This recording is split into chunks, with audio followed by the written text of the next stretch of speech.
Hello, hello. Hey, highly favored. You are highly favored, as your name implies. Highly favored, welcome. You're the first one. Always, nobody they contest this first position with you. Hey, nobody can contest this first position with you. Never. No way. Even when they do, it's maybe you missed the notification or something happens. You're always, honestly, I really want to appreciate you, especially from the bottom of my heart. I'm so grateful to you for your support, your consistent support. Even in times that maybe you'll be upset, you don't be upset with me. You are just support. In fact, I don't know. You are such a wonderful person. I really appreciate you. You truly are highly favored. Indeed, you are. Thank you so much. I appreciate you. And happy Wednesday to you as well. And yes, our mandate must be restored though, by fire, by force. Aluta continua. That is true. So, welcome to the show, everyone. I appreciate you all. Welcome. By the way, somebody sent me the video of send me a video clip about Davido the artist, and wanted me to wanted my take on it, like wanted me to do a video on it or a reaction to the video. To the person that sent me the video, I don't know if you have noticed. I've never been a gossip blog, to be honest. Even if I do refer to some of these celebrities or whatever, it's maybe something we see that we can learn from it. And I don't do whatever,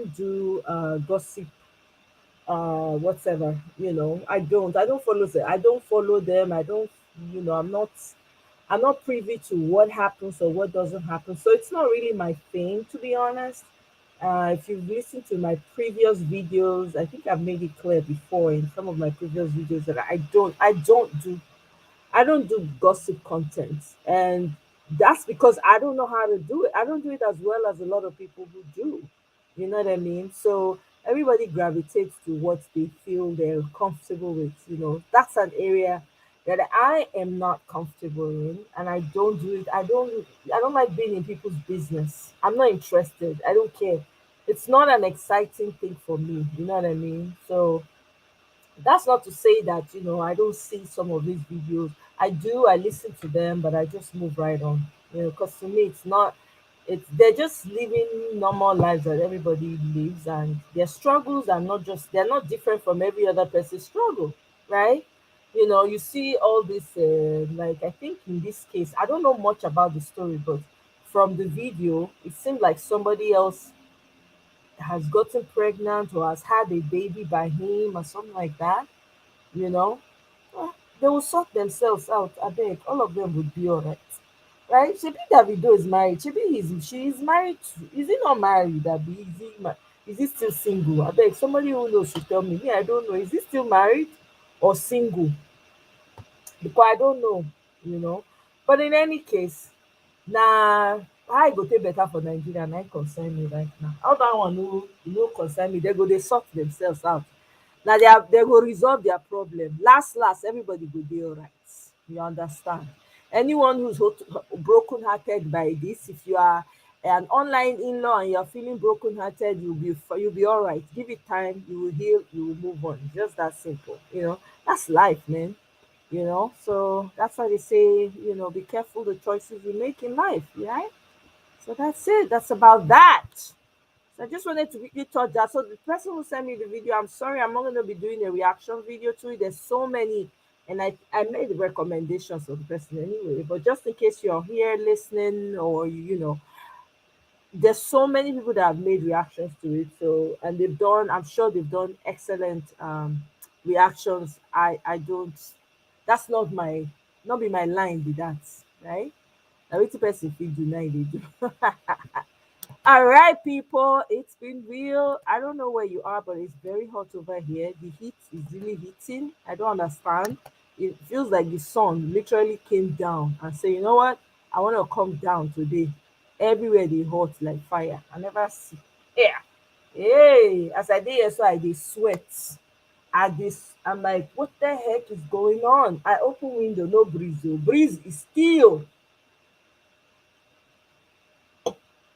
I carry cold water come outside, the thing don dey warm. Hey, egba me, I never see this kind thing. Me till you, I never see this kind thing before, my people. Honestly, I can't lie to.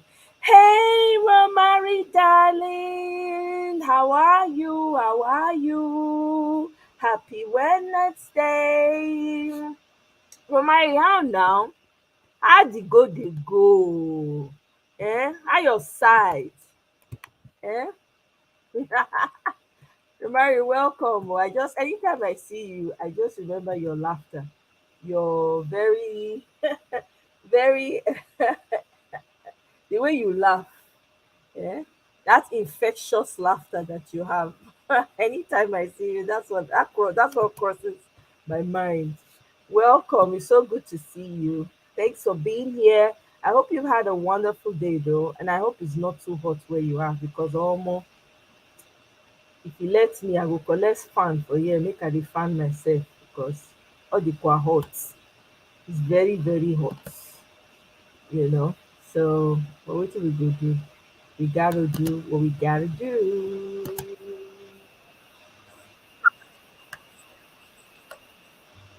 Okay, that's not what I want. That's not what I want. Okay, that's not what I want. My people, I dey pull up videos so now more than no vex. I am pulling up videos. Okay, so let's start with this one. You're good. I'm fine. Oh, may I invite you, my sister. Make I send you link now. May I send you link. You fit come now.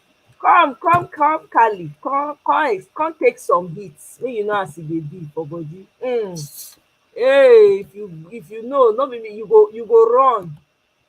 You go run. Trust me. It's very hot right now. I don't understand what's going on. It's very hot. Hey, heart desire, welcome. The heat is hitting too. Aha, so it's not only us. So, hey, I started to feel. I was not like, oh, these other people are enjoying cool breeze now. Meanwhile, we are enjoying heat is hitting us here. Okay now. Heart desire, you are my fellow hitting. Yeah, we are all hitting the heat together. Oh boy, don't be funny thing. Oh, good evening. Oh, welcome. Happy Wednesday to you. Yes, so Mary is very hot here. It's very, very hot. No, seriously. I'm like, what is going on? Kilo day, what's going on? Who did we offend? That's the question I'm asking. What is our offense? Hey, it's very hot too. So let me play this video, guys, so that we can get some laugh and at least something light to start. Pains I'm going through. At the end of the day, I'm still seeing my people buy fuel at rate of 520 naira. And the deal settled, the subsidy was paid till end of July. We are seeing in June, my people are buying the fuel. And you as a new president in the office, you are not saying anything. Are you connived with these people to frustrate masses? Sir, we all drive away from Peter Obi just because we realize that he's a pretender. So if we are not driving away from Peter Obi just because he's a pretender, and the road we were facing now, we were discovered that same person that we believe that is going to for masses is the same people is a pretender to us. Sir, Bola Ahmed Tinubu, don't dare us in this country, don't dare us. Some people are not eating. Some people they cannot walk freely just because they are campaigning for you. They use their life to campaign for you. Sir, you can send us to prison, you can do anything, you can arrest us, but we will never let you rest. If you continue selling food at the rate of 520 naira and you are not saying anything, we use our life to campaign for you. We do have free movement just because we are campaigning for you. Now you are frustrating us. We need to talk at this point. If you don't have a final say on the marketers to tell them they should stop selling fuel at rate of 520 naira after 3 weeks in the office, sir, I am highly disappointed in you. I am highly disappointed in you because I thought after the meeting you are going to instruct them to sell the fuel at 185 naira till ending of July before you decide on what to do. But as I'm talking to you now, we were saying you play the same role of Buhari, because we all know that when they dictate for Buhari, they tell Buhari what to do. Now same thing is happening to you, Bola Ahmed Tinubu. Let me tell you, we are ready to die on your neck. We will drag with you because we use our life to campaign for you and we will never exist. When I see Tinubu great fans lamenting like this on social media, I begin to wonder. I thought they were saying they should give him time to do things. Why are they not complaining? If you go to this boy's page, this boy is a very strong Tinubu supporter. This boy, they laugh all, they call us of bingos anyhow. It's 3 videos in 3 days. Now, so they come back. I say, make I enter TikTok. I jam in video. I begin laughing Japanese. They cry, I say they buy for a 520. Oga, live with it. You don't have anywhere you're going to. All of you, live with it. When we say we needed a leader who has brain, a leader who has no affiliation, a leader who has no godfatherism everywhere, you think we were lying? How do you expect Tinubu to affect the marketers? Marketers who are his friends, his bosom friends. You want to make it spoil their business? He also get markets inside the marketers. You are complaining of what? Nigeria is suffering and smiling. Though. All of you are suffering and smiling. These few days I spent for Nigeria, my eyes see, my ears hear. To fill tank for car, my girlfriend before they use 12K. Now she they use 40K. Where she for the work? How she want to see the money? The country is hard, and you all are there. You are saying, oh, this Bola Ahmed Tinubu, their favorite phrase is this Bola Ahmed Tinubu administration will favor me. Favor you how? You people just believe me. Prayer. Prayer, yes, it does work. But you must put the right person there for the prayer to work. My husband never see anything. See you now go wait for airport. Yesterday airport busy. Yesterday night. This early morning, security do everywhere. Waiting they happen. The son of president now they come. I don't see now they do party. Now don't they sing for her. They welcome her. Tinubu la fait.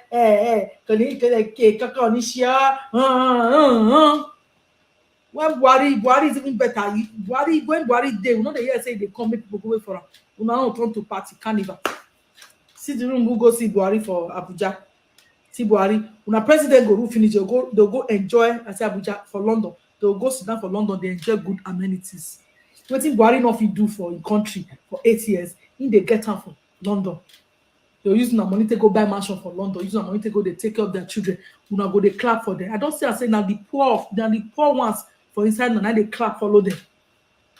Now make them see una finish like this. Now make they know they take una serious. Now come. I mean, you know, Jagaban fan. Waiting now. 1 month now, by next tomorrow, go be 1 month in office. Everything increment upon increment. Everything just they go up. If I be your friend, I can't carry you with my car. Suppose respect me because to buy for now, you know, easy. See, they don't see get proof of ownership on 1K. Now just they start. So I'm gonna hold una peace. I don't want to hear this cry on social media. Hold your peace, Sakiki. Hold your peace. You don't insult us too much. Now it's your turn to enjoy it. Enjoy it. Why it lasts? I beg. I don't want to hear this noise again. I'm back, guys. I'll give you guys update later.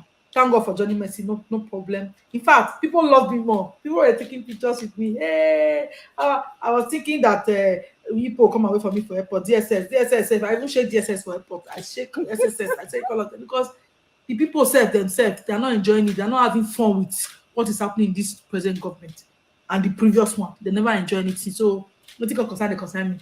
I beg I'll sooner later for live video. I'll come live later. Love you all. Please always. Yeah. I laugh in Chinese. When they tell these people, say, Mona get sense, Mona leave these things. Mona get sense, Mona leave these things. They'll say person they punish them. Okay, look, we laugh small, my people. Look, we hear something, laugh small. So where does he dress well to do? I go enjoy one party. Oh, you did not come me. I call you, don't my dear. I mean, you they go on party. We are one for go top price. Whether burial or na marriage dress. May I just use that one to sustain today. You know, the people when say let the poor breathe. There was suffocate us there. So now for every weekend now, at the dinner, we don't carry nylon. Whether a burial or na wedding, you I don't rush, you know, evolve from just achieve and you know, now we they do one, those whole school people now we they do one, they just achieve some kind of rice and some kind of meat. And some of us don't even they lie nowadays and say now for my dog, now lie now for human being. One they open up. Everybody's going through a lot in this country. Let's open up and tell each other the truth. The rest is for us and our children.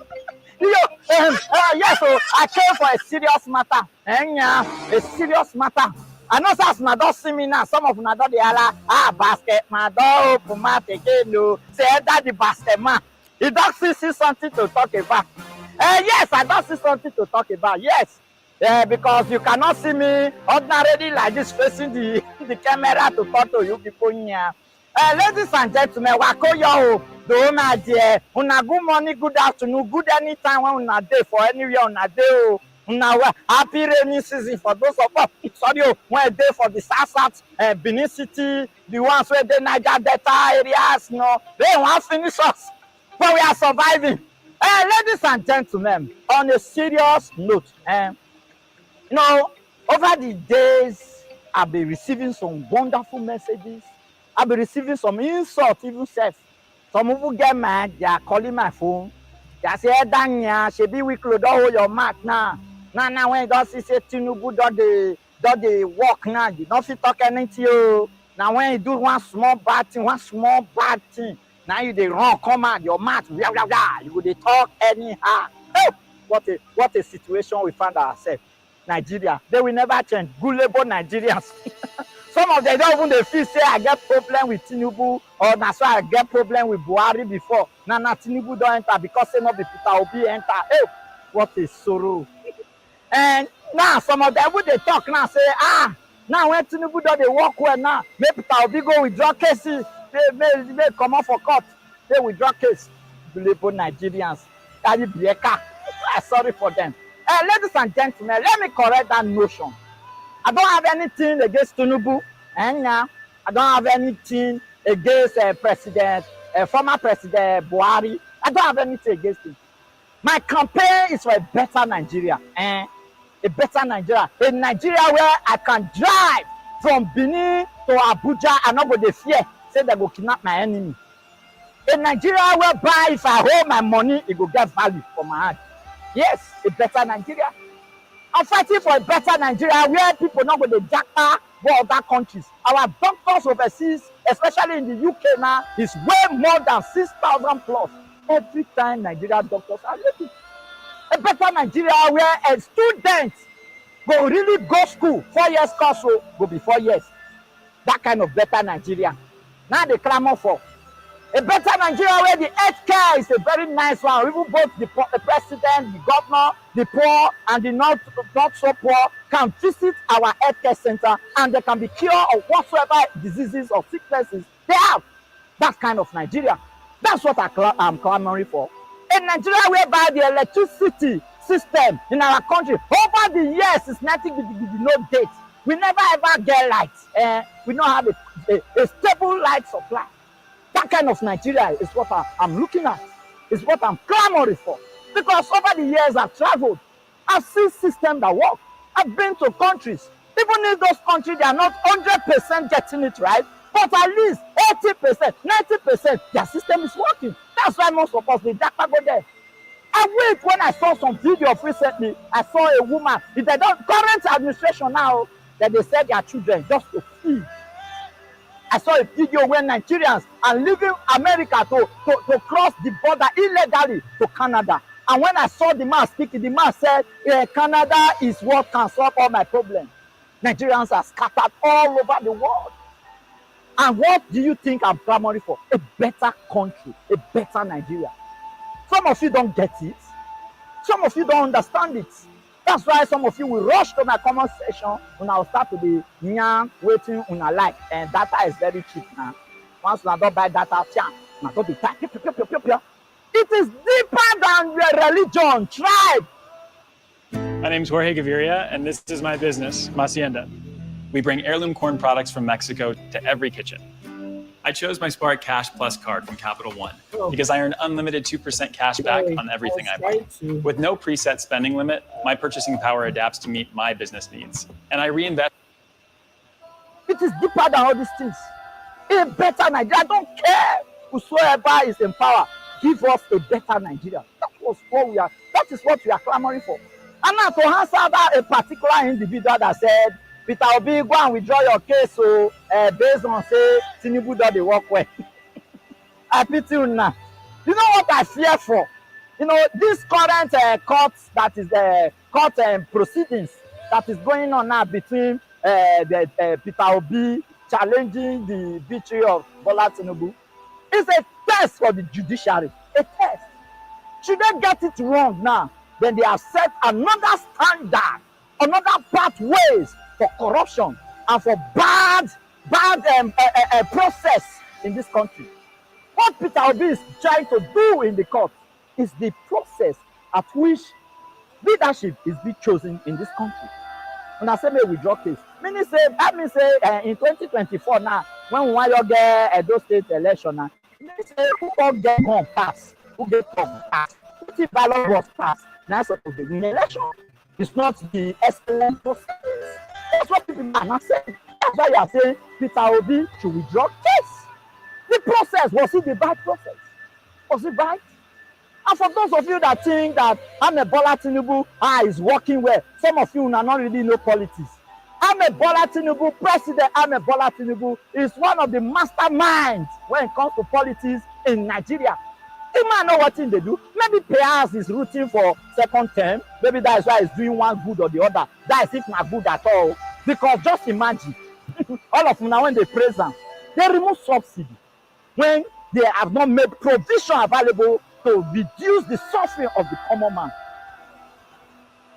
Yet, when they praise, say, is working. Yes, they remove subsidy. It's not as if I'm against the removal of subsidy. I support them because of the corruption. But only when you put modalities in place. What modalities have been put in place?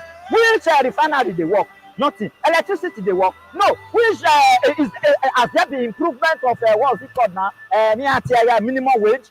No improvement in minimum wage. Has there been improvement in the basic amenities of a nation? Water, good road, you name it. Has there been improvement? No. We are still in June, no, in case you don't know. Normally, subsidy removal is supposed to start from July 1st. Yet, they remove it. Who the money of June they go to, we don't know. Now, did he caution the illegal increment of what? No, he not caution them. When I say, he's doing well. That's number one. Number two, let's also ask again, are you aware that there's a subsidy removal in education now? That's why they say, look, now go get student loan. Student loan. When I review that student loan, I laugh. You will go borrow money, last time you still pay. Now, first of all, let's even focus on that one. That's a matter for another day, but I don't want to focus on that. Just imagine, they say family where if you get up to 500K, just like that, and then now you will go get guarantor. Guarantor, who will guarantor you? Who will sign? Say in case you not pay, you go pay. For this country, where everybody they survive. That's another matter for another day. That is student loan. As they never settle them all. When I did there, they play. That's another one. Then number three, are you aware that effect from July 1st, that there's a 41% increment on electricity tariff? The same yet when we not get before. You know, sometimes they'll give you 3 hours per day. That is, they're going to share 3 hours, 3 hours on 3 hours off, 3 hours on 3. Just like that, when they are sometimes rainfall as rain before. So, NEPA be waiting that they call, they go use 1 week to dry wire. But the dry wire, we're not going to see light. Now, from July 1st. Quit going to college. Quit your job. You never. 2023, 41% increment on electricity tariff. Who you want to choke? Not be the poor man. The rich man not get anything. Even as they remove subsidy. I see they see convoy went long from Ajib to Ring Road. With politicians, they block. You know, affect them because now our money they say they run all these things. And yeah, do you know that before in Buhari regime, 1,000 naira will give you 16 units and above when you buy a NEPA card for people where they used to pay though. Now, what did they try to do now? They say that 1,000 naira. If you just give you 8 units, and yeah, 8 units, and you are still clamoring, Tinubu is working. Tinubu is working. Some people are saying it's a gradual process. Give him time to work. Why don't you put on this modality? Now, bad thing say if you just go and say, okay, may refineries start to the work first. Or may electricity, don't they see the improvement? Say, this is not the work for this country before you come, they remove all those subsidies. Who go for complaint? Nobody. Now, bad thing. All these people, when they see say they go after EFCC chairman, Emefiele, blah blah blah, another. Now so Buhari still go and enter power, going after the people that didn't support him. And you people, Gulebo Nigerians, they are Baba, oh, Baba is working, Baba is working, Baba is working. Oh, I can affect it directly. The things that affect us directly, we are suffering. Just get your bag ready because suffer. It will be times 4 for July. Times 4. We will never see anything, Nigerians. I told you people, I'm clamoring for a better Nigeria. Now, if these people really care about us, common citizens of the country, why they not cut down cost of politicians?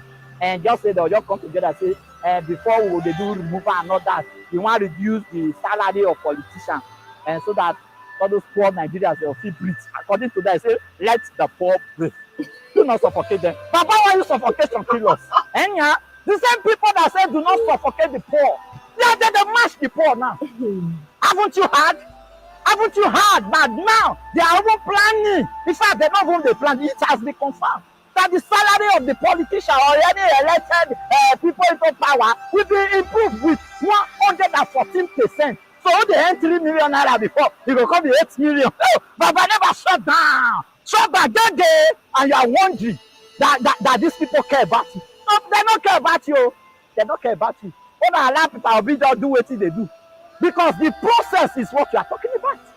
If you say may not challenge the process, it means that henceforth now get gun pass. Now go they win election. Now if it's still ballot boss, now go they win election. That our vote won't really matter again.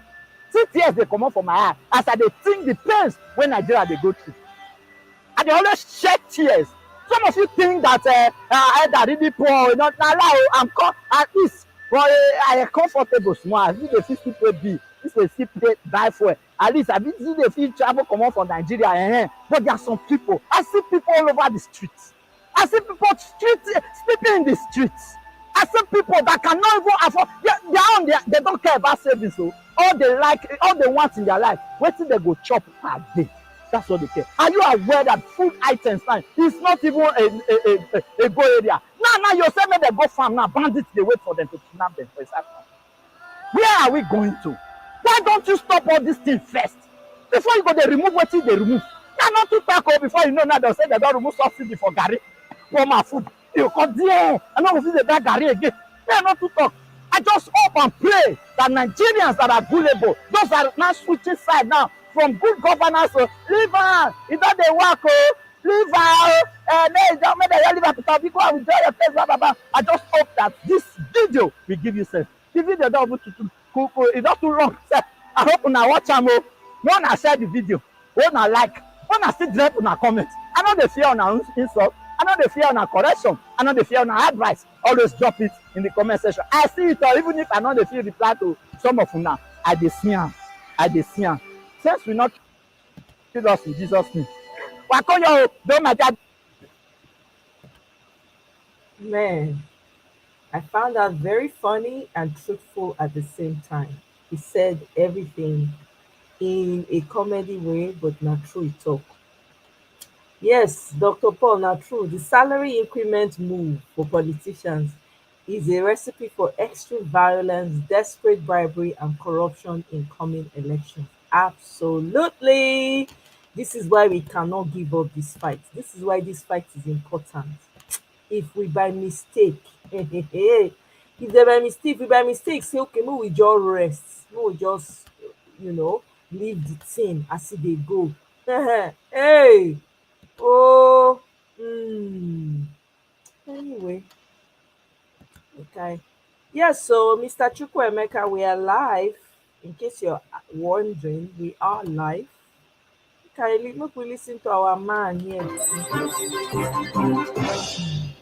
Nigeria's former President Muhammadu Buhari said the removal of the fuel subsidy was delayed so his party, the All Progressive Congress, could win the 2023 presidential election.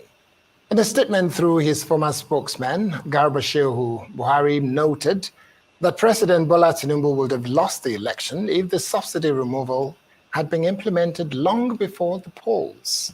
Buhari, however, commended the new administration for removing the subsidy, an attempt to unify Naira exchange rate. Shehu said the statement was in response to queries by some critics who have questioned why it took the new administration only weeks, something Buhari did not achieve in years. Labour Party spokesperson Kenneth Okonkwo joins us now to share his perspective on this development. Good to have you on Arise News again, Kenneth. Good to see you. So, thank you very much. Let's get started. Thank you, viewers at home, for joining us. Awesome. Good to see you looking good. So let's get started. What's your response or your thoughts to what Joe Garba just said regarding the fact that they kept this back because they wanted the current president to win the election? What's your thought about that?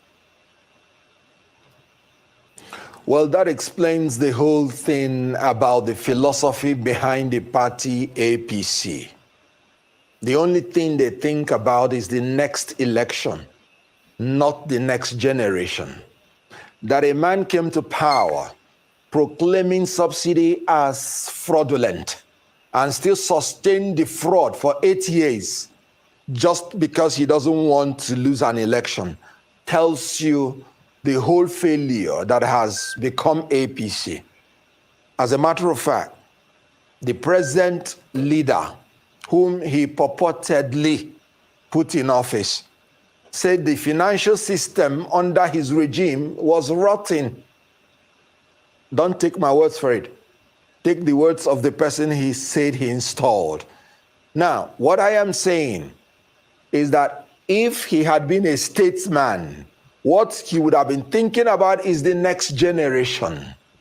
Let me tell you, this same president went to National Assembly and promulgated a law called PIA. And in this law, he said they were going to remove oil subsidy 18 months before the end of his tenure. And cowardly, because they are scared of doing the right thing, he still went back to the National Assembly that has been described as rubber stamp to amend the same law to shift the commencement date to June after he had left office. Let me say it clearly, that the oil subsidy, even as presently constituted, is still a fraud. And I give you my reason. You said you have removed oil subsidy. There was no time in history that they told us that they were paying 215 naira to subsidize oil per liter. So even if, assuming without conceding, that they even say they are paying 250 naira, 250 naira plus 185 gives you about 435. So you mean you're making profit of more than 100 naira. Punish the people that have been so traumatized, because the fuel price now is 537. So this APC, in addition to thinking about only election, cannot and do not have what it takes to think about the next generation. And let me put it clear. The former president said they won an election.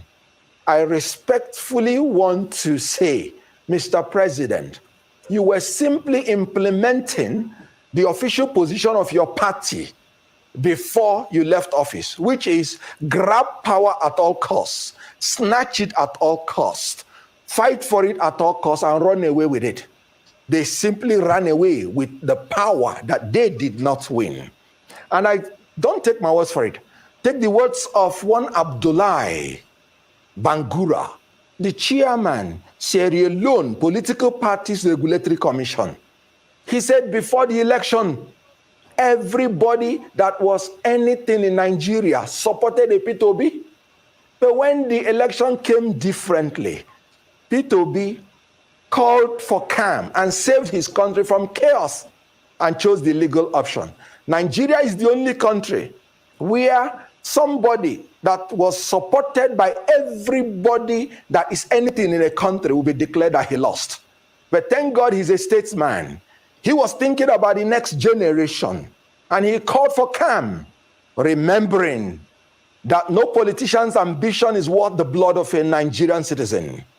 Let those that want to grab it at all costs continue. They will have an expiry date, but I tell you that the election is won by somebody that even the international community knows that he won, and even every Nigerian knows that he won.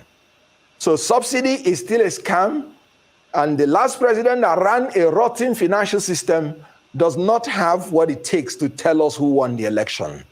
At the appropriate time, the world will say who won the election. Well, thanks for that, Kenneth. And it's a bit of mental whiplash as well, because as we remember during the campaign trail, the former president had the body language, it seems, that didn't really read that he wanted this current president to win. There was also the introduction of the the Naira change policy, which was a complete, it was something.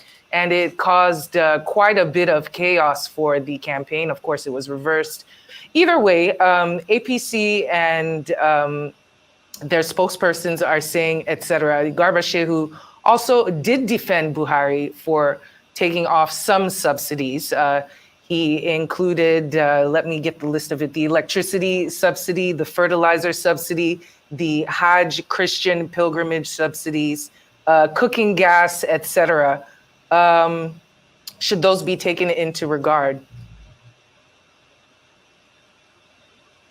You know, anytime I hear about subsidy, anytime I hear about helping the people, I immediately chuckle. Because subsidy is now a nomenclature with which the ruling class used to defraud the people. You heard him also when he established a social investment scheme. And he said he was going to take 100 million people out of poverty. But he ended taking 133.3 million people into poverty. Because the purported sharing of the money was not to the poor, but to the rich. And that is why I do not want to hear anything about sharing the money. I want to hear, if you say you have removed subsidy, I want you not to increase my electricity tariff, because the only reason you say we should absorb the subsidy is because you said you will use it for electricity, you will use it for roads, you will use it for water. I came out from my house, the light was dark, and you want to increase tariff. Then what are you using for the subsidy? I do not want to hear sharing of money. Please, use this subsidy you have ended. Increase the salaries of the civil servants. Let us see tangible, verifiable, and accountable issues that we can hold you responsible for. Not invisible sharing of money to invisible human beings that lead the poor people into more poverty and enrich the corrupt class in a more intransparent way. So please, I do not like hearing anything subsidy. It has become a nomenclature for corruption.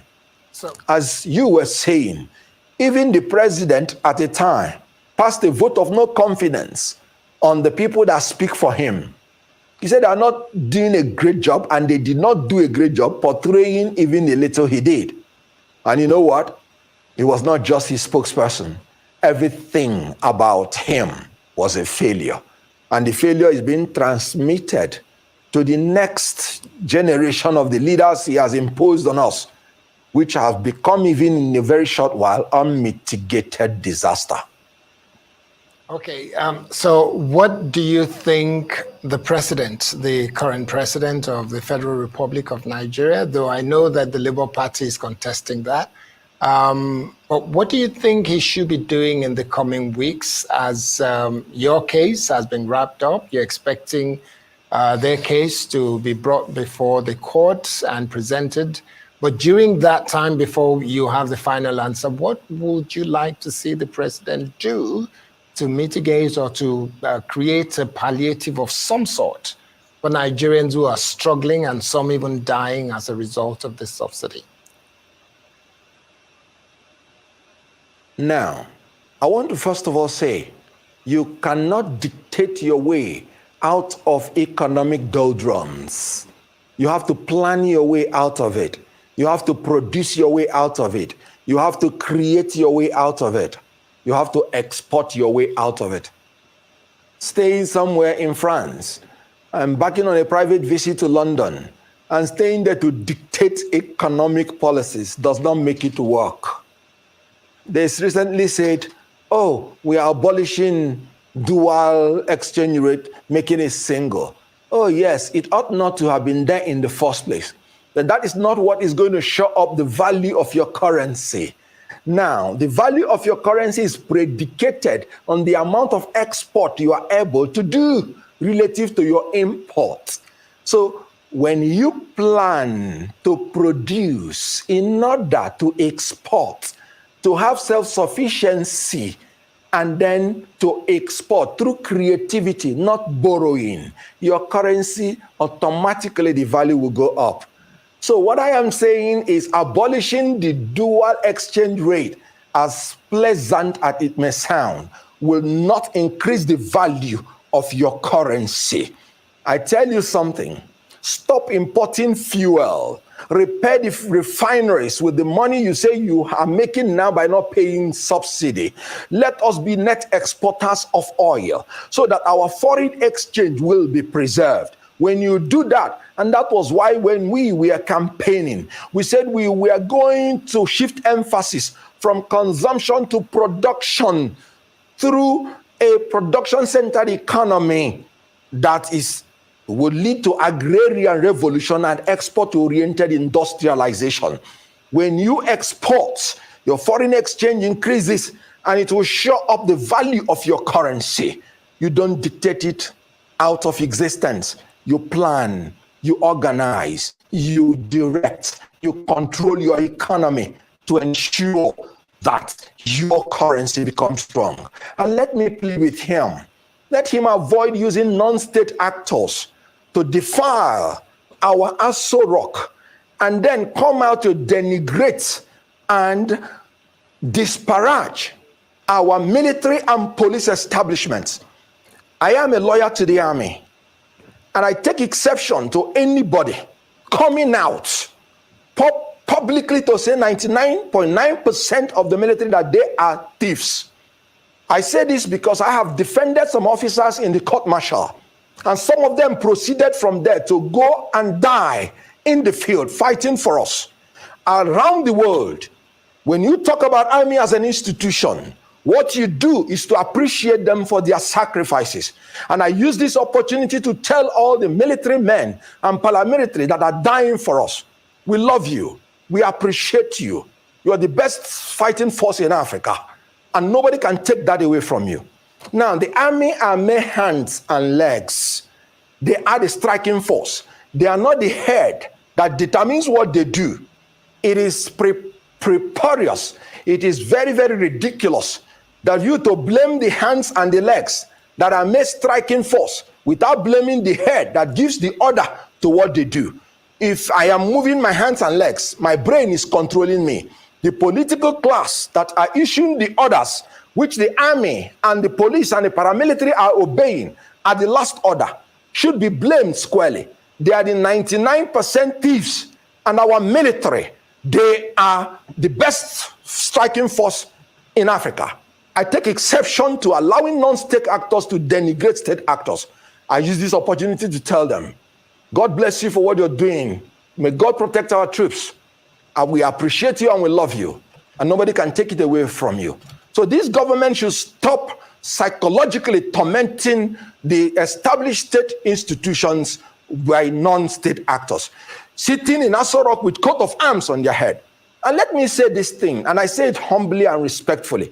I am aware that some time ago that these people were giving a lot of money to protect our oil pipelines and ensure that bunkering stops. Is it not ridiculous that they are coming back to blame the army after taking huge money from the Federation, that the army is still stealing the oil? No. The government officials are the ones stealing the oil.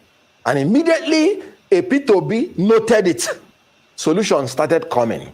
You don't tell the hands and the legs that you're blaming them when you cannot blame the head that is giving the order. This government should stop denigrating our army. As a lawyer to the army, I take exception to that. All right. Please. So, talking about Mr. Okonkwo, all the policies this government has done, as you can see. Apologies. Allow me to interrupt you just for the same vein about the policies that protect us and the bodies that are tasked to do so. I want to get your opinion on the appointment of certain individuals, especially the IGP, Egbetokun, and the work he's done so far, specifically the Special Intervention Squad of 40,000 trained elite officers that we're hearing will be injected into the force. I was speaking earlier about the role technology plays in safeguarding us. Right now, we've been talking about the hands and the legs. Of course, the brain is the one that operates all of it. But in terms of technology, what could be done in order to interject that third realm of force into our military and our police now that we have actual physical bodies being injected, especially in the areas of pipelines and bunkering and all the situations we have that have caused this subsidy to be such a thorn in our side? Well, you know that change is inevitable in a society. If you do not adapt to change, you'll be swept away. We do no longer fight with horses. We do no longer fight with bayonets. We fight technological warfare. Advanced nations are even talking about forming robots to fight their wars. And we are still in analog. Does it not surprise you, or will it surprise you, that a regime and a party that promised to even digitalize the TV and failed? The TV we are watching, do you think they can bring about the technological revolution we need in the military that will manage our security? A regime that so denigrates the armed forces. We need technology. Part of the things we promised is technology-driven military force, where every Nigerian and from every side of Nigeria will be accommodated. I tell you something, the appointments of this regime, just like every other APC appointment, has been funnily very lopsided and very, very unacceptable. The North Central produced no service chief.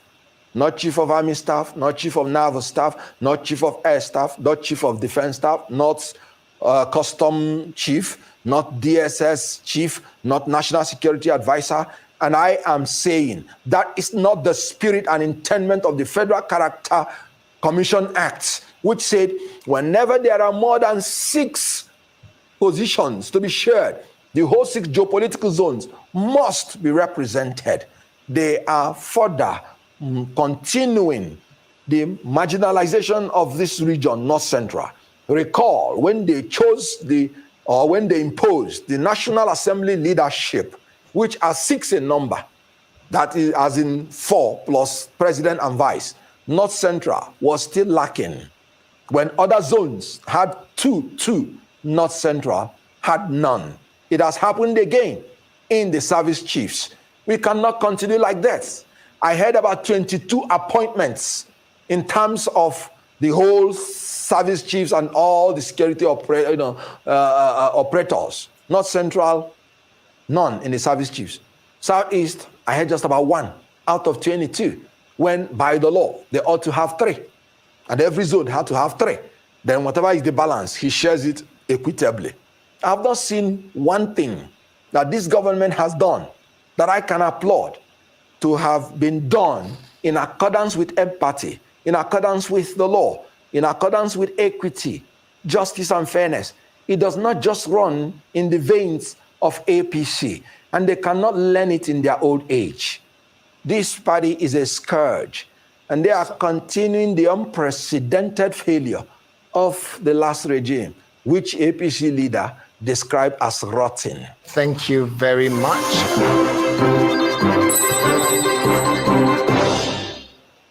Okay. All right.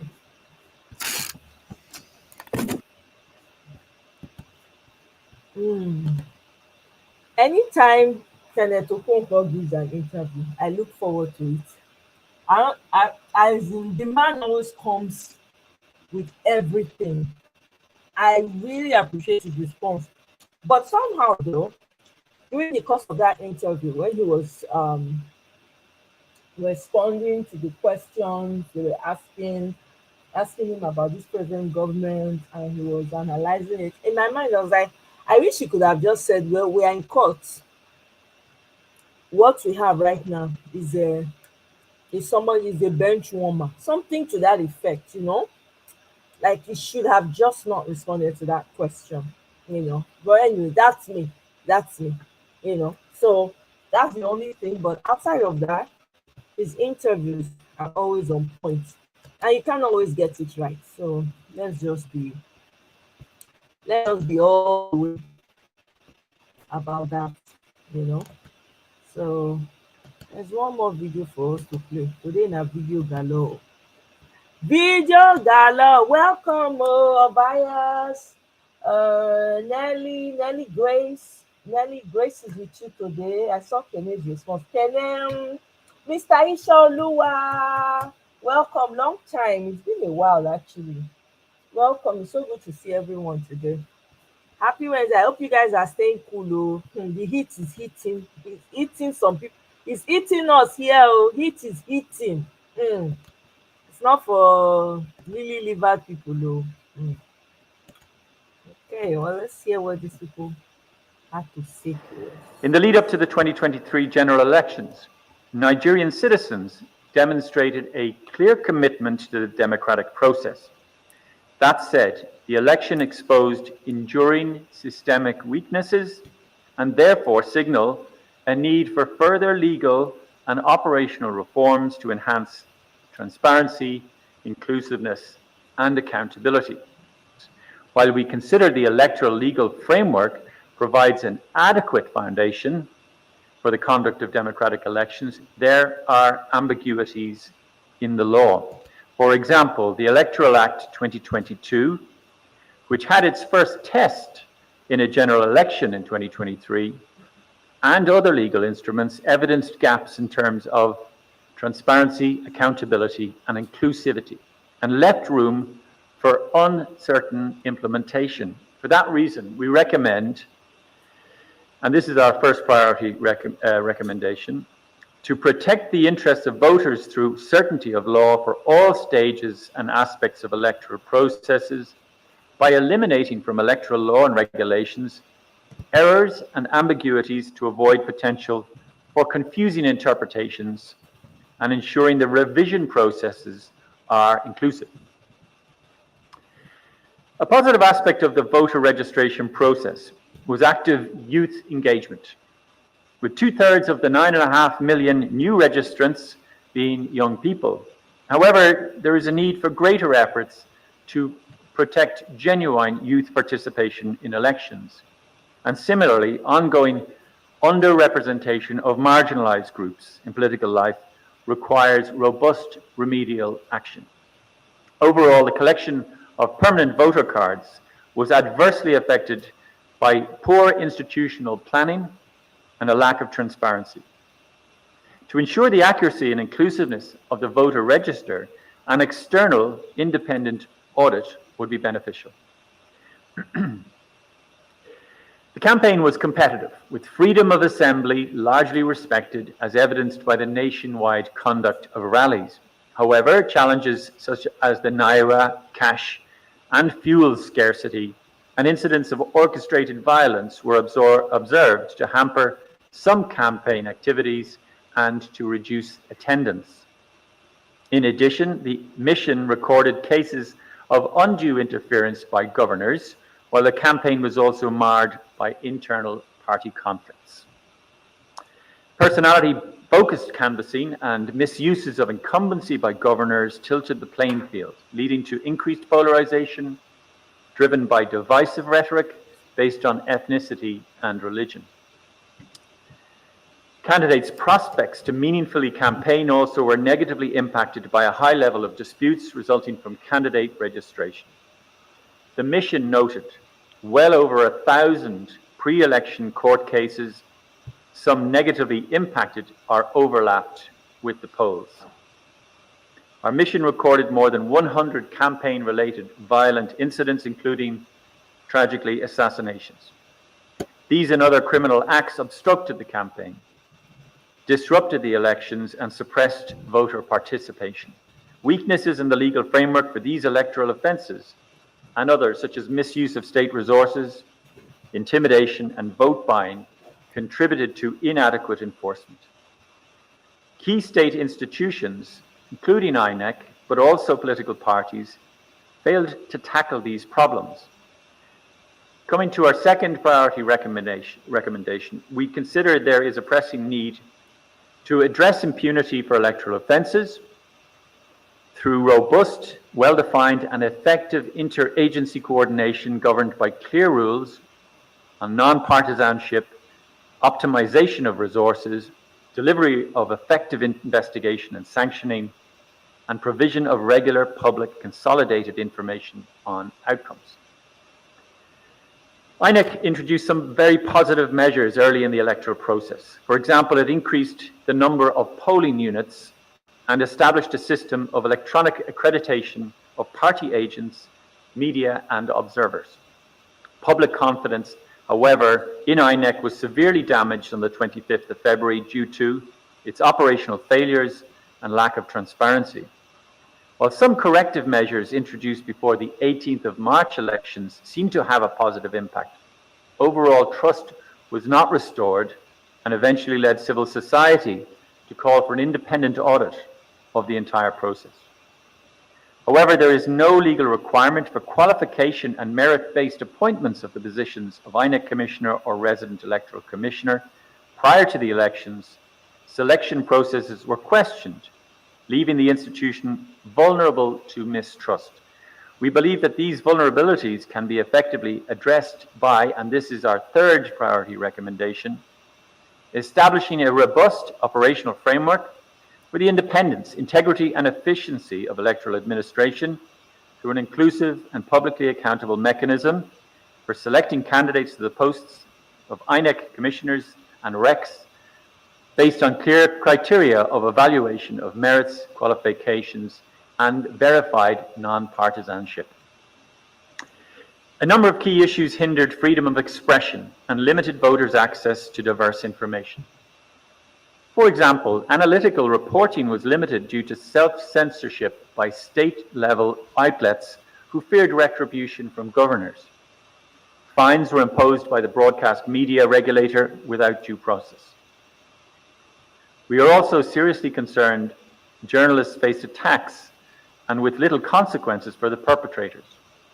Therefore, and our fourth priority recommendation, we consider it essential to afford adequate protection to freedom of expression by developing a comprehensive operational framework underpinned by the skills and means for ensuring prompt investigation and prosecution of all types of attacks against media practitioners. Positively, the media raised voters' awareness, fact checkers stood up against disinformation, and media outlets extensively covered the campaign, providing equitable exposure to both the APC and PDP. Disappointingly, politicians avoided answering merit-based questions during interviews and instead engaged in party infighting. While social media was an important tool for information exchange, campaigning and mobilization, misinformation was massively spread. Additionally, we noted legal provisions such as the Cybercrime Act had the effect of encouraging self-censorship, and we therefore consider amendment of the legislation is needed to safeguard freedom of expression. Detailed operational frameworks to strengthen inclusion are needed. For example, we found that persons with disabilities could not always access polling units and assistive devices were rarely available. Data on registration and voting by internally displaced persons was not published. Women's political participation in Nigeria is not in line with the country's international commitments and provision of equality. The number of women participating in the process evidences a worrisome trend of decline since 2007. Only one woman contested among 18 presidential candidates, and there were no nominated female running mates. So while the 25th February elections were held on schedule, a lack of transparency and operational failures reduced trust in the process and challenged the right to vote.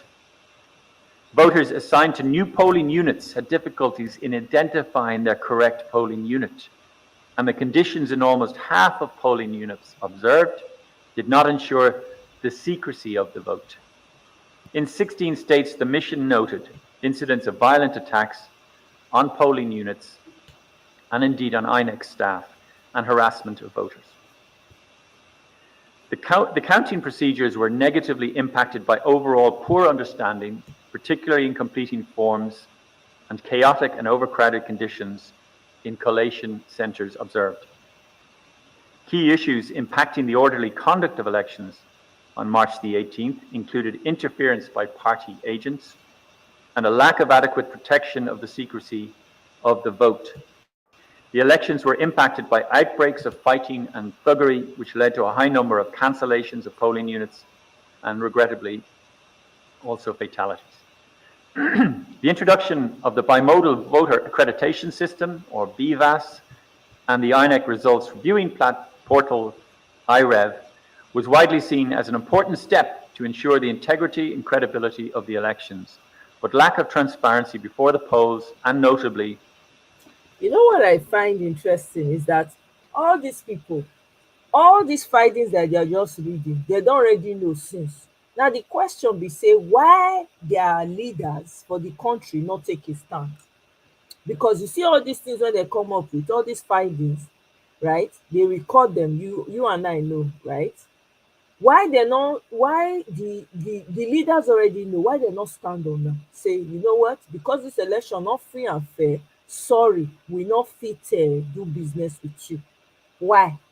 I know for me, I not trust them. All this one they do now like medicine after by now be this one. I mean, what's the use? We already know all these things in details. We even have more information than you do. If I inner caucus details, now we get this one now they come out now because una see say the citizens of Nigeria no rest for the matter.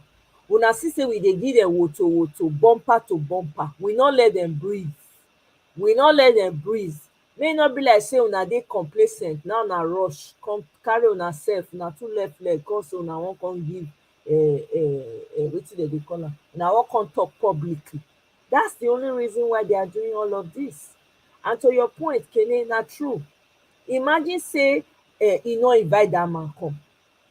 It would have been loud. It would have spoke volumes. But to tell you, saying it's all about self-interest. Me not fair put mind for them before anyway. I not first put mind. Me no say they not go ever dey our side. That one. When everybody was running around, if the West, if America, if London, I say, who no go, no. These people no care. It's about their self-interest. Now that they think about first, they're not send una message now. Wetin concern them. In fact, the worse it is, the better for them. As e dey hot reach for north, how come they get opportunity to go there through helicopter, they collect resources when you as citizens supposed to be enjoying? How come for the hot zone that they fit use helicopter go dey buy gold black market for there? Why be say all the minerals as e dey hot, as they say that they dey wipe out ethnicity, wipe out villages and communities, but only them they fit go there? That one alone supposed tell una everything una need to know. I mean, not put mind for these people, though. I just because they see say the reason why they're coming out now is because they see that Nigerian citizens have become very active and they are not resting about it. And we have Nigerians all over the place. So they might be in their own way pushing back and talking about it. This is why they're coming out now. They can't give statements on the record, make the whole world see. We already know everything in details. In fact, we know everything will happen. We know. We have it. We have it at on the palm of our hands. Exactly. Are they going to sanction him? That's the question. Can they do it now? Having found that there were irregularities and there was mayhem and there was all that. The question is, are they going to do what is needed? Are they going to do it? That's the question. I remember now they like us when they enter. Yeah, Dr. Paul, I saw that. I mean, they're trying to change it. Yeah, they blocked it so that people cannot access the result again. But people already have copies of that result. You know that. Even if they change it, people already have the original that they've already downloaded. Remember, prior. So they can't do anything about that. No matter how much they change it. And did you see their response? They're only going to be responding by writing. So the evidence that the LP submitted. Oh God. Hey! Anyway, they use a 5D till they watch them right now. Yeah, exactly, Nelly. If they don't, they're just in for person. Yeah, it's a usefully exactly. You can really see when you go France, you go this now back. Now they go put them irrelevant people. Now they go put them for back. You don't even get waiting talk nothing. I thought they want to say why we even bother. What's the point of spending our money that we don't have to be taking this man? And best believe he doesn't go alone. No, like maybe now 200 people follow and go. Waste of resources. Did you guys see the convoy? Did you guys see? Let me even play that convoy thing. I was just like, God. Hey, Nigeria. It's sometimes you just want. Sometimes I wonder, was I really born in that country? Because I'm confused. Things that are coming out of that country is confusing to me. So they make me wonder, was I really? They really born me for that country. I'm kind of confused. Maybe not in Nigeria. To be honest with you, I'm beginning to doubt. Because the Nigeria I know now is not the same Nigeria that I grew up in. Yeah, I'm going to pull it up now on Twitter as well. But let me play this video because we've had enough of that EU. They should do the needful. That's all I care about right now. They should do the EU found all those things that they did. They should do the needful. My country. Good afternoon, my Ogbonge listeners. How are you guys doing today? Happy Salah. In case you are dumbfounded or in case you don't actually know what is happening in this video, let me help you. Remember that a few days ago, President Bola Tinubu traveled to France. I hope you guys remembered. And he was supposed to return last week. But he told Nigerians that he will be going to London on a private visit. And at the end of the day, we find out that he went to meet one of his predecessors, who is President Muhammadu Buhari, in London. So after seeing Buhari in London, he returned back in Nigeria yesterday. And as you can see, he is the person that is coming back to Nigeria. This is after he has landed at the Murtala Mohammed International Airport in Lagos. And you can see what is happening. You can see all the convoy, all the security, all whatsoever you can think of that are escorting him back from the airport. Nigeria, what a nation, what a country. This is the same people that suddenly increased the fuel price, the pump price of petrol from 194 naira to 540 naira. And according to the rumors I'm getting, I am hearing that the pump price might hit 650 naira. Yes. And you could imagine who will be fueling or who will be paying for the fuel that all these vehicles are using. Is it not taxpayers' money? You are telling Nigerians to make sacrifice. Even when Labour wants to go on strike because of the hike in pump price, the next thing we had is Igbo agenda, that Labour is trying to do what? Carry out Igbo agenda. Labour is trying to carry out P2B's agenda. But look at what is happening. Nigeria, my country. Is it not taxpayers' money that they are using to fuel all these vehicles? What is the need of all these vehicles? You are back to the country. Can't few vehicles like 4, 5, 6 vehicles escort you back to Lagos? Must you use about 100 vehicles? Must you carry on about 100 convoy because you are coming back from a trip and you want Nigerians to make sacrifice? Yes, they want us to accept the sudden increase in pump price of 540 naira, yet they don't want to make sacrifices. Look at who is paying for all these vehicles.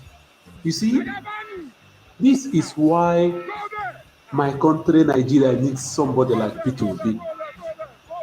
Remember what Peter Obi told us? That if he is coming to Abuja for an assignment as a governor in the state, that there is no need of carrying all sorts of people to Abuja, because he was the only person needed in Abuja, not all the escorts, convoys, and so on. P2B is the only person they need to see in Abuja.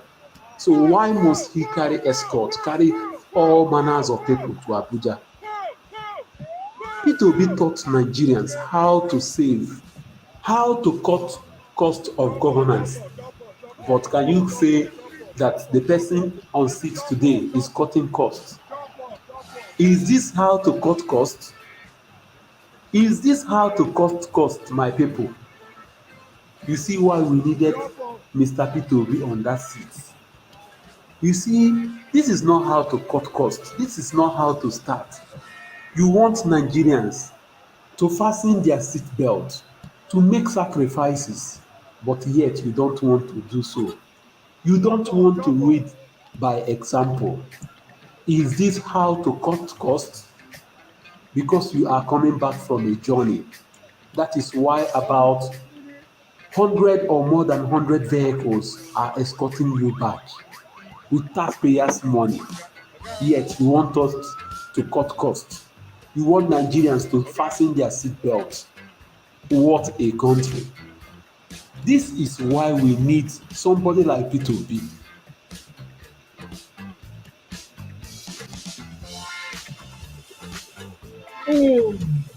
So,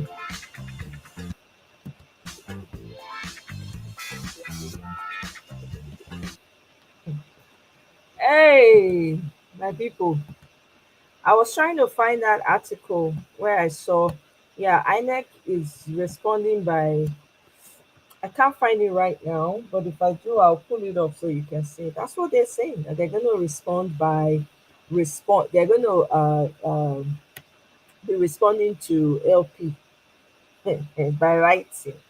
Oh God, I don't know. Let me see.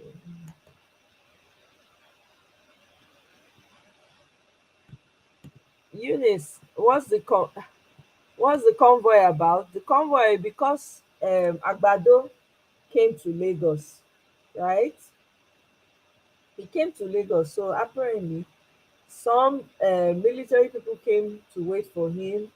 some of his House of Rep members, senators, whatever, all the people that are looking for ministerial position came to. So it was a long convoy. And usually when they have convoys like that, there's huge traffic. And the convoy is unnecessary. You're leaving from Abuja to, what are you coming to do in Lagos? Are you not the president? What are you doing in Lagos? So there's really no rhyme or reason to this convoy that this man just carried through right now in Lagos. That's why people are making it, because it's a waste of resources, because the amount of money to fill the tank for each car on that road, the drivers are going to pay them, the food, the best guarantee. These people like food, they eat food a lot. So I'm telling you, Miss Dr. Paul, it's very funny the way they are doing it. And guess what? Now they're trying to change the 25%, that now they blocked IREV. So you can't even enter the IREV portal on my INEC anymore. You can't. They blocked it. Trying to change it. They change. They can't change the thing. With all the changes that they still make, now only 23%.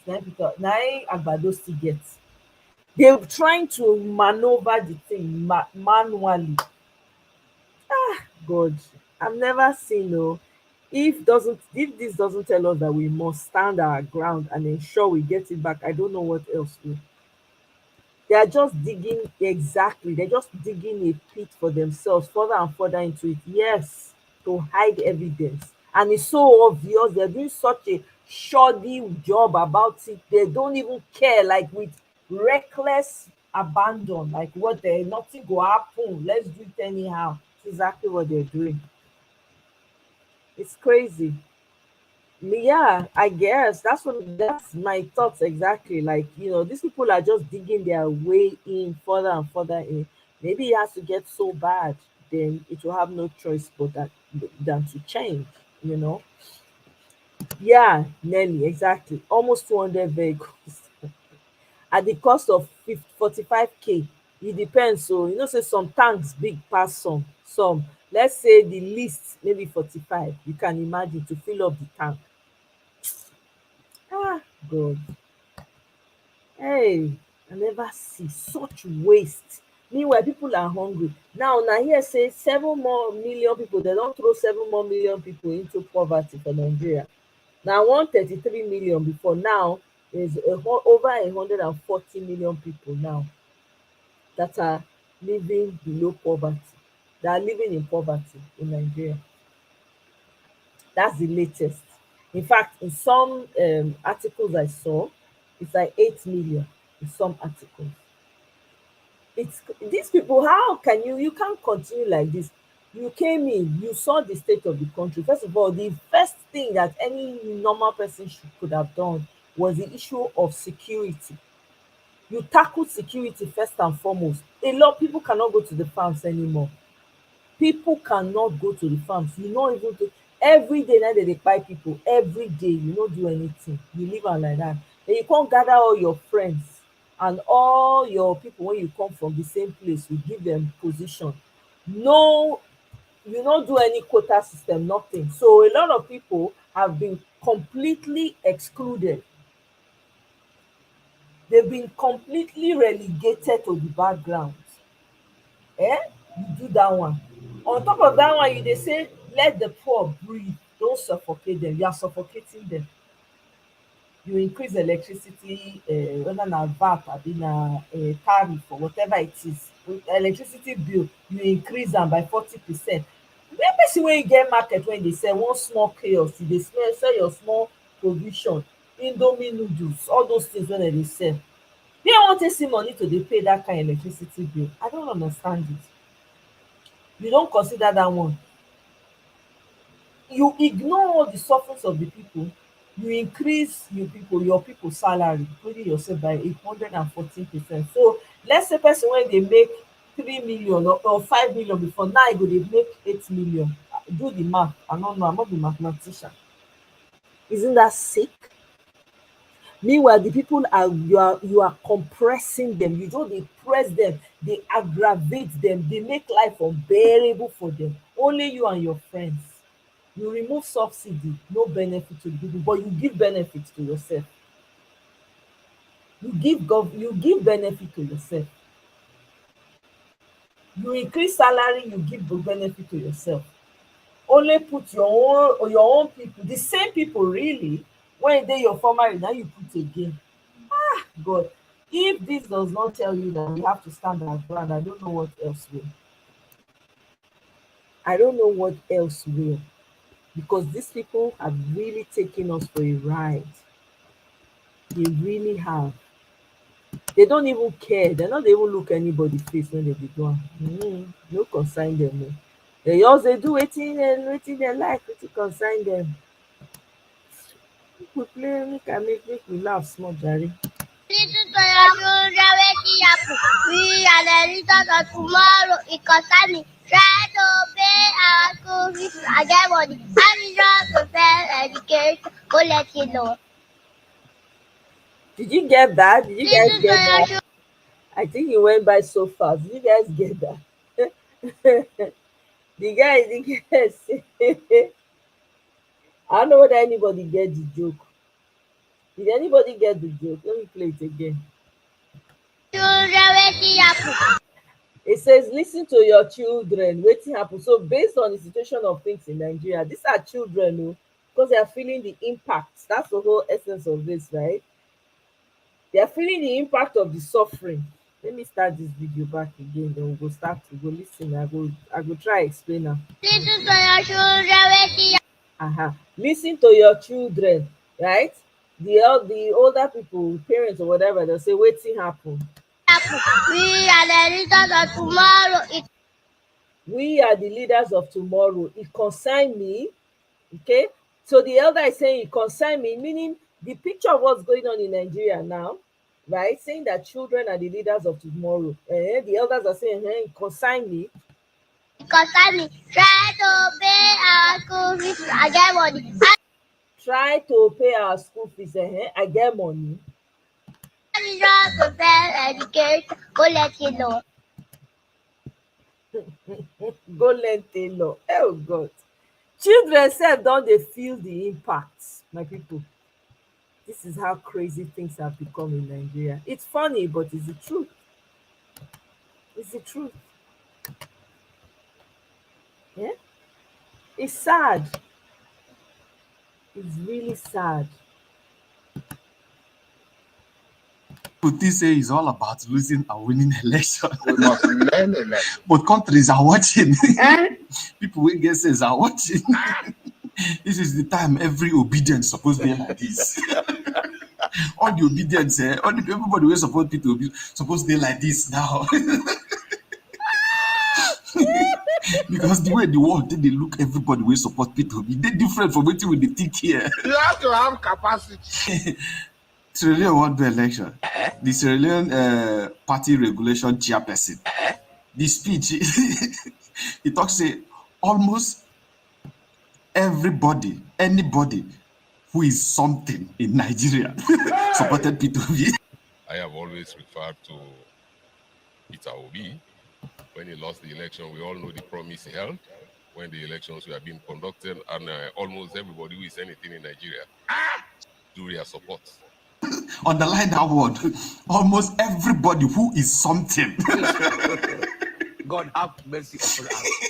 That means if they divide down, people will be something supports P2B. Then, so what it means is that if you did not support P2B, maybe you're not something. You know,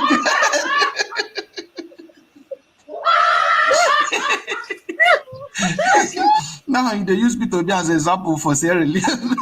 Say make other people emulate them. As he be now self, being an obedient is a ticket to anywhere. Figure Sierra Leone tell us, I didn't do it. They go to accuse you for something. I didn't do it. I'm obedient.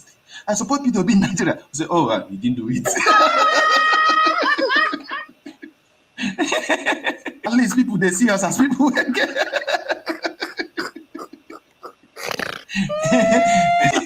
We know why anybody come disobedient. We are complete. Obedience are not looking for any non-member again. As we did now, with the mark attendance. Mamma mia. Ew. Hmm.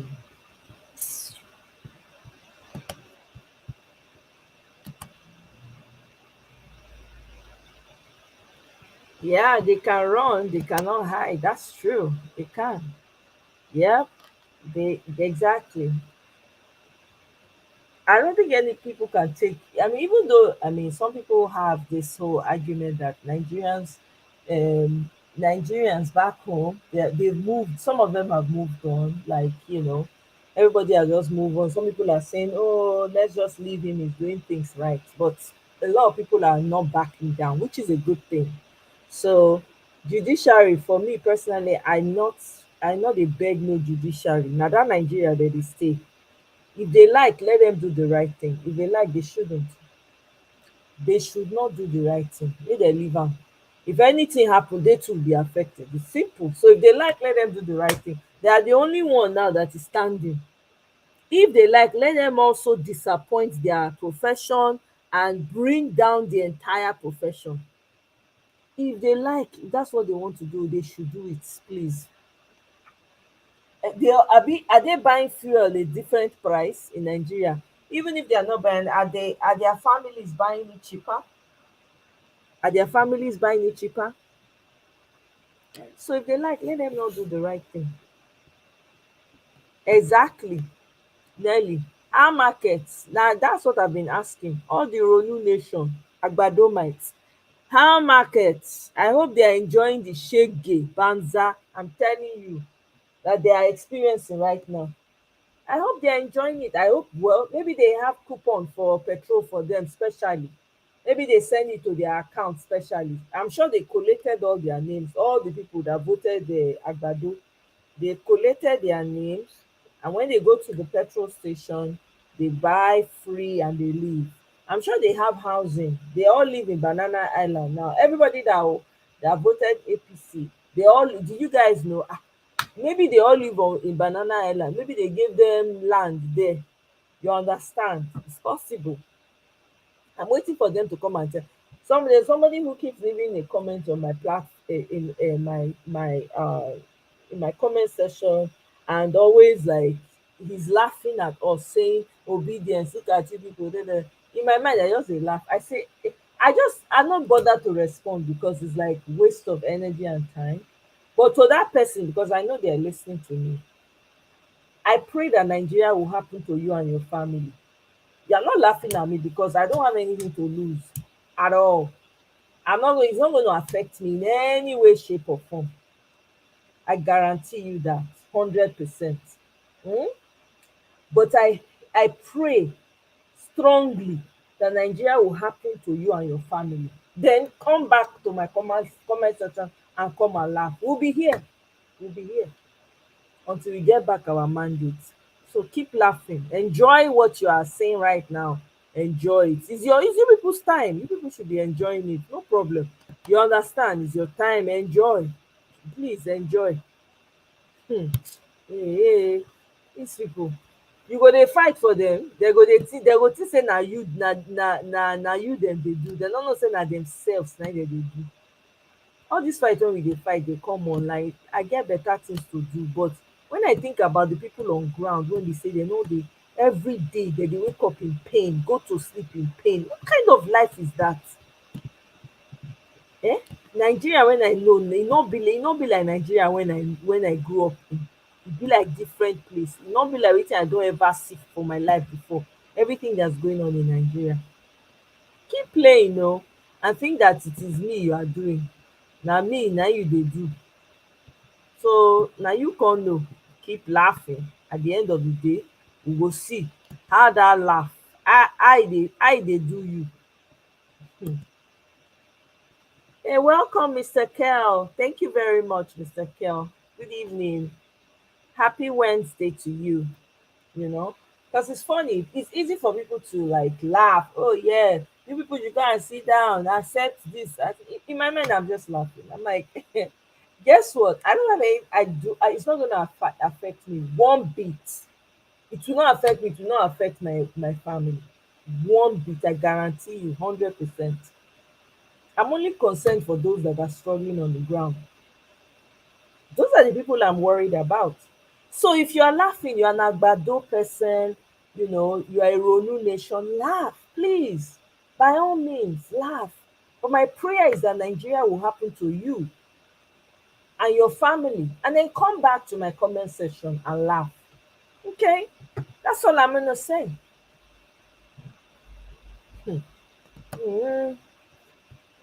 Odumadu body. You won't do person, no say na yourself you dey do. If Nigeria is working, everything is working, na only me go enjoy am. It's not only me, I don't live in the country. Na the people wey dey ground na they go enjoy am. That's all. If water there's water, there's electricity, you can do your business. You don't have to leave school and be waiting for somebody to employ you.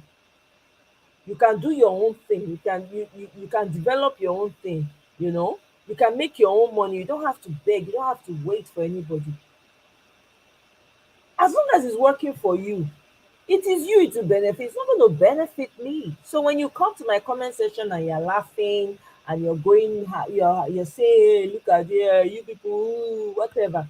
It's not me you are laughing at. You're laughing at yourself. The only thing I will ask you now, the petrol that you are buying now 500 now. Wait, it will soon get to 1,000. It will soon get there. Don't worry.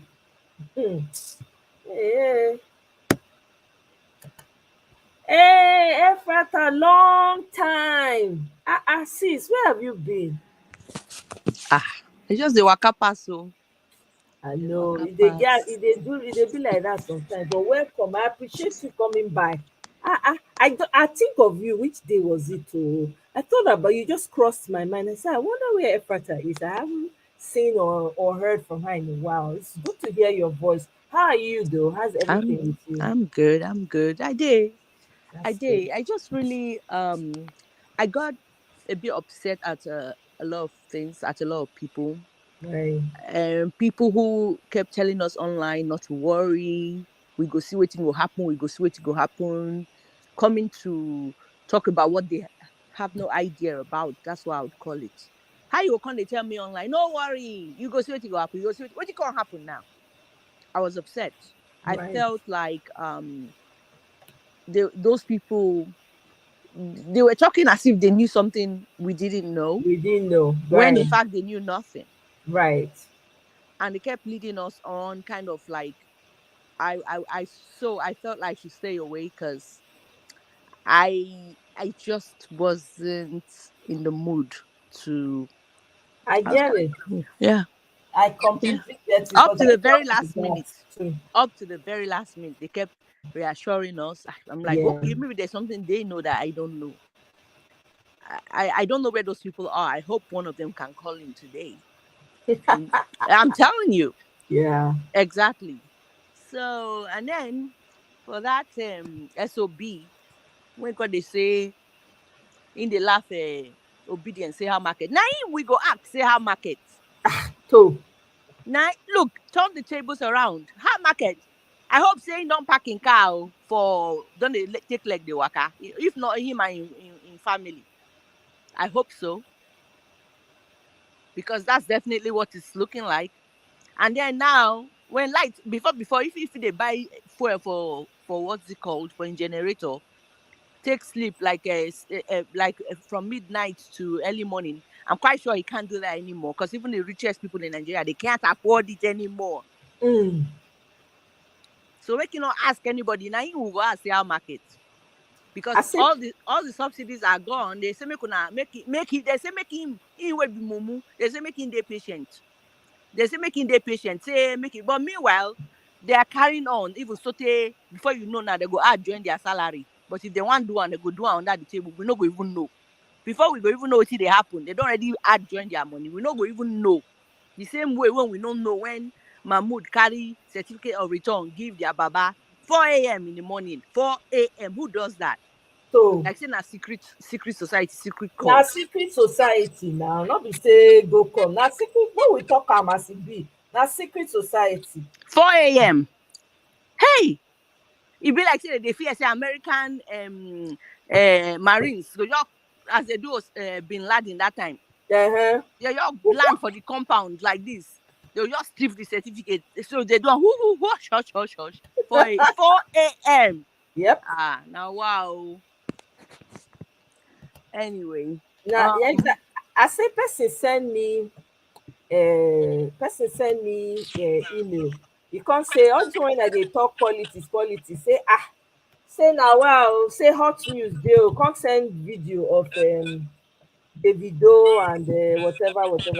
I can't say wetin concern this one. Not be this one they do me right now. I don't understand why this person dey send me this. I beg make I talk on it, make I give am perspective on this one. And this one make we talk about say the politics one. I got and say first and foremost, I know they do gossip blog. Number one, even if I mention those people names, now to learn a thing or two, or just to talk about life generally. Wetin concern me concern wetin dey happen with Davido. E no concern me. Everybody get wetin dey bother dem. The only dey do me now if people dey see food chop for Nigeria, people dey see wetin dem fit take their money do, everything dey okay. Guess what? Many of the issues wey people dey bring online, dem no go get time to dey bring am online. How about that? Well, you see, a lot of our people, they don't get numb from the misbehaviors of our politicians, of the failure of the government. They look for succor. They look for wetin go keep them happy. They look for wetin go distract them. I not really. Sometimes I will blame them. Sometimes I not blame them. You understand? Mm-hmm. So all this drama, then where they go on and up, and the way they participate heavily into it. Now to remove your mind, you don't know what you mean. No, when you go home under that hot weather, you understand? The only thing where you just come out your mind from the harshness of the environment, of everything else around you. Now just to look for waiting you come out your focus for a couple of minutes from waiting they happen. You sure you get. That's the truth. Yeah. So plus of course, you know, what they call it, drama and itself. Drama and what's over sensitization, or what do they call them? Like everything being overhyped itself, and yeah. So, but you know, people like you and everybody else, when get them for mind to continue the same story. Now God, now passion, and that's how you know who somebody will get passion for something. So it's okay, anybody can say whatever. But what I'm saying is this: the suffering just the start to. Just they start to. We never even start. I'm scared. It scares me. It scares me because I know how many people they call me, where they call us. I know how many people when the one I feel I'll do for some of them I have to turn away. Say I'm not feel no vex next time. You understand? Yeah. So the suffering. Okay, just listen to this. So now with electricity, the electricity now there is no longer going to be subsidized. Exactly. Do you know what that means? Before what did they do for like Benin now? They do every 3 hours. Every 3 hours, and the other 3 hours when you go use your gen, use your solar, use your what's the name of this other one? I keep forgetting it. The battery, whatever. Oh geez, I keep forgetting the name. Whatever else you can afford to use to supplement solar. No, it's not solar. There's another one. It's battery charged. Okay, I don't know. Yeah, these are very good. That one is very good. If you get them for house, you're not gonna say they take light. Okay. Yeah, it's very good, but quite expensive. So so you see, so look at that inconvenience. The inconvenience of say education is no longer going to be subsidized. Look, the truth of the matter is that who does that? Anybody will get mind or will get good mind. You just put all those kind of suffering on your people without they never increase salary till now. They're not talking combo. See how they want to increase minimum wage. They're not talking combo. The so-called palliative, they're not talking combo.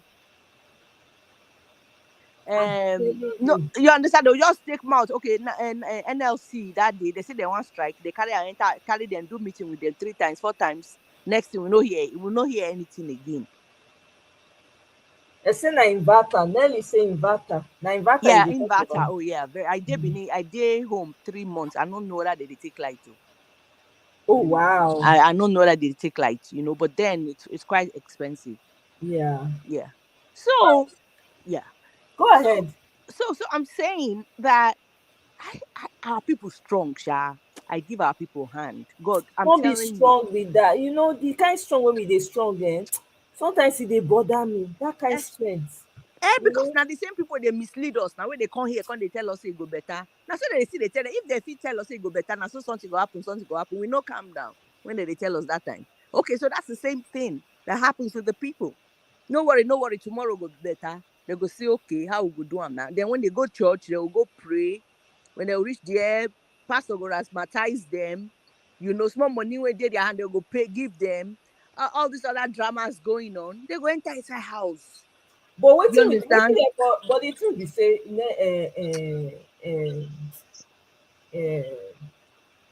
my sister, right? Wetin they for do? Make we even talk about that one we just bring up. So wetin they for do? You understand? As this thing be as it be, so when we say they steal am from our hand, you me and you see everybody know. Wetin they for do? Wetin you say for do? Nah, protest, nah. No, we're on the protest. So I tell you the other time when I called, I had just come in from a vacation where I go London. I can't say from London, saying so I go enter France. But of course, all those protests back and forth, here and there, that time. The people of France, they routed for about 6 weeks. So scatter everywhere. Oh. Not be small thing that time. For that small Paris where you see for DNA, they do them. And you understand? For everybody, just they say Peter Obi no want time. Peter Obi no want time. They just it's okay. See now, everybody don't enter house. Even if God forbid tomorrow now we get this our mandate back, nothing will happen, no, because the people don't get boxed in. They don't deprive them of everything. But say to say the protest, you say by now reconciliation there for the talk. If to say the protest, but then you get something. No, what you forget? I'm telling you, at least okay. See NLC now. We're supposed to stand for the people, right? Now so then talk go there. They form gra. Those ones they don't give them money now. Those ones go keep quiet. When they don't give them, they don't share money with their hand now. What you consign them? All right. So if knowing that now, so what do the people do? Do they need NLC to come out and protest? No, wait. The thing be saying, let me test this matter. Because I think I'm true. Because maybe they push for the protest. And I was one of those. I was like, let people come out and just. But the truth be say, the Nigerian politicians don't care about human beings. They treat Nigerians like less than. But the Nigerian politicians then pass the people. See. I remember one time. But the power of the state is more than the power of the waiting they get.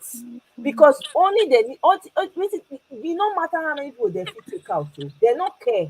These people ready to stay there forever. Play out. Like say everybody come out like that. By now, they're going to talk, say, by now people want to take advantage of the situation for don't take advantage. Definitely, we know say those people. Number two, therefore don't they quell. Maybe they don't come and say, okay, let's call for peace. Let's just move on now. We for don't they move on now. They accept this sham when they do. That's the truth. Now, what's happen? The expectation when they be get say, this thing will happen. People will come out, go protest. Because if you remember that time, Ephrata, if you remember, right, they were sending tanks to the ground. We started seeing tanks roll out in Lagos. We were seeing them roll out even in Benin. Some of them, they were rolling out, right? It was in preparation for the fact that they knew that the people were going to protest. Why you think say all those tanks when they roll out, where they can't go overnight? When they see say nothing like that happen, then they send them back to their station. What they wanted was, it's not the Nigerians. They will protest. The last they will protest. By the time we take out enough of them, the rest go enter inside house. Even what did they call him? Charlie Boy. Charlie Boy be one come out now with the boy say, okay, it's time for them to go and protest. Guess waiting. Now he talked to Peter Obi. Peter Obi come, I guess he tell am say chill, calm down. This is how I want to do it for now. May you chill, may you try talk. Even Charlie Boy came out and was upset at Peter Obi. He even responded to him because say he never see person when weak. He talk am for one of his Twitter this thing. But after a while, when he now saw the way it was going, he came out again and said, wisdom deal. Because I tell you for free, my sister, if to say we don't protest, we for the count, we for count bodies, we for cry, we go say hell hell, na so e go be easy. 4 years for go by. Now the thing don hook dem for throat, e be like fish bone. Dem no fit swallow am, dem no fit vomit am, because Peter Obi don put the judiciary, the whole system, he don put them on wetin dey call am, on trial. Now you and I know that we don't have any structures in Nigeria. The only one that is standing right now is the judiciary, and we are about to find out how horrible the entire system is, including the judiciary. Well, If they do not do the right thing, this well, is what me I came to, because I was on the same page as you were. Mr. Kel, welcome. Good well, evening. welcome, Mr. Kel. But can I just Yes, quickly say, sir. Maya, good evening. Good evening, Mr. Kel. Yeah, go ahead. yeah, Efata. judiciary day for Jagaban pockets. That's all I know, and I can bet $1,000 on that. All right. I agree with you 100%, and I'm waiting to see how horrible it's going to play out. Me, I'm 100% with you. I don't have any trust for the judiciary. I'm not here, like me. I've always been saying it. I'm not. I know they beg no judiciary. May they not do their work. It's even may they not even do one. Me want make the system crumble, pata pata. I'm telling you for free. I want make we divide. That is me. This is where I'm standing right now. Make the system, make it bottom out completely. That's what I don't have any zero trust for the judiciary. I'm on the same plane with you. Mr. Kel, welcome. Thank you very much. Good evening. Yeah, Maya, good evening. My sister Efata, good evening. Good evening. She has her Good mic. evening.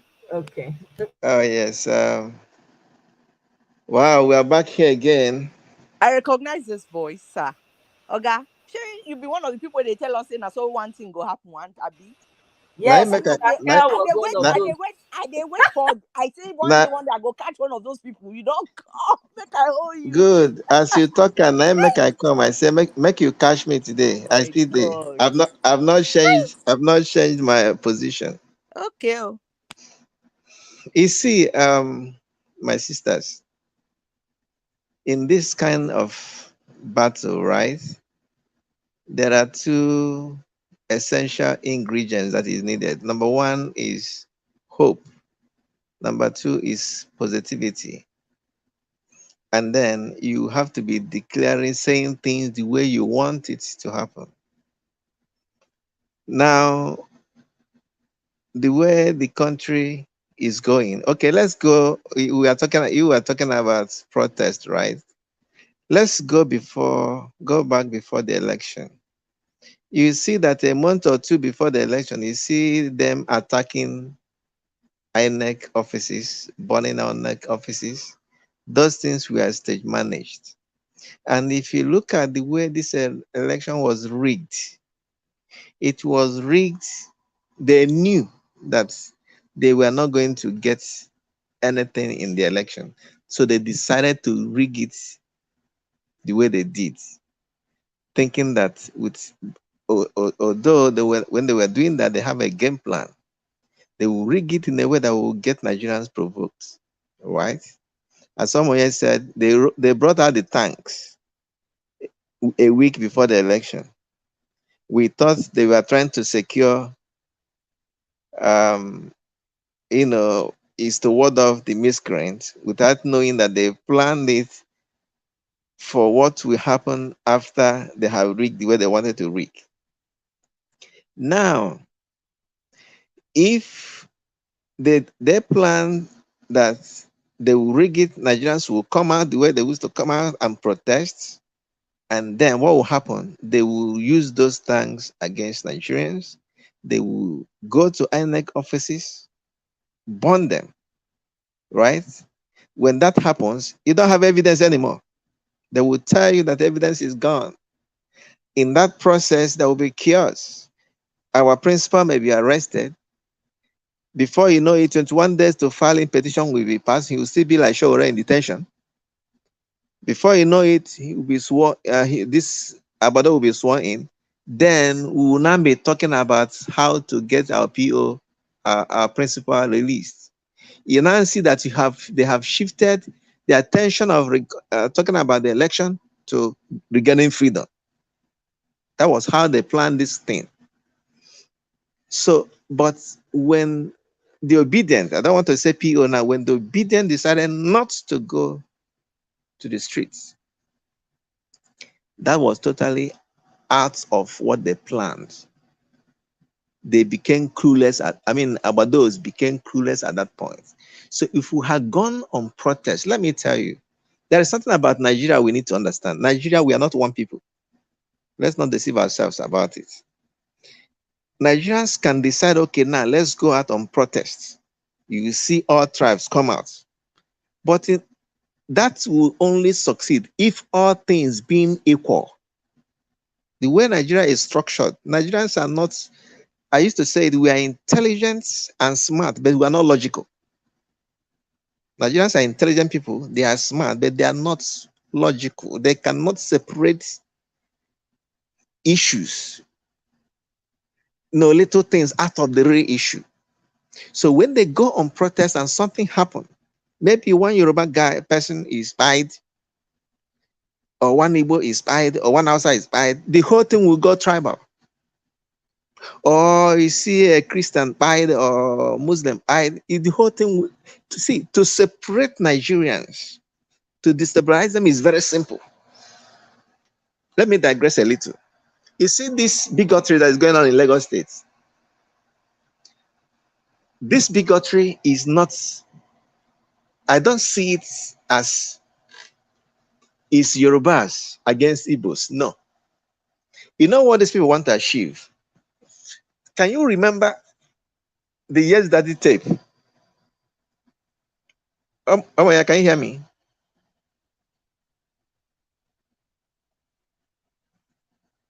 Hello? Am I being heard?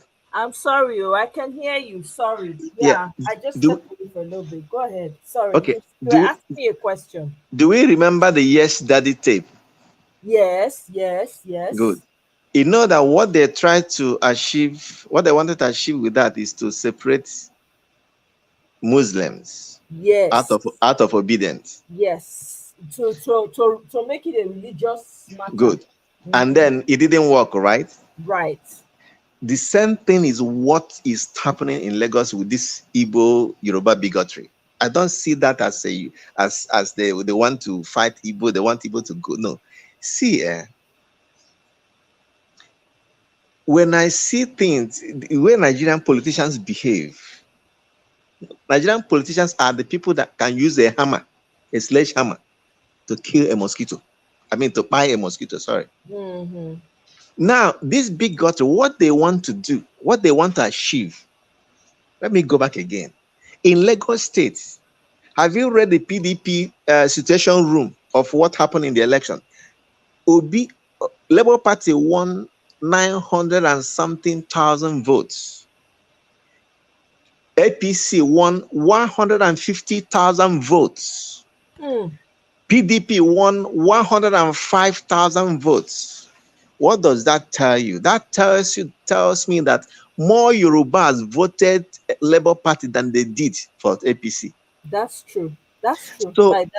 So this bigotry they are doing now, what they want to achieve is, because, sorry to say this, they felt that Yorubas can easily hang on to tribalism when it comes. Yeah. So they are trying to use this bigotry to separate Yorubas from obedience. That's true. Obedient movements. I don't see this now as they are fighting Igbo that did. I lived in Lagos for 25 years. What they want to achieve is to separate Yorubas from obedient movements. But one thing I know is that I don't see anybody that voted Obi, voted Labour Party in Lagos State, that if election is called back tomorrow, they will not go and vote APC. I don't think it's possible. Or even if you want to happen, it may be like maybe a fraction, or maybe 1 to 5%. So that is the Nigerian politicians. When they are doing something, I don't follow what they are doing. I want to know where they are coming from, and I will travel with that thing to say where would they want to arrive.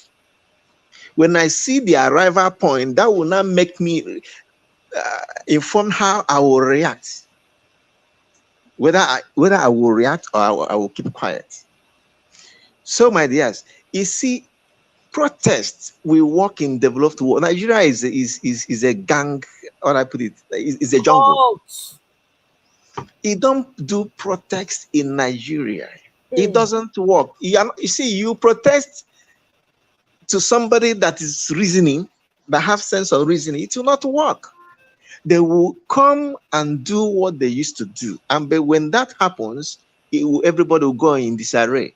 Obi knows this thing. This guy is a politician. He understands Nigeria. And I also knew that if we had gone on protest, forget it, by now we should be talking about, you see the way we talk about it now in the Kano. That's what we should be talking about now. How to release Obi. Yes, that's true. You will see Yorubas, Hausas, Northerners, I've seen the leaders, Christian leaders going to form delegation to go and beg the president to release Obi. By that time, nobody should be talking about the election. That is what has happened. So the way I look at it, that is exactly a smartest move to do.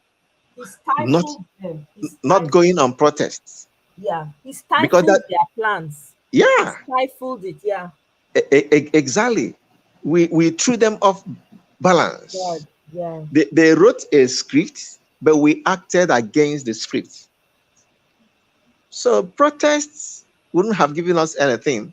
Okay, look at the revelations in the courts. Right? Look at the revelations in the courts.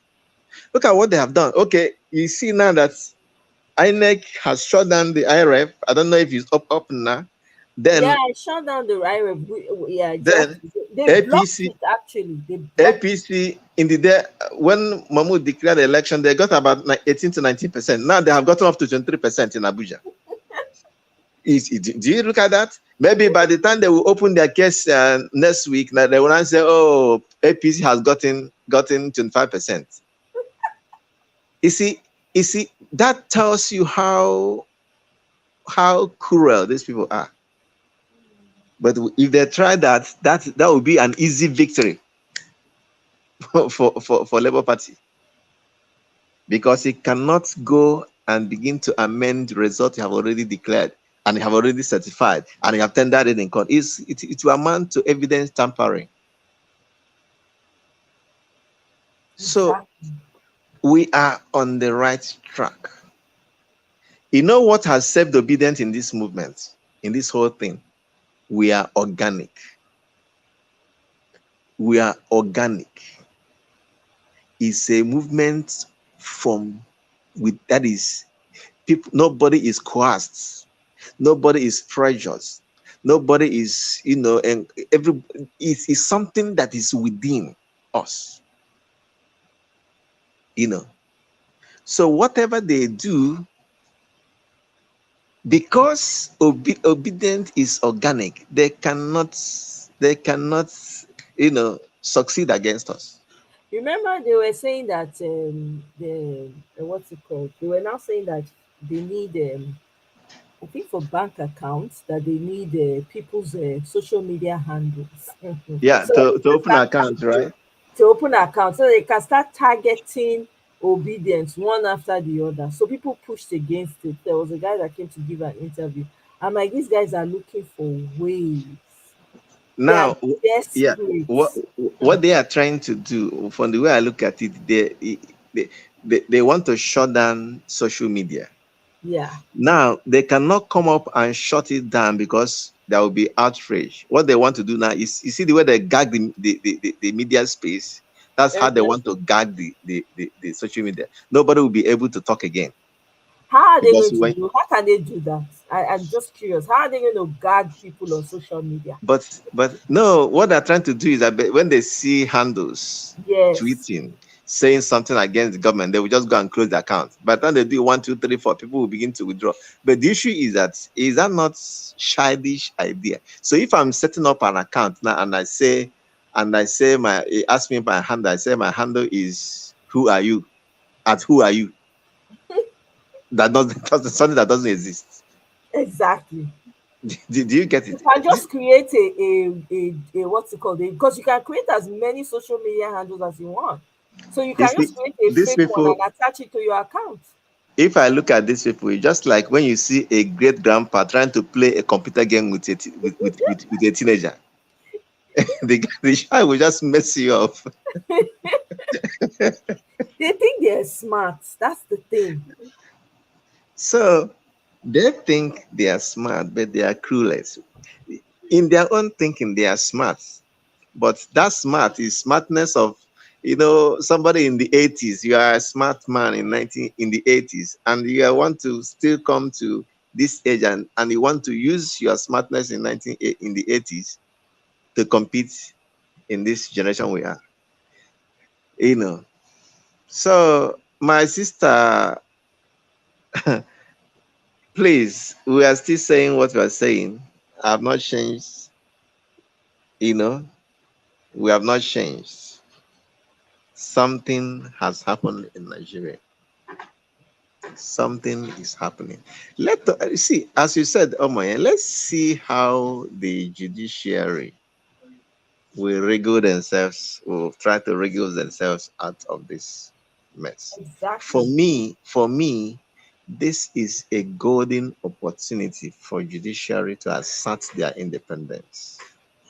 It is a golden It's a golden opportunity for everyone, even the legislature. Yes. Every institution in Nigeria, this is the opportunity they have to assert their independence, or they forget it forever. Yep.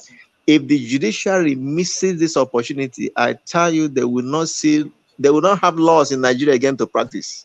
Nope. This madness, this group of criminals, they will write judgment in Aso Rock and give it to judges to read. Oh, in any case. That's So what it's getting to. I think they know what is happening. They know. Even though let's all agree that the Abado have them in their pockets, right? But if they see, I would just want to reason like one of them. If they see that they have seen an opportunity to escape from this, slavery, just by hitting the gavel, I think these guys will do it. I think these guys will do it because you see what has happened for the past 8 years. Judiciary that's supposed to be more powerful than the executive. Right. Because here we are in the West, if you tell somebody I'm taking you to court, man, the person will not sleep. Yep. But in Nigeria, the reverse is the case. They will be proud to tell you, go to court. They'll say, go to court. Do you get it? So they have opportunity to reverse this thing for themselves, for their good, not even for the Nigerians. They are doing this for themselves. Yep. The same thing applies to law enforcement agencies. If they want to be allowed to do their work and be more respected, this is the time for them to be neutral and stand for the right cause. Did you see that interview with Chief Justice, the CJ Ariwola? Yes. Okay. You saw when he was saying that he should no way take bribe, one thing. You saw that, right? Yeah, I heard him. You see, one thing, even if he's saying what he doesn't mean, that's the way your word will stand against you. That's the way, my holy book tells me my word is my burden. Right? That's the way your word, the what you say, will compel you without you knowing to do what you're supposed to do. That's to do the right thing when it matters. Your word will bind you, but whether you like it or not, one way to speak against you. Good. That is out of your mouth. Yes, because if you look at this thing clearly, Obi and the Labour Party has, in fact, given an overwhelming evidence and witnesses in this case. I just want to see how they will regulate out. And as it stands, even from the do you know that somehow PDP's case is even more rugged than Labour Party, because they are coming in two angles, right? PDP is coming on the disqualification of Tinubu personality. Why Obi's petition is centered on the irregularities and non-compliance of INEC. Yeah, so it's a two rugged-edged sword which they cannot escape. That's why I see, when I talk about this bigotry going on, these people are planning for, maybe they are negotiating for a rerun. Because that is, I've told you before, that is the worst the judiciary will do for Obi, and the best they can do for Abado. But even if a rerun comes, it will be between Obi and Atiku. You see, these certificate forgeries, they cannot get out of it. Let's forget about drug. Let's forget about the drug. That one they can decide, oh, it didn't happen in Nigeria, oh, there was no conviction, right? But you see the certificate forgery. You see the NYSC, the child certificate, and then NYSC exemption letters. Oh my, you served in Nigeria. Do you have the two? Do you have NYSC certificate at the same time you have a discharge certificate? I mean, exemption. That never happened. Do you see the discrepancies? One is 1952, one is 1954. What are we talking about? I want to see how these guys will wriggle out of this thing. We may forget about Shetima's double nomination. They can find a way around that, right? We can forget about the drug charges. They can find a way around that. But 25% is an automatic run. But you see that Abuja is an automatic run. If they are not able to say, okay, Obi, let's calculate the lawful vote and declare you president. I don't want a rerun, to be honest. I try to push it because I really don't want to put it out there, because these people, yes, if you know how these people are. We don't want a rerun. People are traumatized. Why are people ready to go back to poll again? I mean, they should give the man who won his thing.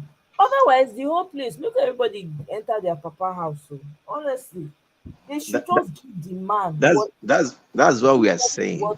We know this issue of that country. No, I don't trust anything. No, I beg. No. We know that Obi won the election landslide. I said APC got 150,000 votes in Lagos. That is the Lagos State Tinubu discovered.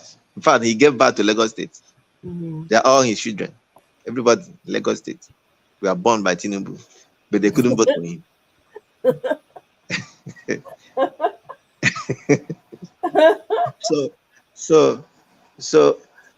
So if there's going to be a rerun, Tinubu will not participate because he will be disqualified. Well, we don't know that. So Mr. Temo will not talk that rerun, Sha. I understand like what Kene is saying is the worst case scenario. But yes, that's the worst. Yeah. Yeah, more not to put mouth for that thing, because. Did you see the European Union reports? I played it earlier. I played it. Okay, yeah, I played it too. But guess what? I don't trust them. But they are not telling us what we didn't know already. They are not telling us what is new. I mean, we already have all this information. My question to them is, okay, now that they have all that information, why don't they take it and to their leaders and say, no, cut this guy off cold turkey. Ignore him. Don't invite him to France. Let him feel that he's not recognized as a leader. How about that? How about that? No.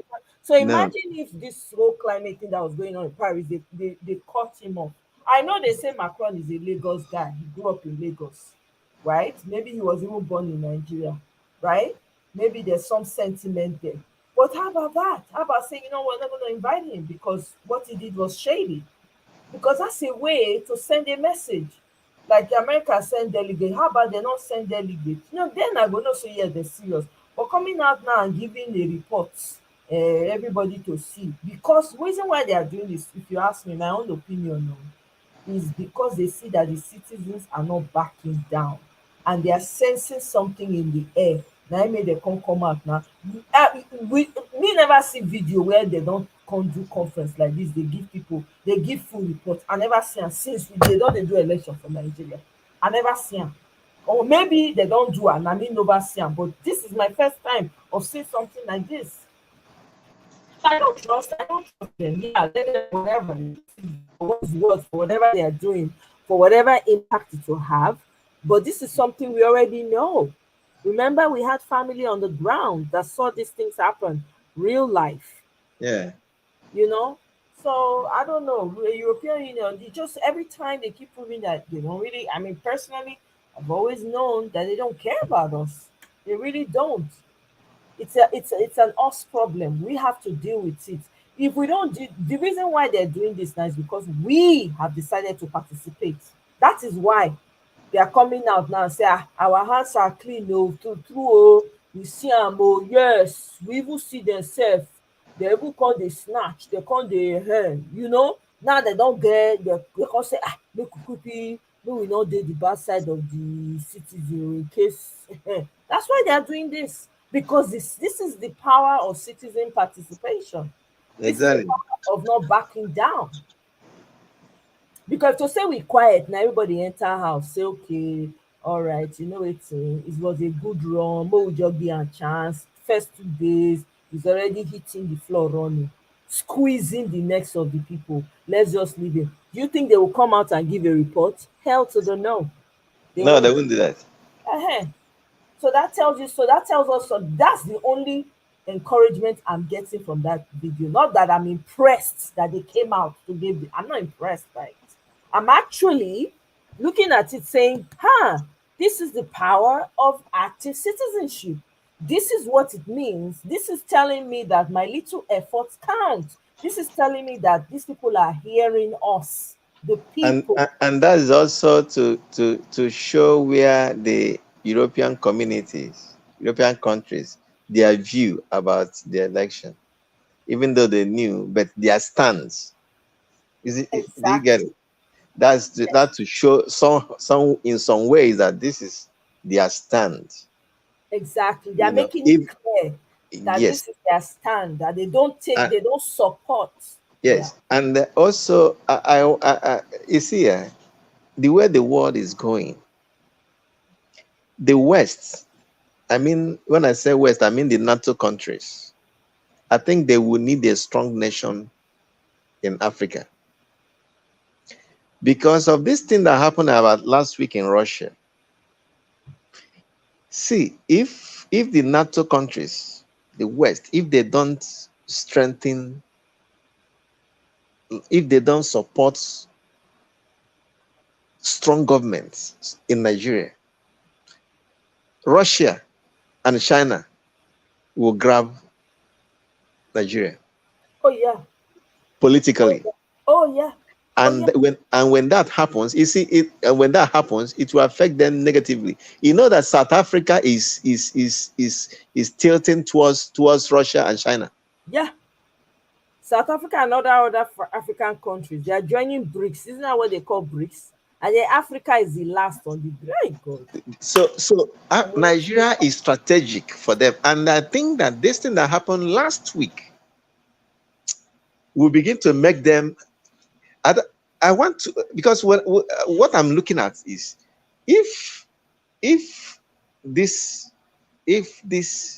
losing democracy is happening in Nigeria, if this insecurity is happening in Nigeria, I know that the foreign nations will come in when they will benefit, right? Yeah. So I look at, okay, so who will this benefit? Nigeria, China is already almost buying over Nigeria because all our debts are in China. Our seaport is owned by, for the next 45 years, now not your Lagos seaport, now China get now. You know, like so China get Agbado, sell them to China the next 45 years. Yeah. And so then on top of that, we have the Lebanese people. Is see that Nigeria, Indian people. So the only way I think the West only way Nigeria will be out of the pocket of China and Russia is when we have someone like PO. Because if it comes, the first thing is to clear the debts Nigeria is owing. Right. If we have a strong Nigeria, then the West can say they have an ally in Nigeria. Because the whole world is facing Africa right now. Africa is the beautiful bride who gets this continent. Once you get Nigeria and South Africa, Africa is gone. That's it. Kenya is just like one or two states in Nigeria. So when I listened to that final report yesterday, from EU, I said, these people, they don't wake up. They don't wake up. Because if Nigeria is insecure, who will it benefit? Is it how will the West benefit? It will not benefit West, but it will benefit China and Russia. Because they have their money they have their investment in Nigeria. Mm-hmm. But they will need one decision, one person that can come in and turn things around. I don't see how insecurity will benefit the West in Nigeria. You actually make sense coming from that angle of, because I've been watching this whole Russia-China move that's going on and how they're interacting with some of our African leaders, and I'm very suspicious of it. I'm like, this is why we need to get it right, because the sad part of it is that these Russia-China people, they are not coming as partners. It's almost like replacing one with the other because of the way the body language of these other African leaders, the way I see them interacting with China and Russia is uncomfortable. And I know that the Western countries, including where we live right here, they're not happy about that, because to them, like I say, they won't go chop for the same pot when they chop. So there's jealousy going on there. So you're right. It will be of great interest to them to ensure that Nigeria stands, because if Kasala busts, nothing for them to be a scramble. God forbid. Yes, now if this thing stands, you're gonna have someone like Putin in Nigeria, or someone like Xi Jinping in Nigeria, because this guy, this Agbado guy, is a total dictator. Exactly. Right? Yeah. And he will begin to tilt towards those dictatorship leaders that are Putin and the guy in China. Yeah. Remember this guy I don't know if he's an APC guy, very loud-mouthed guy, very annoying fellow. He's a northerner. I've seen him on TikTok where he's going good. He's encouraging when he hears that one African country has dumped NATO and has joined BRICS. He's very happy, celebrating it. I forget his name. Oh my God, what's this guy's name? During this election season, he was really like abusing all the obedience too. Okay, I get a picture of the person. I've forgotten the name. Yeah, you know who I'm thinking. Yeah, he's always so that means that they're going to be encouraging this guy, Baba Blue, to tilt towards if he's not already thinking about, because this is why he's already aligning with, because he has something to gain, or France has something to gain from Nigeria. That's why there's a connection going on there. When you see him running to France every time, they are signing something. So even if these other Western countries turn their blind, I guess so they no concern them. You guys remember when FFK was saying, I beg, who are they? Who's America? Who's UK? I beg, you don't have to go there. Because they have plan. They will join, because all of them now, some of these African leaders that don't, whether they don't read history, they don't know what's up, they don't understand the world system, they are all running to go and join BRICS. Why don't you stand on your own, for crying out loud? Now we get the resources. These people good day. Oh. Good evening, my brother. Sorry, Mr. Black Panther. We just did. Sorry. Hey. Good evening. Oh. Good evening, guys. Hey, my brother. Welcome. Hello, sir. It is very. I thank you, Mr. Onmoye. People are discussing a very big issues that need a lot of analysis. That need a lot of understanding. Yeah. The issue, what is happening in the world today, is that the world is technically going under recession, especially the European countries. They are all going under a very big, serious problem now. For one, the Russians are a very big problem to them, because Russia is going to cause instability in the entire Europe. If they don't have their way, they rather create instability in Europe. And the second thing here is that what makes Europe to be Europe is going to be a headache, because the supply is no longer, Russia has cut short the supply of what makes Europe economy to drive very smoothly. And we all know that there is a sort of, they are moving away from this. America is trying to move away from the gas to electric power. So, and all the resources, because if you look at Africa in the world as a whole, Africa is not positioned in a place whereby they can the world powers can tactically put their weapons or mercenary to fight. But Africa is positioned in a place of, let's target like a place of prosperity. Africa is positioned in a place whereby the resources in Africa can take on the world, because they are moving from that oil to electricity, and what they will use in producing that electricity to make it work, the mineral resources is right here in Africa. If you see what happened, there's something America is trying to play. Elon Musk is one card. If you see now, Elon Musk has a joint partnership with the military in America and some other countries around the world. Elon Musk has created himself as an expert in the renewable energy. And he has really come down to Africa, and Nigeria is one of the points, the contact where they have discovered a lot of these mineral resources they need to make this new renewable energy go very strong in the world. Nigeria has a very high reservoir of it. That was why when he made his approach towards Nigeria, that approach was cut off, because they asked him to come in and build a manufacturing company apart from the company that will excavate the minerals he needed for his energy project. But he rebunked, he refused it. And now, because he has refused it, the Chinese have come in.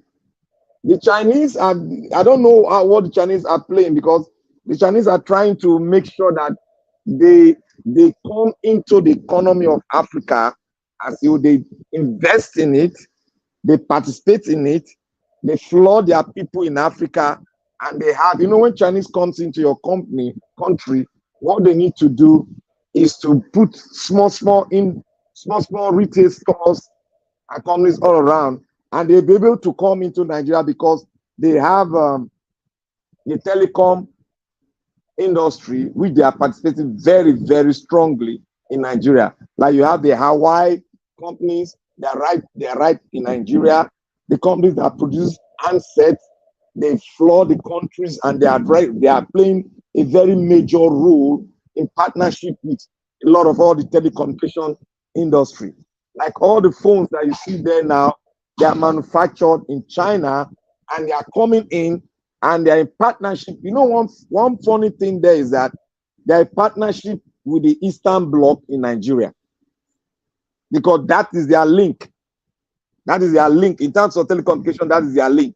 So they do all the governmental stuff while they have partnership basically with the Eastern Bloc of Nigeria. So why they are fighting, they are trying to fight over, it's like fighting over supremacy in Africa. But the Chinese, what they are doing that Biden wanted to do when Biden called most of the African countries to Washington was to have a way of funding so many projects and completing so many projects in terms of energy and in terms of other, like the agricultural industry, where they bring in they have to bring a new technology of producing food, which the Nigerian government, rebuke. But they are going to forcefully go into it because they believe that Nigeria is growing in terms of population. And when the population is growing, there is power if we have the ability to harness the power of the human resources in Nigeria. So what the Chinese are doing, they are like a virus. They are coming in gradually. But we should not throw away the might and power of America. Because they have the economy of the world in their hand, because the dollar syndrome. So, and it is very, very tough for you to break that thing. Gaddafi tried to break it. No, nobody can. They ended that other side.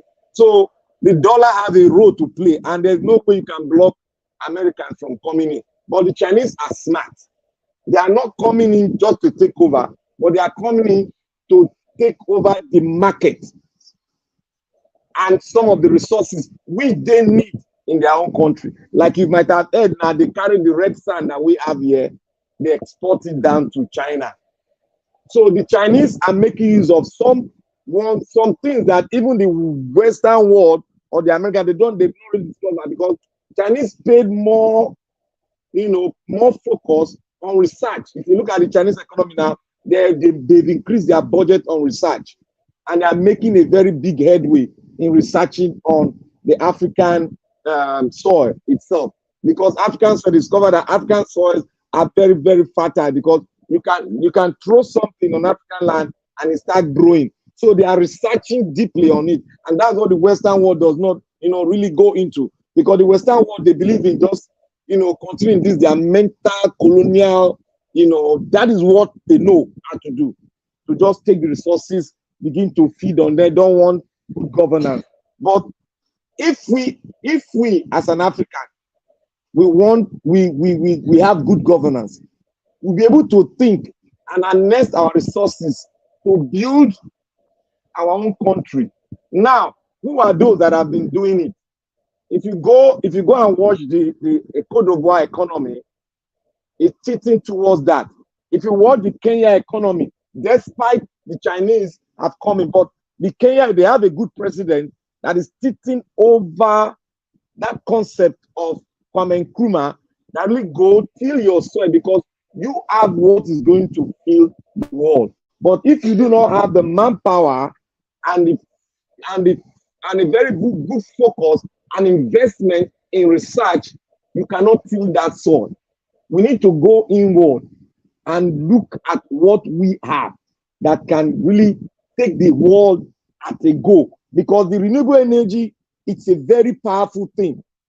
If you look at it, when the world was moving from combustive energy to this gas, it was a fight. It was a fight between the America and Europe. But now it's a fight between the America, the Chinese, and the Russians together. It's a fight between them and Africa. But the fight is like an underground fight, because Africa has the resources they will harness to make their existence not fade away. But we African, we are not looking inward because we have everything it takes to take on the world. We have everything because Africa is positioned in a very good climatic condition and a very good thing. That's why if you go to Zimbabwe, if you go to Tanzania, you see a lot of investment, European investment going that side. Most of the Eastern African countries, a lot of tourist European investment properties, they are going towards that side. So we need, and Nigeria is a very good position because we have one of the best coastal line, including Ivory Coast, Ghana. We have one of the best coastal line that is not very aggressive. Not very aggressive, and the potential of investing in it will be a very profitable thing. But the Nigeria economy, the way it's fashioned now, we need somebody that can create the middle force. The middle force is a class like what we have in America. We have the middle class that move the economy, but we've not been able to do that because as of today or just last week, about 101 million people are now in the poverty state in Nigeria. This is the statistics. So until we have person like PO that can create, because there's no investment that will come into Nigeria now. There's no anybody that tells you that they are going to sign one thing. No, the only thing that they have using to take this loan is the oil, the gas. And Nigeria have one thing that we all did not know. Nigeria have the fourth largest abundance of gas in the entire universe. The Gulf of Guinea, just the Gulf of Guinea, we serve the entire African country. But the Gulf of Guinea is being owned, about some 80% of the Gulf of Guinea is owned by Nigeria, while the 25% is covered around the Cameroon and some other small African countries. So we have a lot of things. That is why people, the whole Europe is focused on Nigeria. But one thing they cannot come in here because we don't have a stable economy and we don't have good government. Forget about what British is doing. The Americans know that we don't have a good government. That is why they've not really come forward to really spell it out. You see, the president has not really come forward to speak directly on Nigerian issue because they know they know themselves that the person that won the election was Peter Obi, and they are waiting to see what the judiciary is going to say because they need a very good person in Aso Rock that can harness the potentials, the human resources in Nigeria and create a sort of wealth. Because if you don't have a lot of people coming out of poverty, you cannot have a good economy and you cannot have investors that will come in. We need we need bargaining powers, people that can buy. Because if you have population and you don't have the power, the buying power by this middle class, then who else will you sell your product to? Is it to the small, that be 20% rich men? No, it doesn't make sense. So you need to create a middle class that will have these resources so that they will have the resources and drive the economy very well. And now they will not come in and make Nigeria a hub in Africa. Now, why did they stop the city, the hub they're trying to build in Africa? That is the Eco-Atlantic. Why did they stop it? Why is it not moving on? It is because we don't have a stable economy.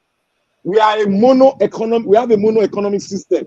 So we need a government that will diversify the system, bringing in the gas, because the resources, the gas itself is more than the oil itself. But people are sitting on top of that gas. They are not letting Nigerians know the potentials in the gas industry. They are just looking at the crude oil alone, and that is what we use as a bargaining chip. But they cannot really come in and invest. They cannot really come in and invest. That's the problem. Yeah, thank you very much, Mr. Black Panther. I want Mr. Jonathan to come in.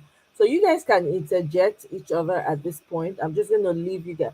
I'm reading Emmanuel's comment. He says, China is buying up Africa. Be careful with them. In Zimbabwe, just buying up land and treating people like trash. That's bad. And I know they're already doing that in Nigeria. I know because I've been to a manufacturing company in Nigeria where they manufacture hair. That was my first time of seeing that. And the way that they treated their staff and the conditions those people, the children, the Nigerians I saw working under them, my God, I cried though. And not just them, even Indians. Maybe Indians get Kia Motors. I went to Kia Motors. When I went to their office, they said the person a manager, Nigerian. If you see the office when they put this man, my goodness, the entire place was dingy. E be like say the building won't collapse. Man, our leaders, God, they do this, they are demonic. I'm sorry. Oh my God. Look at the way they treat your people. You don't even care.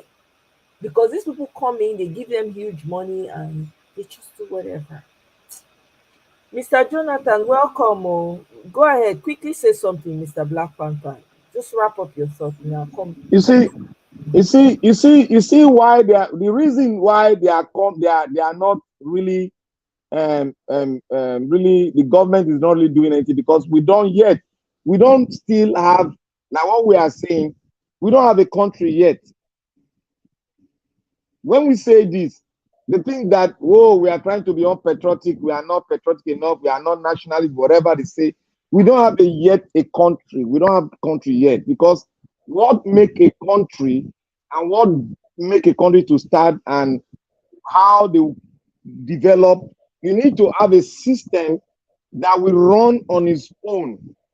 You need to design a system like what you have, like what the Microsoft have. The system can detect who is a scam, who is a fraud, or what kind of virus that is coming in. The system will act on its own because they've set up the engineering stuff, the architectural design has created that system that will seize any scam coming their way. So it is the same thing when you are creating a country. You need a system that will run while even if you don't have even a sitting president yet, the system will run. And to run the corrupt section, you have a judiciary that will run independently. We need to run the judiciary because there are two things that will make a country collapse. Two things. One, the judiciary. Judiciary, one. Then two, when the press. Two, the press. I'll put the third one, the people. So if these three legs does not function very well, democracy cannot be good. Because you need a judiciary that will be independent. We have to create a judiciary of our own style that will be totally independent of the federal government. And that will work for us. Not, you see, this whole idea. Yes, to work for us. Black Panther. This whole idea of our the way our judiciary is, right? It just copied everything from Oyibo people without putting our own selves in context. Because what works for us is very different. So it's very, very different from the type of laws that these people just copied. And even the copy when they copy, they even follow the copy when they copy. We have laws that work for us. We have customary laws. Those customary laws ought to take precedence. I'm telling you, that's the only thing that we have to find ways to carve out laws that will work uniquely to us. We want to do everything like them, but we're not like them. We have to be honest. We have culture. We have tribes. We have customary laws that are actually made according to the natural laws. You understand? So if we can do that, because that entire judiciary needs to be reformed, man. They don't even have ethic rules, no professional rules, nothing. They just do whatever they want to do. It's crazy. Go ahead, Mr. Black Panther. You know, when people say something, there's somebody that was saying something in one of the diaspora was saying, so he said the judiciary is like a court. You see, the judiciary is meant, what saved the American system, what is saving the American system now is the judiciary. If there were no judiciary, the American system would have been in a very big chaos now. So, but the judiciary was created. That's when you have, you see the way the American created their judiciary. They have what we call, they have in every ministry, like let me say in every ministry, they have what we call the Inspector General. These are the kind of a system that monitor its own self, regardless of whatever is happening.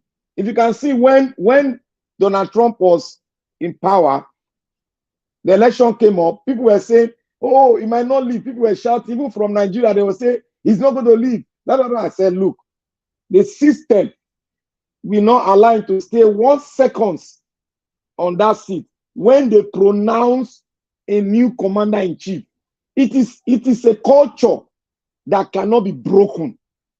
So if we have a judiciary, and one thing, before we can have that, we need to come up with a constitution that I still stand on my ground when I tell people that, look, our traditional leaders, our obas, the king, need to be separated from the governors. They need to be instituted into the constitution because they have a very vital role. You're actually correct about that. But people are not looking into that. Yeah, that's very, because the monarchs themselves, they understand the way the laws and the rules, the customary laws and rules work, because that's what they came up under. So what they do, okay, like for instance, now this whole wig and gown that they wear, that thing first of all annoys me to the core.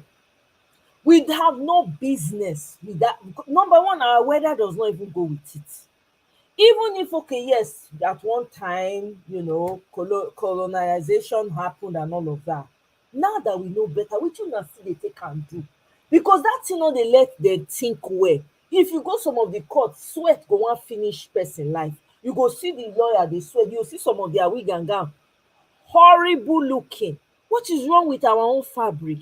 All we do is just copy and paste. And these people, there's a reason why they created the laws the way they did for themselves, because they can hold themselves accountable. You know, so what you're saying about the monarchs that we have, the monarchs have a vital role to play in their communities and in the society as a whole. And they need to be, their roles need to be designated and made clear to them. And even if we're going to have a judiciary system, it has to align with how we are as a people. For instance, Amadioha, Shongo, all those people need to be involved in us ensuring that these people, they want to do bad, you go swear by them. I'm sorry. That's just what because the thing, see what we do. Okay, for instance, now the religion when they bring up for, you know, they work. They've taken advantage. They don't take the religion, turn onto another thing. Even though, yes, you know, there are a lot of questions in regards to whatever. Look at what they've turned it into. It is now it's such an unserious thing, and people don't care anymore about it. Matter of fact, people are leaving the churches in droves. I'm telling you, it doesn't make any sense at all. We need to get it right this time. And it's good that we're having this conversation. I just wanted to interject with that. What you're saying about the monarchy is so powerful. It's so true. They have roles that they play. The reason why I say so, you see, when it comes to security, the monarch have a role. They are closer to the people. Then when it comes to the values, because we need the values, for us not to make our values and morals not to be infiltrated by this world, European, whatever ways, we need them back into our constitution to bring that morals back. And also, in terms like, okay, for instance, now, I have been trying to, exercise my brain on some kind of thing, like a system. Like you have the local government chairman. The way the local government chairman is structured in Nigeria Constitution, they are structured in such a way that it is very clear that they can steal money you cannot even detect. You cannot detect it. Therefore, we need to make our monarchy system in our various houses in Nigeria, like that's culture. We need to bring it in so that we really make sure that we really it's just like pari passu with the local government system, so that things that will be done, everybody will be seeing it, even the monarch will be seeing it. It's not like you now put the monarch under the local government system. It is very, very bad. Exactly. Let me point to an example. Like Ekoma, right? They have an Onoji in Ekoma. When they have issues of land matters in Ekoma, the indigents, as far back as I can remember now, they will used to go to the palace, to the Onoji's palace, to go and resolve land matters. The Onoje will help them resolve it. The Onoje was like a sort of like an arbitration. You go hear this one side, you go hear this one side. Okay, where the dog, because they know the lay of the land. They have the history of the land. So they know who the original owners of the land is at one time, because they have recordings in their palaces. So when they come and talk about land issue or whatever concern they have, because there's some people who don't go to court. As far back as I remember, then they used to go to the Onoji's palace to go and resolve issues. Even husband and wife, they go Onoji palace that time. To your point, these people are closer to the people. They have direct connection with the people. They know the person's compound, the compound you come from, the family you come from. They can trace you.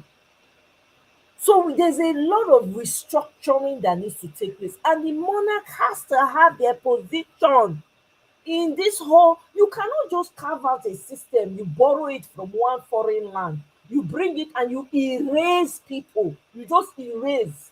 You don't even give some roles. You just throw them aside to one corner. There's no way society can function like. And then you want people to get rid of their religion and just embrace. It doesn't work like that. Mr. Jonathan, if you are there, please interject. Me and Black Panther, we are taking over this thing. Yeah, thanks very much. I called you earlier, but Black Panther was talking. Yes, in fact, I didn't even know that Black Panther was there, because I was in then. I just heard Black Panther, Yeah.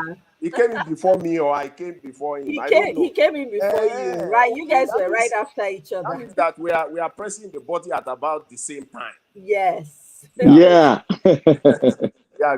Greetings to everyone. That's a very informative discussion and analysis that is going that you guys have been having, and one thing that's really fascinating to me is that caption that you had earlier about Tinubu talking about reducing the disposable income. Yeah, I wanted to play that video. In fact, thank you for reducing disposable income. Yes. Widening the tax net. When you brought that out, I was thinking, could that be a slip of tongue? Let me play it actually. 1 second. Let me just maybe 5 seconds long. Let's just hear it actually. We reduce the purchasing power of the people. We can further slow down the economy. We reduce. So I think there was more after that. Let me see. Let's widen the tax net. Let's widen the tax net. Let's widen. Let's widen the tax net. Let's widen. Okay, that's it. The tax net. That's it. Yeah. That's what he said. It wasn't slip of tongue. Mr. Jonathan, you can go ahead. Thank you, Kene, for the video. Mr. Jonathan, can you hear me? I can't hear you if you can hear me. Or can you guys hear him? Maybe not. He might be having problem with his earpiece. Okay, yeah, he's having problem, I guess. Okay, I think let me say some. Okay, yeah, you are back. Sorry, that was my.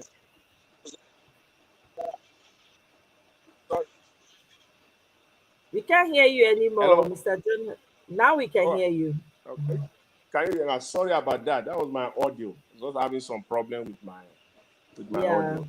Sorry about that. So I was actually making a comment on Tinubu's the caption you showed earlier, and Tinubu's that statement he made, and I was trying to give him a benefit of doubt as I was thinking through it. Was that a slip of tongue or what? No, it wasn't. You heard it. It was a slip of tongue. That's what you get when you elect or select an Agbero as president, because that is a clear-cut indication that Agbero mindset is just there. He said, reduce people's disposable income, widen the tax net, and come to think of it, we are seeing it already. You see that 1,000 naira levy, of that will kick in 1st of July on every car in Nigeria. That is just the Lagos style, the Agbero style that they do at every park in Lagos. Hello? Wow. Go ahead, we are hearing you. You're hearing me? Okay. Yeah. That is the Agbero, the Lagos Agbero style at the federal level. That's what we're seeing now. And that's just the beginning. That 1,000, the way they collect it in Lagos, every what do you call it? Every park, Oluomo style. That's it at the federal level for you. Widen the tax net of people who have no job. That is the sense of widening the tax net. You will still see more of this coming in. They've increased the tariff on electricity. They've increased importation duties on importation. See, that's what you get when you have this, an Agbero as your, as your president. So that just came to my, that I was just thinking that through when I saw that caption, and then I was listening to the conversation on China. When each time I think about China and vis-a-vis Africa, developing countries, and I think of Nigeria, I always have this question, like a kind of a rhetorical question that given the opportunity, will anyone, like a Nigerian, even those of us here on this panel, given the opportunity, will any one of us prefer China's type of leader in Nigeria? Given the opportunity, that can we even prefer the China style leadership in Nigeria? Because when I think, in fact, that's a different, it's a different level of conversation entirely. And it's very controversial too. Because if there is any country in the world, at all that has both the human and natural resources to be the next China or greater, that country is Nigeria. If you list it, Nigeria will be top on the list. Any country in the world, as it stands right now, that has that capacity, both human and natural resources, to be even be greater than China, that country is Nigeria. Because what we're seeing in China, just alluding to what Black Panther was saying earlier, China is capturing Africa, and they are using this, this goal. Their goal is to capture the entire of Africa, through this policy of, indoctrination, through policy of this, this type of tiny investment in those countries. They come in, they capture them. Do you know that in some part of Africa now, they are speaking Chinese?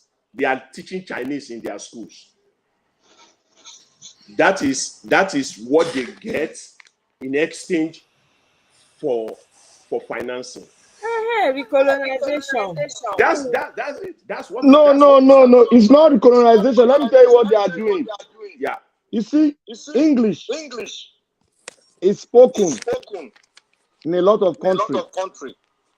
France is one of the highest spoken language in the world. Now you have the Spanish. Sorry, It's becoming the third. The echo. If you are not speaking, please mute. Okay, go ahead, Mr. Black Panther.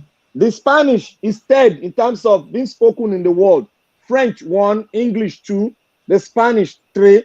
Then the Chinese and the Russian is not even in the way because they are not even ready to expand itself. They are just fighting their war. The Chinese want to make that their language so that it be spoken in different African countries, so that they will not, when they are writing their constitution, they can also write in Chinese, just to meet up, so that they will become, because if you see the Chinese, the world map, China is like a continent. America is like a continent. The European bloc, they decided to come together to be large in terms of population, so that they can become a continent, because their languages, their English, is being spoken worldwide. China has to make it have a rub-off in so many African countries, because African countries have subjected themselves to poverty through their leaders. So with that, they can use Africa as a springboard. Then they will not go right in. You remember, America was not using Spanish before, but they were forced to inculcate Spanish because there have been a mixture, a mixed breed. So they cannot leave Spanish language out of America. They have to adopt it. That American own is even kind of, it's understandable to a large extent because of population, the Spanish population. What Chinese population do you have in these African countries? That is why they are coming in with small retail trade. So it's not justifiable at all. It's just about capturing Africa. And you know that in China and South Korea went to this African country. I believe is Malawi, if I'm correct. I believe it's Malawi. But I think I will have to check that again. They went to one of these African countries and they bought almost about 25% of the land mass of that country. They acquired it. It's there. They acquired it because they know that Africa is the next. That is where the resources are. And what they are doing is to capture the entire of Africa. My worry is just how Nigeria is falling into that trap. It shouldn't be at all. Nigeria should not be in this game at all. It should be the opposite. Nigeria should be the one, the country that should be going now, to take the place of China. First of all, be the top 10 economy, and then move to the top 5 economies in of the world. That's where Nigeria should be. Because when you look at the country's human and natural resources, is just how many countries in the world can match that. If you match Nigeria with human resources, how many countries can match Nigeria in terms of natural resources, side by side? and our leaders just don't. They don't. It's like the mindset. They have this grasshopper mindset, and it's entrenched in them, and they don't care to improve. They don't care to learn. They just carry this grasshopper mindset, and they are passing it on. They cannot sit down and plan. They cannot even see the future of that country. You don't even need a rock. Nigeria is a country where, see, the dullest of man can turn Nigeria around if you take corruption out of it. If you take corruption out of it, the dullest of man on earth, we turn Nigeria around. Take a dummy politician, but take corruption out of it. Because it's just like someone who goes in for an exam. The leader will just be like someone who goes in for an exam, and the answers are already written for him. That's what a genuine leader, will have, in his possession if you take corruption out of it. What borrowing? What debt? We don't need to borrow. Nigeria can command the entire, as we speak right now, Nigeria can command at least 5% of the entire world, GDP as we speak right now. Because first of all, I always use the automobile industry in Nigeria. Just look at that industry alone. Nigerian government can start with that. No importation of any foreign car into Nigeria. And if you are going to import, it is 200% import duty. So go ahead and bring it on. If you buy your car for $50,000 in Europe or in America, bring it to Nigeria. Nigeria is going to collect $100,000, $120,000 import duty dollars on you because you want to ride a $50,000 car. So you discourage that off the table. Look at what will happen to those local industries. Do you know that at least for every car on the road, the least parts that made up a car, the least is 23,000 pieces. That is, when we go to store, or you go to IKEA or this, you buy all this furniture, you assemble it. That's what car is. It comes like that. It comes in a kind of a puzzle, and then they put it, and then they start putting the pieces. That's what the assembly plant does. And then they start putting it. Different companies manufacture all these parts. Different companies manufacture each and every of these parts. That is what Japan is. That is how their economy is where it is today. When you look at the likes of Toyota, Honda, Mitsubishi, and so on and so forth, each and every of these cars, Nigeria has the capacity of bringing in nothing less than, on a conservative side, nothing less than 1 to 2 million jobs. I'm just being conservative. And it is not a magic. The government can get that running right away, right off the bat. Discourage foreign importation of cars. Mobilize and support all the local industries in the automobile industries.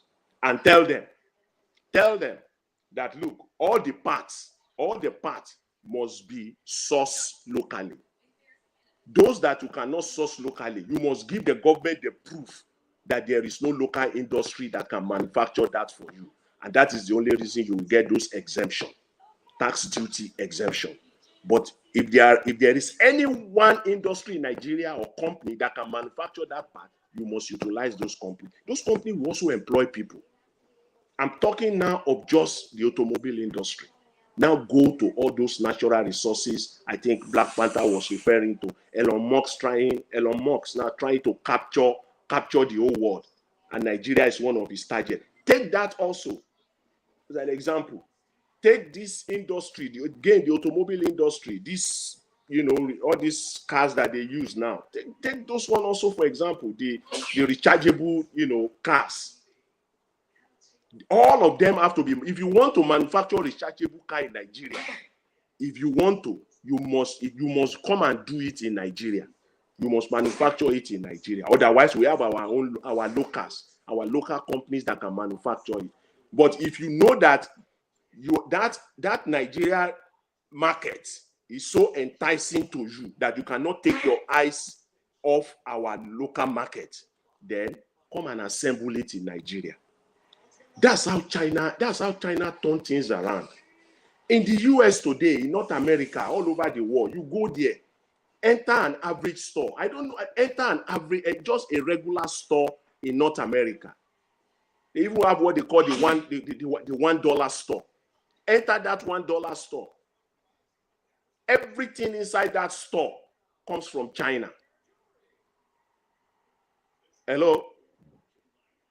We can hear you. Yeah, we can hear you. We can hear you, Jay. Yeah, everything inside that store comes from China. Every single thing comes from China. Can you imagine the kind of foreign exchange, the job that China is getting out of that? And Nigeria has all of this.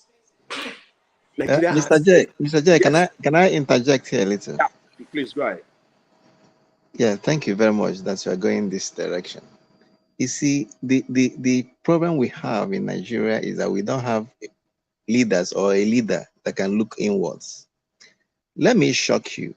If you go to Alaba International Markets, 80%, I repeat, 80% of the electronics or appliances you see there are manufactured in China. But you know what? In China, those companies are either owned by Nigerians or co-owned by Nigerians. In China, the appliances, the electronics you see in Alaba, all those things they sell there, 80% of those things are either owned by Nigerians living in China or co-owned by Nigerians and Chinese together.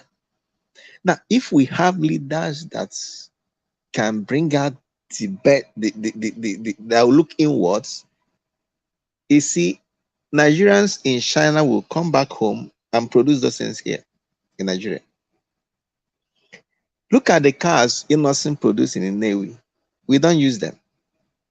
But this guy we produce and ship to some African countries. These electrical cars that we'll talk about here in the US, Nigerians can do that.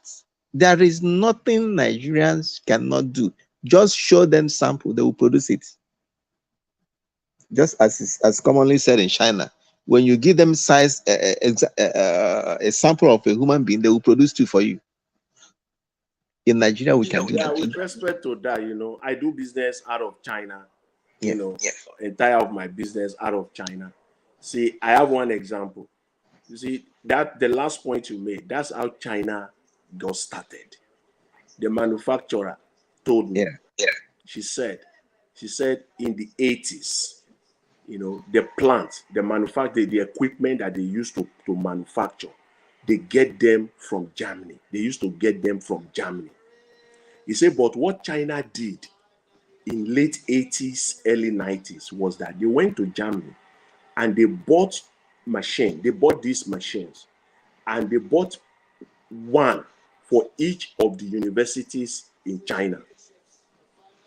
They bought one of those machines. Some institutions, some universities get two, some get one, and they are mandated that they must come out with a prototype of this machine.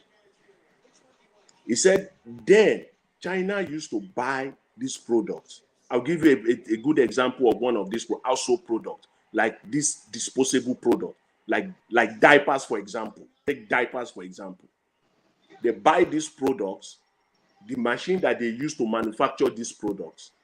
They went to Germany, they bought this machine, and they give it as grants to all the universities in China, the engineering department in China. And they give them a mandate, a time limit for that department to come out with a prototype.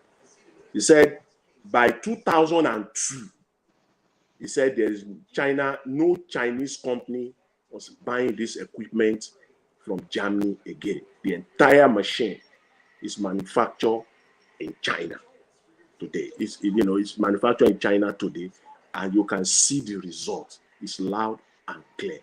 That is exactly what we need. Nigerian government, that is what it means to support local industries. That is what a president that has a team of intelligent people. That is how you drive in investment. That is how you drive in financing. It is not magic. And without these things, as simple as they can be, if you don't do them, forget it. You are not going to get it. The only thing you will do is to continue to borrow until you borrow yourself blind. That's all. Yes, until we have such leader. Because what happens in Nigeria now is, for instance, people that have this idea of getting these things done, they are in the south and southeast, and you have a president from the north or from the west. He will tell you, I will not support southeast person to develop something.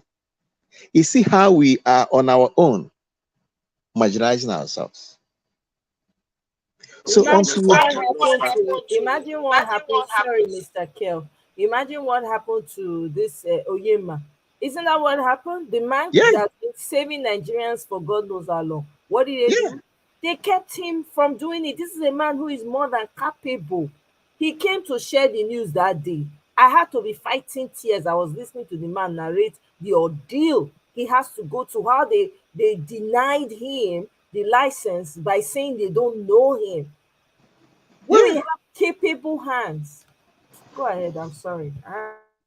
You know how China ended up having a trade advantage over the United States over the years. This is how they started. You see, initially, the United States was selling the big ticket items. Those big ticket items, like for example, the China Airlines, all of them are running on Boeing, a Boeing jet. And each one of those jets will cost like $100 million, each one of them. So they are big ticket items. But China started, with those smaller ticket items. Even today, America will buy even their ordinary cotton board, ordinary toothpick, all those smaller items. They all come from China. But when you sum them up, they have exceeded those big ticket items. That's how. So China don't mind today. They still buy their Boeing from America. No Chinese airline. They are flying on Boeing.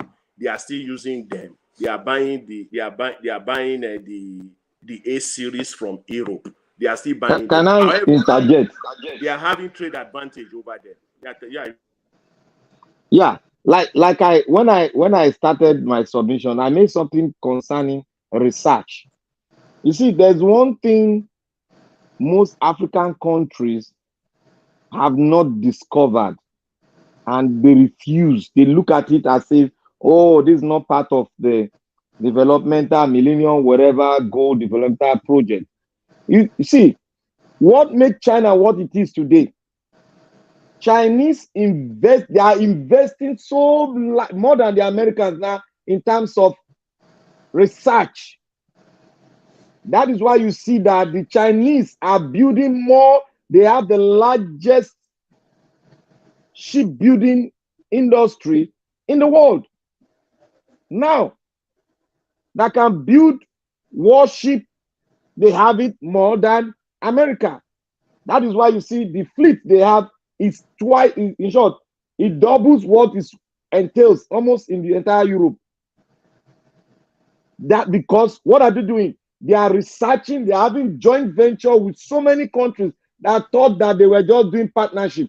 But what they are doing is taking technology from other nations, harvest it, and see how they can inculcate them with their own research and bring about a real Chinese product. And every research they do, they make sure that they have a policy that guides it, so that every company that you have in China, we promote or sponsor that research work and make it land in every household in China. That is what they are doing. That is why you see an average China man will never buy anything that is not Chinese. That is why you see China, their own Facebook is built in such a way that is truly, basically Chinese version. So, because they have a policy, but what we have in Nigeria, we have so many people, so many of our government officials, especially from the north, who have sold the country, who were in government, have sold the country out and are guiding the investment of some European countries in Nigeria. Like, let us take an example, the aviation industry. If what Onyema was fighting for was that equal pari passu, I bring in 7 flights, you give me 7 flights. But what the British Caledonia is doing is that they bring in 200 flights, they give Nigeria just 3. So that is what he's fighting for. They now said he doesn't have the capacity. He went on and poured out $1 billion. I heard him say it. He said it on the national news. To acquire what they say he doesn't have. He acquired the first black man that can do that $1 billion to acquire the facility they said he doesn't have. So that is why you see a man. When you see that man has a solid foundation of the aviation industry. That is why you see most the northern guys that are into aviation, they are following him because that guy has a solid foundation, and that is why he cannot be bullied. That is why he can say, British, what the KLM, they should get away. They want to sign something that will not benefit his own country. They should get out because he has a solid foundation. The aviation industry, just the aviation industry, can take on the gas industry in Nigeria. Just the aviation industry. Go to Ivory Coast. I want everyone for us to go and research on Ivory Coast that fought a civil war that lasted more than 5 years. Ivory Coast now is the beauty of Africa. Let me just give you an instance, just one little thing that you make you people to know. Go and do your research. In Ivory Coast, the lowest road being built is 3 lane. The lowest is 3 lane. Just the lowest in Ivory Coast is 3 lane. That will show you the policy and the mindset. They are building for the future and not for the present. They are able to harness. Go and look at their transportation system. It's the best in Africa currently. But in Nigeria now, it's taking them. It's going to take them. Do you know the mineral resources? 2 years. Do you know the mineral resources? Cocoa. You see the cocoa you people are running out from. That is what is bringing. Go and look at the way they build bridges. It's like Texas here in Ivory Coast here. Oh. Go and I want all of you to go and just research. Go and look at what is happening in Ivory Coast. It has never been done before. Go and look at the first civil war. Their head reconfigure, and now their mindset. They are looking inward. The old ground, their middle class is up to date. Their taxation, they have expanded it because the middle class they have grown enough. Now you can see in the entire world when they are talking about removing subsidy, and just laughing at Nigeria. The Nigeria as a system, I'm laughing at it because in those people that are telling you to remove subsidy, they are the ones subsidizing their own gas system. If they remove subsidy in any of these European countries, the economy will fall like when you give somebody a slam dunk in a ring, in a fighting ring. That's the way the economy will fall. They can't look. They want you to devalue your currency, and these people that we have are politicians that they don't know anything about common economy system. They are just buying to their thing and impoverishing their people, especially Nigeria.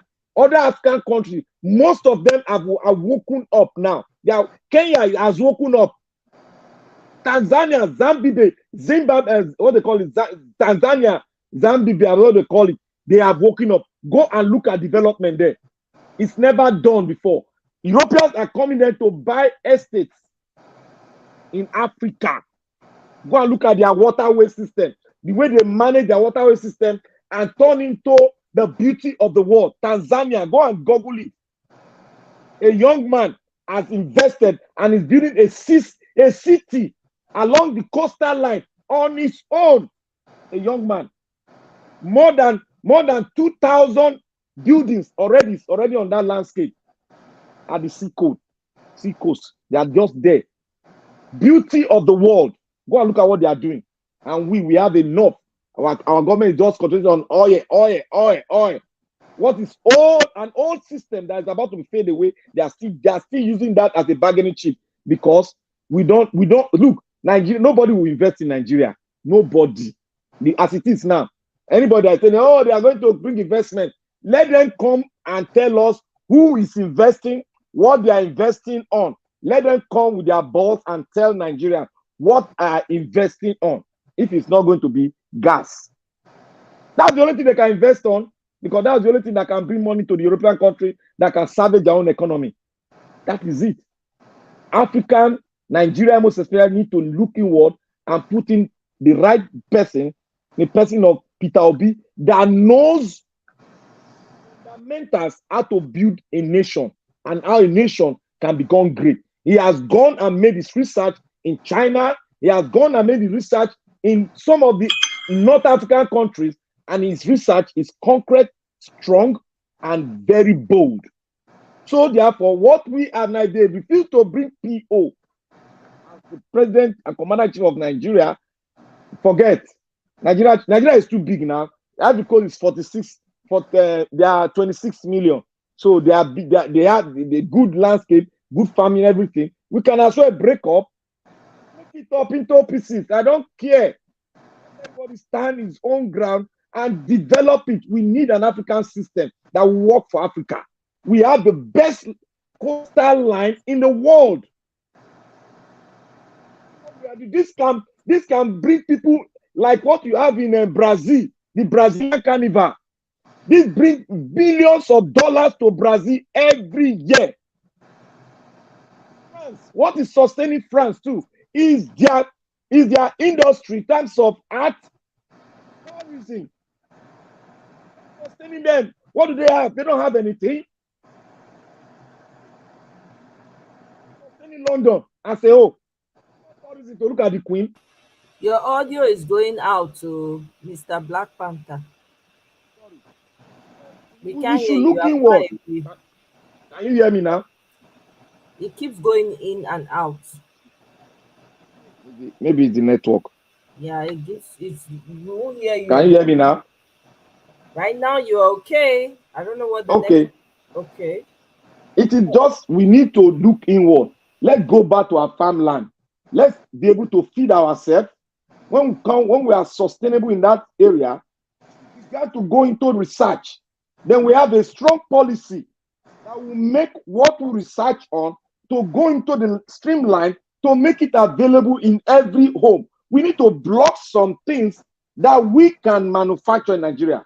We need to block it, like for the military, the arms and ammunition and other military equipment. We can do that in Nigeria. We have the capacity right now. But because of this corruption, we need to block something so that the forest market can be strong and we can be able to retain the dollar right in our country than taking it outside. We need to retain it so that we can bring down the dollar rate. If we can manufacture and feed ourselves, then the dollar rate will be coming down. Look at 550 naira for 550 per liter. That's about 99 cents. They are going to the target of making your country a dollar economy. These vampires are doing. Brother, you have to, let's say you need to fix that audio, come back, because the things they do the same thing. It never stop. We go hear you and then we no go hear you. We go hear you and then we no go hear you. You might want to fix that. Yeah. Mr. Kel, did you want, like say you want to talk something?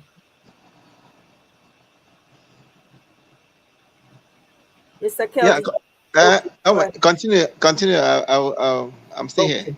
Oh, I thought you wanted to say something. Okay. All right. Let me play the video. Okay. Go ahead, Mr. Jonathan. Yeah, I just want to, kind of emphasize the fact that, see, all these things when it comes to industrialization and development in Nigeria is for me as a person. And that's why I supported the entire agenda of Peter Obi. This, production from consumption to production. It's not just a cliche. No, it's not. That is exactly what Nigeria needs. Nigeria did it before in the past. Nigeria was on that trajectory, in the past, where we have industries all across the country. But these politicians, these selfish politicians, corrupt politicians, they destroy the entire industries in Nigeria. Not one is left standing. You can go on and on in Nigeria. There are factories, there are manufacturers, there are businesses all across Nigeria. All across Nigeria. We have. I remember back then, in the 80s, even in the 70s, that everything is being assembled in Nigeria. We have this. There's this company called the Volkswagen. Volkswagen was in Lagos, Peugeot in Kaduna. Everything was there in Nigeria. We had. Remember the Dunlop too. We have Dunlop. Thank you, my brother. We have Dunlop. We have even this truck company, this industrial truck company for construction, Steyr, for agricultural tractors. We had it in Nigeria. I remember back then. We have everything. Dunlop tires in Lagos. We have even Michelin tires from Port Harcourt. We used to watch that advert on TV back then in the 70s, in the 80s. Michelin tires advert.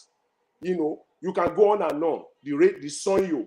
When I was young, in the 70s, the first, my father bought this fridge, Tamaku. Tamaku, is from the Tamaku refrigerator from Nigeria. Where are all these companies? You want to talk of textile industries? Just go on and on. You want to talk of even there is this, even the toilets. I remember the toilet companies. We have them, WC in Nigeria. They manufacture them in Abeokuta.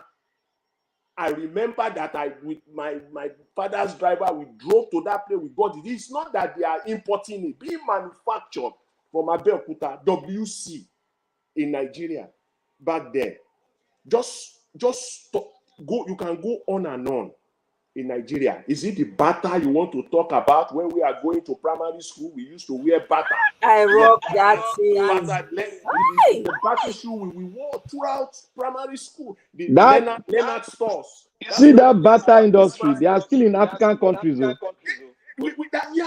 I cry when I all these things. When I sit down and I remember all these things. I just weep for that country. Leonard stores and so on. Cortina Silva Bata, Leonard stores, Leventis. We had all these factories in Nigeria, and it is possible we can bring them back. That's even this production policy of Peter Obi is not a rocket science. All these things, we will start seeing them within the first 2 years. We will start seeing all these companies coming back with the proper play field, being provided for them. You will see them returning to Nigeria.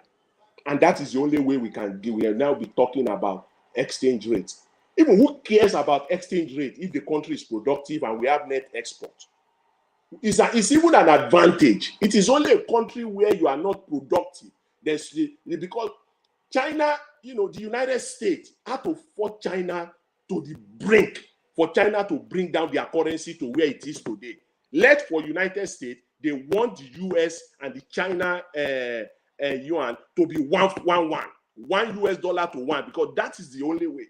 But China will not allow that, because that is how they can remain competitive. That's how the only way their exports can remain competitive. So who cares? Left for China. China even prefer a 50 yuan to $1 to $1. Left for China, they prefer that. So who cares about the exchange rate? It is only an unproductive country, an unindustrialized nation that will be. If we are productive, who cares about that? Because it will be cheaper. All our manufacturers and businesses, they can export their products out of Nigeria. These countries you are talking about, Ivory Coast, Cote d'Ivoire, you see, all of them will depend on Nigeria, because guess what? All of our businesses, most of them, they are not starting from the scratch. We have them already. Is it the eastern bloc of Nigeria you want to talk about? They already have it set up already. They just need the enabling environment, government to provide them the support, the necessary support that they need. It's not that they are starting from, the machines are already there. You just need the right policies, the right person to be there to get this rolling. See, that is the only way. Stop all this stupid importation from Nigeria. If you want to bring it in, no problem. Bring it in. Come and pay the 200%, 300% import duty. Then we'll know how you will survive with those ones that are being produced in Nigeria. Everybody will start looking inward. You mentioned earlier, it is very difficult for a Chinese man to buy any other product that is not Chinese. That is how it is. Then Nigeria will start looking inward. You have to buy Nigeria. Look at, see, this is June now. This is June. We are entering we are entering July now. By next week, all the imports, all the merchandise for Christmas, they are entering North America right now as we speak. They are already entering North America now from China, and it's not even July yet. All those, they are already coming in already. And you see, look at Nigeria, the population. Do you know the amount of revenue that businesses will be raking in during this seasonal period if you allow the local industries to thrive in Nigeria? An average Nigeria will produce millionaires. Millionaires will flood the country. I can tell you that for free. Look at Benue State. I was watching a video some few months ago. Look at how mango just got rotten in Benue State. Those farmers, all their mangoes got rotten and spoiled. Mangoes that you go to Walmart here, they are importing mango from South America, for crying out loud. Now, this Mexico here, they supply food now. They export, they are importing them in, and they are very expensive. Mango is not cheap here. We live in North America. Go to Walmart, go and try to get a 2 or 3 pound mango and see how much they will sell it for you. 1 kilogram of mango in Benue State is less than 200 naira. 1 kilogram is less than 200 naira. Those farmers are so poor. They are as poor as anything. Bring that 1 kilogram of mango to North America if you will not get over $20 on that mango. Look at. I don't just know. We are well resourced. We just have government that are clueless. You see, they are living in this grasshopper mentality. They come in, all they just want to do is to grab the crude oil money and do whatever they want to do and go, and then it goes on and on and on and on. That's just it. So let me stop it there, Sister Omoye, so that you can proceed. Thanks. Thank you very much, Mr. Jonathan. These conversations are very important. As you guys were mentioning Bata, I rock. Hey, that shoe last though. I rock that shoe. It just brought back memories. I just started to relive it in my head. Like, really, the power of imagination. It just took me back. I'm like, oh my God, these things actually were my childhood memories. I have very fond memories as a child growing up. These people just came and turned everything up. We have to get this country back. I don't care how long it takes. I don't care how long we have to be here because it just does not make sense. The difference between the Nigeria we have now and what we used to have is it's painful to remember. Let me quickly play this video about this guy's response to Asari. Has anyone seen the video before? Mr. Kel, have you seen this video before? No, me, I've not seen it. I've not seen this video. Okay, all right, let me play it for you for us to listen. Comments coming from certain quarters in Nigeria about a particular ethnic group. And this time we're talking about the Southeast people who are predominantly Igbo people, the Igbo tribe. Recently, there was this viral video which surfaced on the social media space talking about Asari Dokubo and the comments he made about the Southeast people, the Igbos people. In fact, in that video, he was brandishing an AK-47 rifle and threatening to kill all the Igbo people, saying that if he even had opportunity, he would have still been selling them into slavery like his fathers did. I don't know what you make of that comment. Well, I must say that after 8 years of Buhari's presidential apprenticeship, that, emphasized or rather spread, an epidemic of dishonest misinformation that became traumatic for most Nigerians. We're entering into another episode of APC unregulated, as it were, pronouncements through surrogates. I would not have wasted my time talking on Asari Dokubo or whatever his name. If I called his name wrongly, may he forgive me.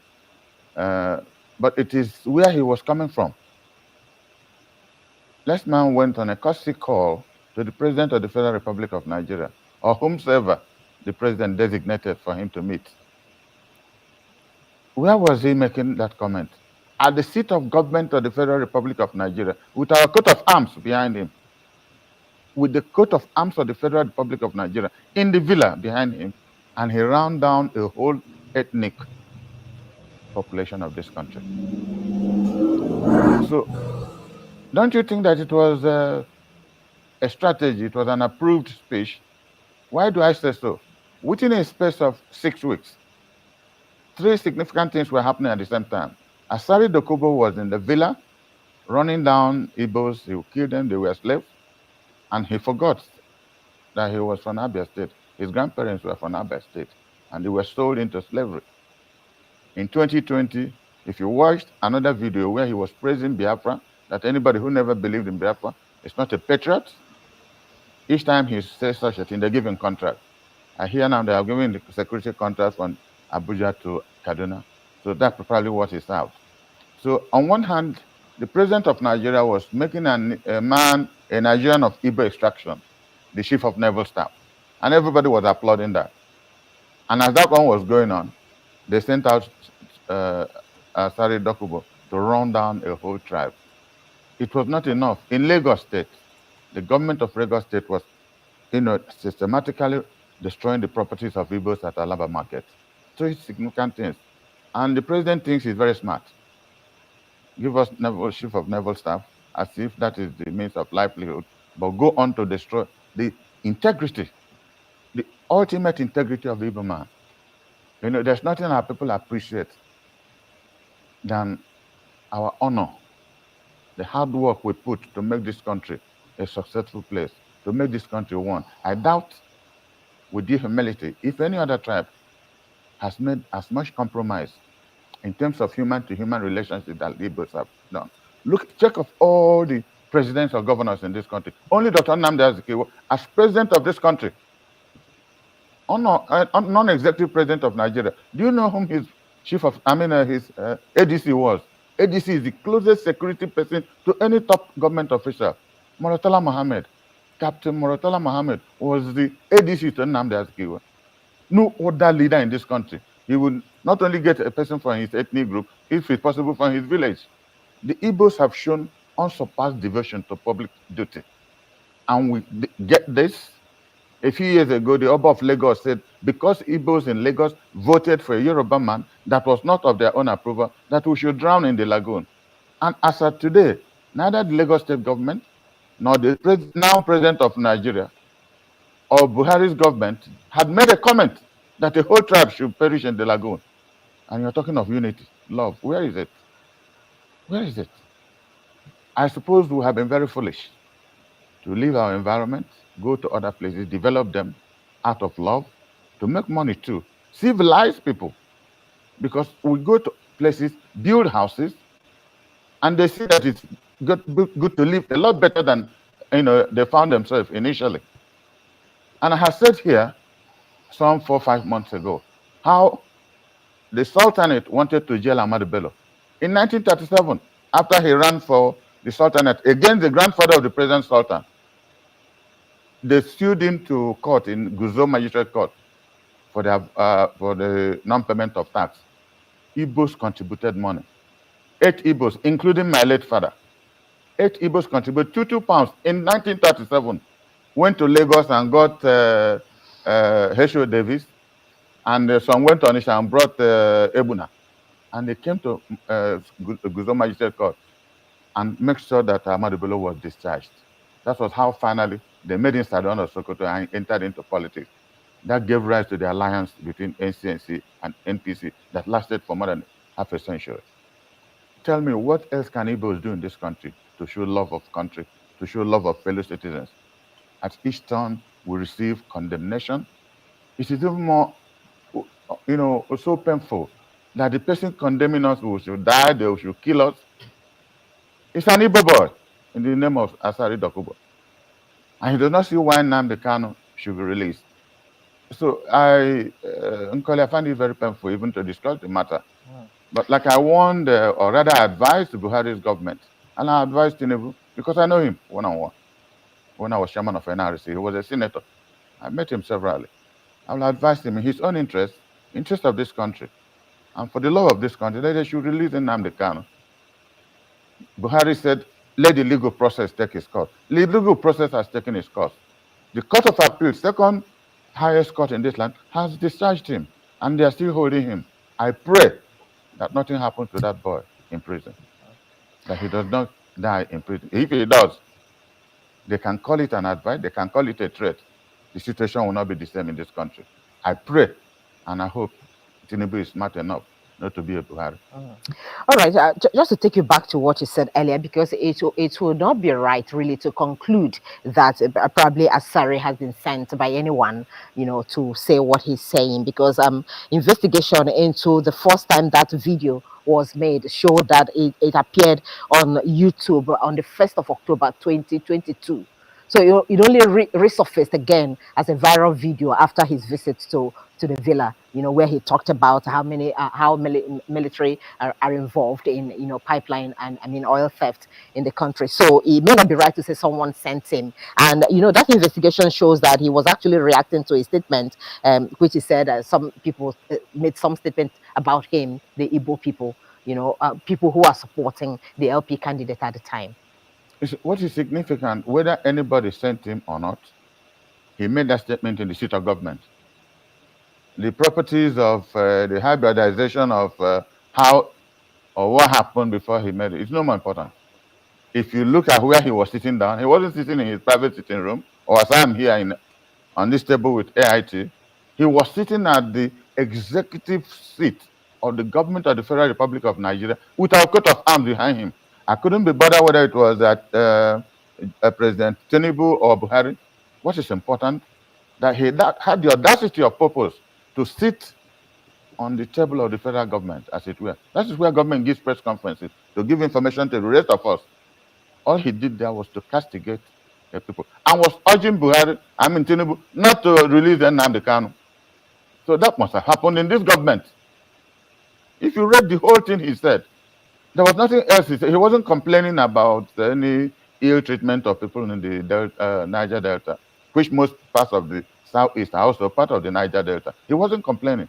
Systematically, he zeroed in on the Igbos, which was one of them, or which is still one of them, whether he liked it or not. So what could have led to such deep-seated, hatred for the Igbo people from the statements he's making?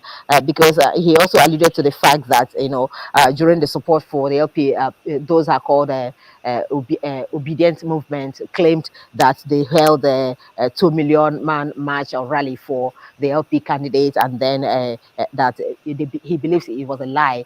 But is that enough, really, for someone to condemn an entire ethnic group? This is why, you remember During my 30 minutes program on this platform, making my tribute for my good friend Raymond Dobesi, I said 32 years ago, when Raymond Dobesi came, was running for the presidency of this country, he came to Anambra. I was chairman of the National Republican Convention, and he said something. He, as it were, castigated the Igbos, the delegates he met. He said, look at you people. Today you're complaining of minorities, the Yorubas, Hausa, Fulani, and some people jumped up, wanted to attack him. I said, no, let's listen to him. He said, look at yourself. For every gift God has given to people anywhere in this country, the Igbos have the best of it. If you had governors, 5 governors who are Igbos, 10 years they will turn this place into London or any other place in the world. You don't need Nigeria to be what you are, because you don't have leadership. After Raymond Dobesi said that, we contributed 22,000 plus and said, put petrol in your car. Nobody in Anambra ever forgot that. It was top news in this country 32 years ago. So I'm not blaming Asari Dokubo for what he said. I'll blame ourselves for lack of leadership. Today we have 2 APC governments, 1 Labour, 1 ABGA, 1 PDP. Hardly do they talk to themselves, but they are our leaders. So we also have internal problems, which, I'm discussing with top level Igbos in both parties. How do we begin to sort out our problems? Because we have to sort it out, at least for the defense of our own people who are helpless. People are being sliced, their noses are being sliced. You see it in social media. That's where we have degenerated. And if you remember, 4 years ago, I warned on this platform that Nigeria is gradually falling into Afghanistan. We're even worse than Afghanistan now, because every day 10, 20, 40 people are killed in different places in this country. It's worse now in Southern Kaduna and Plateau State, not to talk of Benue. Is that the way we live? And this president is now telling us how difficult it was to rule Nigeria. He didn't know that for the 8 years he was jumping around the world with our presidential jet. When you don't have a vision to put Nigeria back more than 20 years, how should or why should Asari Dokubo complain of Labour? I'm not a Labour Party. I don't have any sympathies for anybody. I'm a PD person, and I thought by my calculation it was easier for the Igbos to come into limelight. That was Akweme's belief. That was Ojukwu's belief.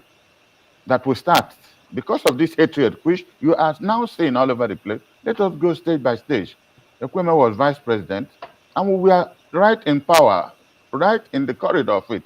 Peter Obi was vice presidential candidate to Atiku Abubakar. If he was again vice presidential candidate this time around, PDP would have been in government. It would have been the easiest point, by the grace of God, for us to see power. I disagree with him 100% on this one. This one that he's talking about. 1,000%. He was wrong.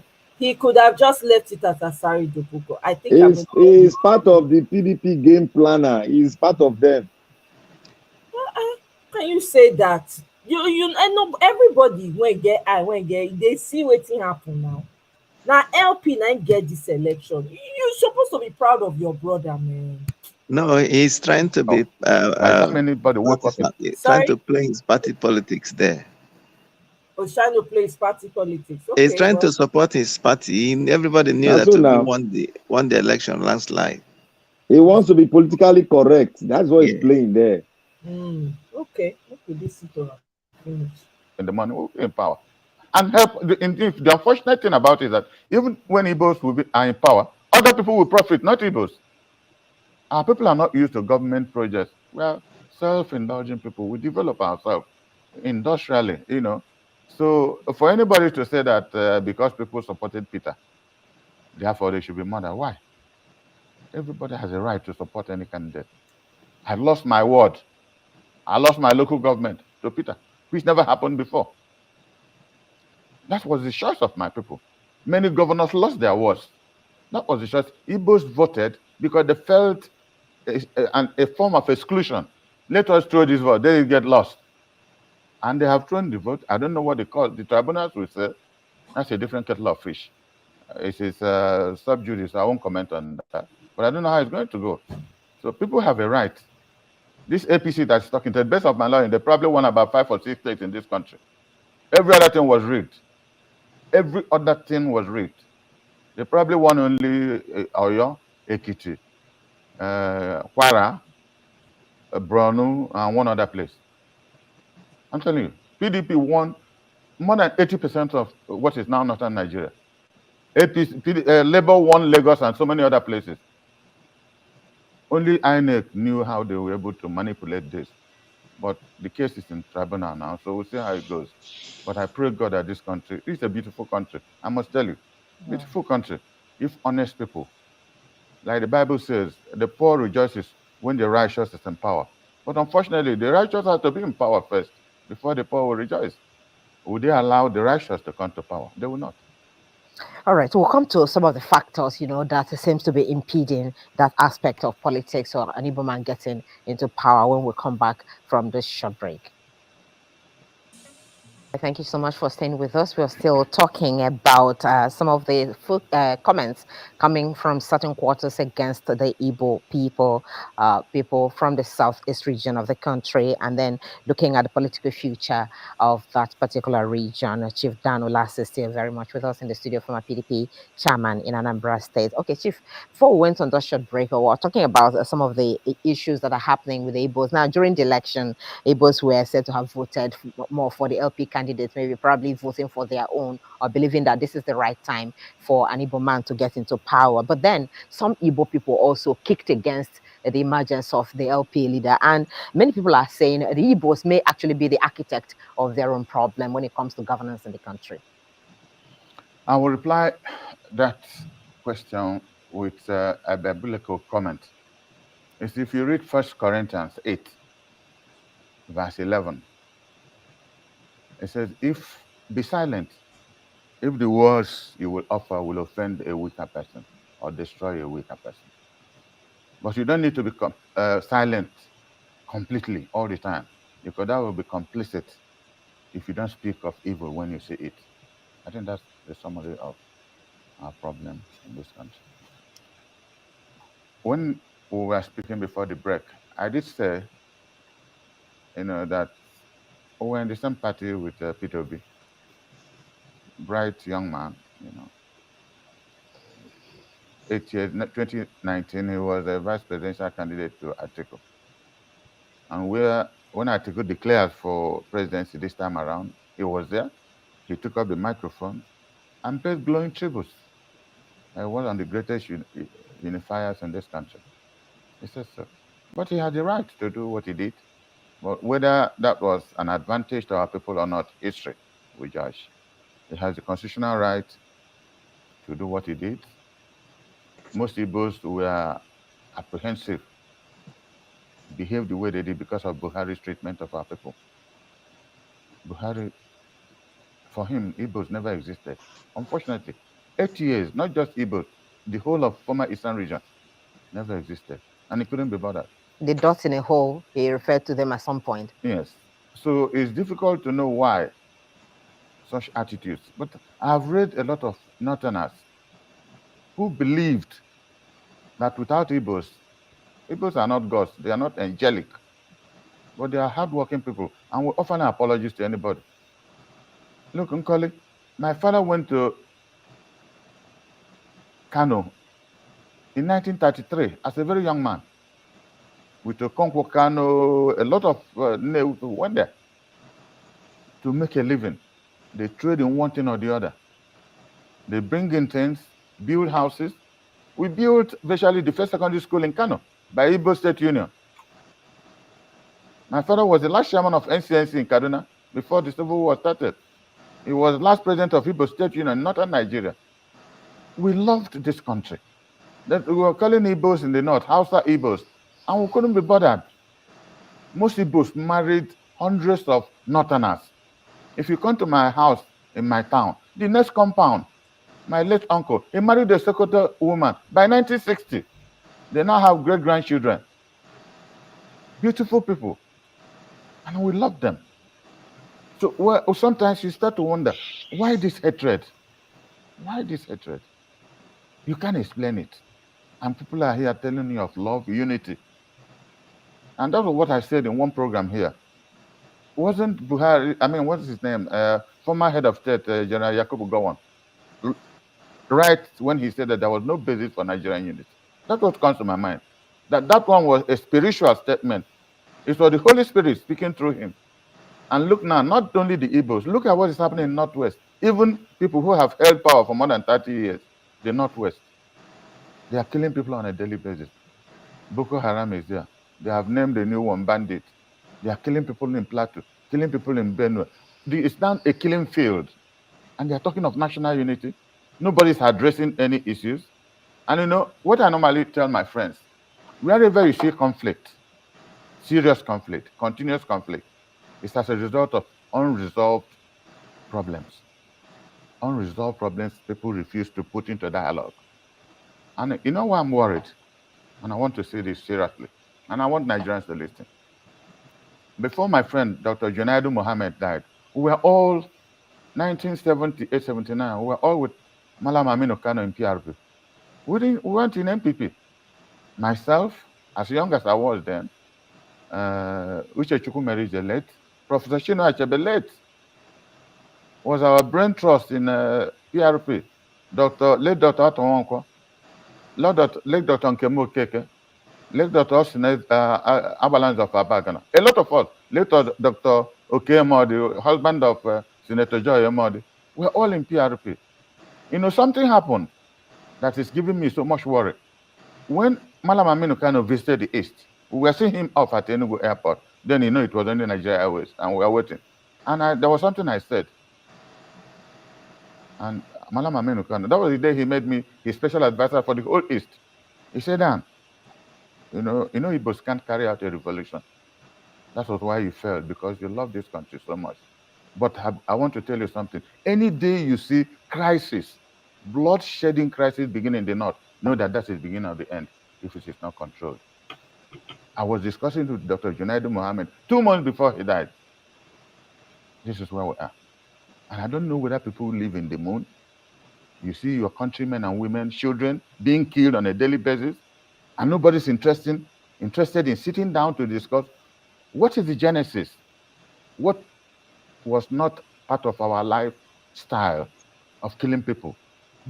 All parts of this country cherish and love life, you know, but now we kill people like if we are killing goats. And it's good news to read in newspapers and television, 40 killed, 30 killed on a daily basis. It tells you something is happening. Where is it going to lead us? I don't know. I don't know where it's going to lead us. All right, Chief, but let me ask this question many people are also asking on the social media space. Do the Igbos also hate themselves, really? And I'm asking this because you just alluded to the fact that Asari Dokubo has an Igbo origin, which he also admitted in some of the videos he made earlier before now, talking about his fathers coming from Abia State, settled in Obosi, then went back to the Calabari, or what do you call that place now?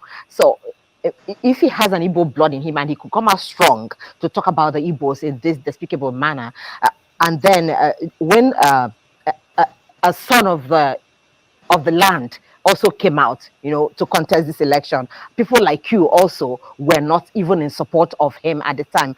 Some people are arguing that if all Igbos actually had supported him, maybe the result of this election could have been different, and this battle at the court may not even have come up at all. Do you agree with that? I'll answer. No, I don't agree with that. I'll answer the question by saying, first, wherever you see people who are industrious and competitive, it brings in some envy and anger. That's what comes with competitiveness. This is why most other parts of this country don't like the Igbos. We are competitive. So in that spirit of competition, we are also Republicans. If you go to a family, the same family, mother and father, and there are 7, if all of them don't speak, there will be crisis. It's unfortunate. That's genetic. That's the way God has made us. But we don't hate ourselves, because Igbos were good loyalists following Nnamdi Azikiwe. They were even more loyal following Emai Okpara. How about the loyalty they showed General Odumegwu Ojukwu during the Civil War? So you cannot describe our people as hating ourselves. If we have reason to do something, we'll do it. That was the same reason they showed in voting for Peter Obi, because we lacked leadership that should have strategized. Igbos have a saying, when you have enemies surrounding you, you have to wash your house. It's better said in Igbo. You know, if we had leaders who were prepared to strategize, and if you make reference to what I told you Dr. Raymond Douglas, he said 32 years ago that a time there is for us to look inwards. Presidency, Goodluck Jonathan was president for 6 years. He couldn't build a road from Port Harcourt to Yenagoa. I visited his table 5 times on his invitation, and I could see the tragedy that was that presidential table. The conflict, the ethnocentric manipulations. You needed extreme courage to want to take a decision in this country. For anything you do, there's an explanation. You remember when, what was his name, from Abia was chief of army staff? Kano State said, all the officers he promoted were Igbos, and they published it. Out of 15 generals, 5 were from Kano State. Up to today, they didn't make any other comment. That is what you see in this country. So what I'm saying is that Igbos have a right to aspire to any leadership, because that's what the Constitution says. But we know that the Constitution says one thing, and the rest of the country, they do what they like. So, but I don't think we should give hope. But most importantly, I want to wait, because looking at the evidences so far at the Presidential Tribunal, I'll be shocked if a different judgment is made. I'm looking forward that this election should be annulled and a proper election held. That is when every group should re-strategize. Re-strategize. I will not go into the details of the strategy, but from the presidential evidences and witnesses before the tribunal, it will be magic if any other decision is reached, other than there was no election, as it were. That was the whole write-up of rigging. And I say it with due humility, not running down the man who has been sworn in. I mean, he's a very smart guy.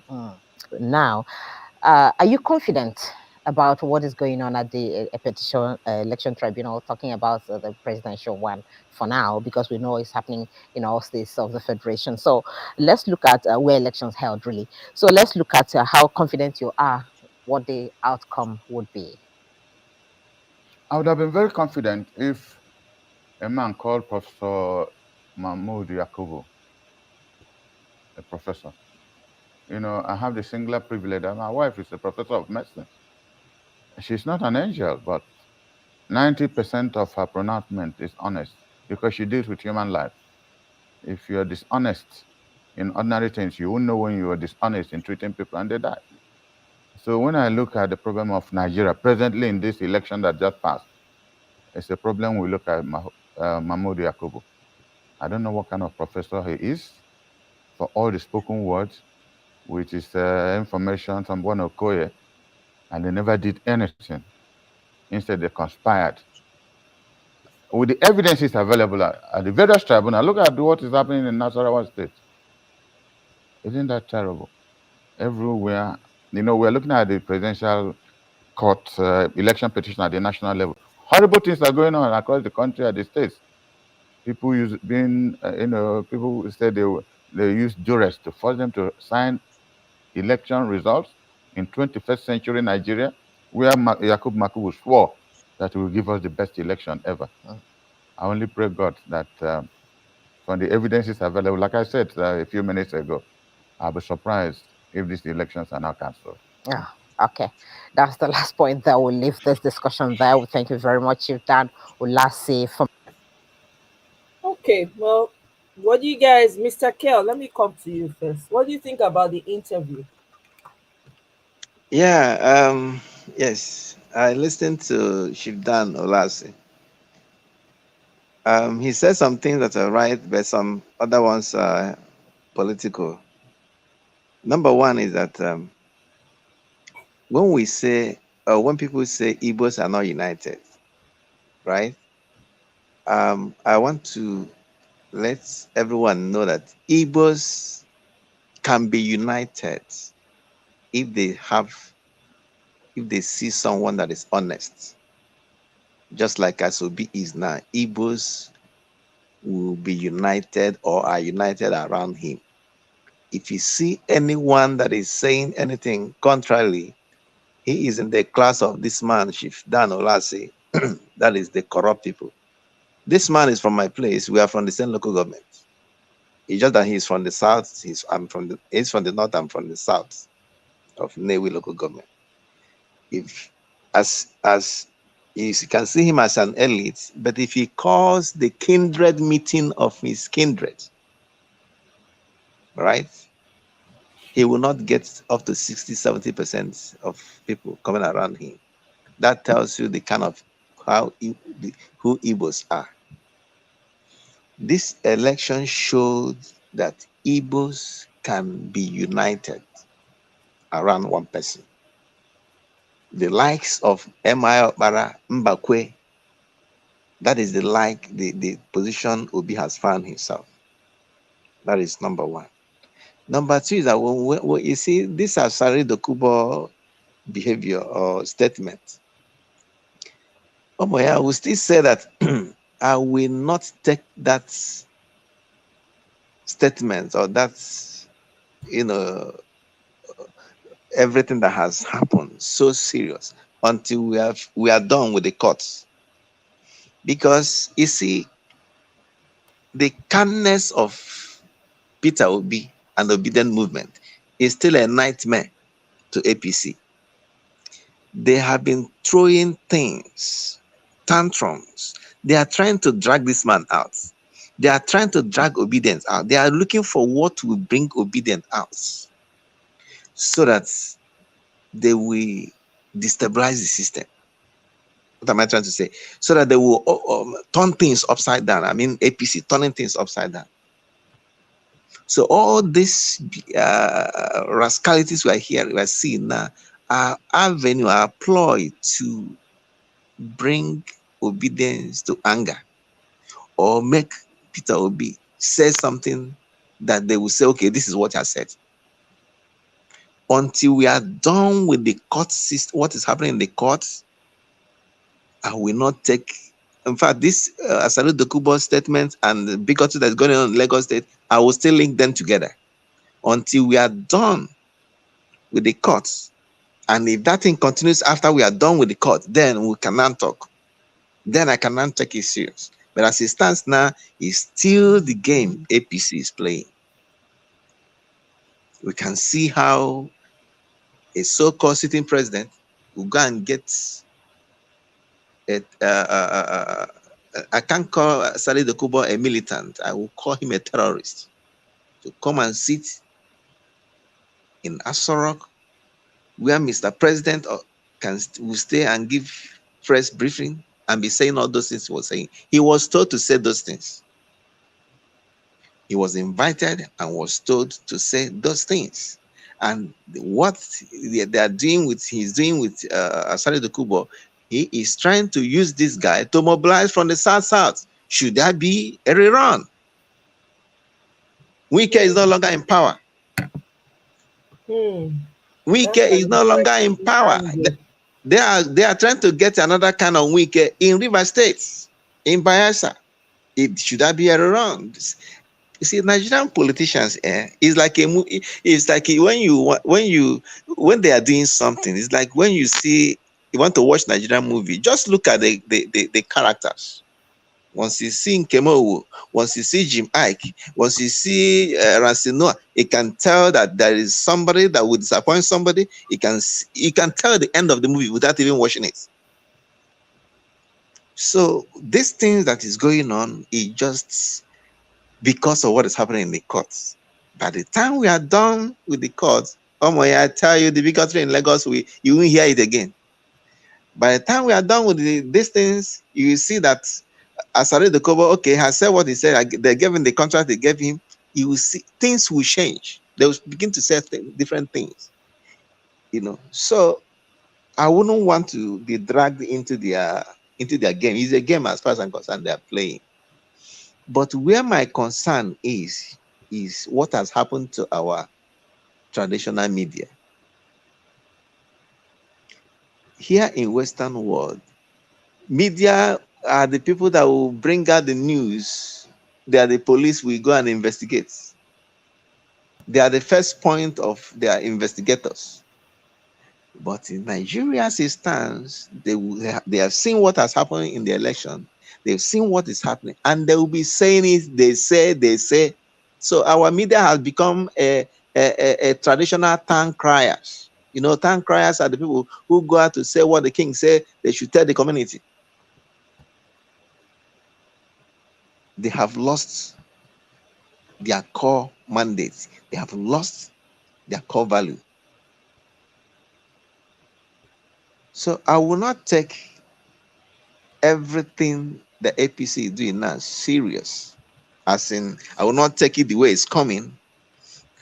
I want to look at it, see where they're coming from, where they're going to, and then position how I will react or how I will contend those things. That is exactly what I see APC doing.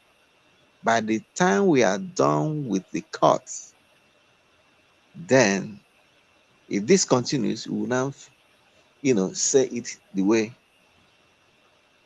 it's supposed to be said, or handle it the way we're supposed to handle it. But if the only good thing I heard him say that is what he said, Roman Debesi told the Southeastern governor, and which is true. Omoye, if Southeast, yes, we are marginalized. South, they are marginalized. If the 5 Eastern state governors can come together, or had come together all this while, they will build the states, they will build the regions, develop their people, and all this influx migration you see in Lagos will go away. The same thing happened in the South. What's stopping the 5 state Eastern governors come together, build a simple rail system that will connect the entire 5 states in the region?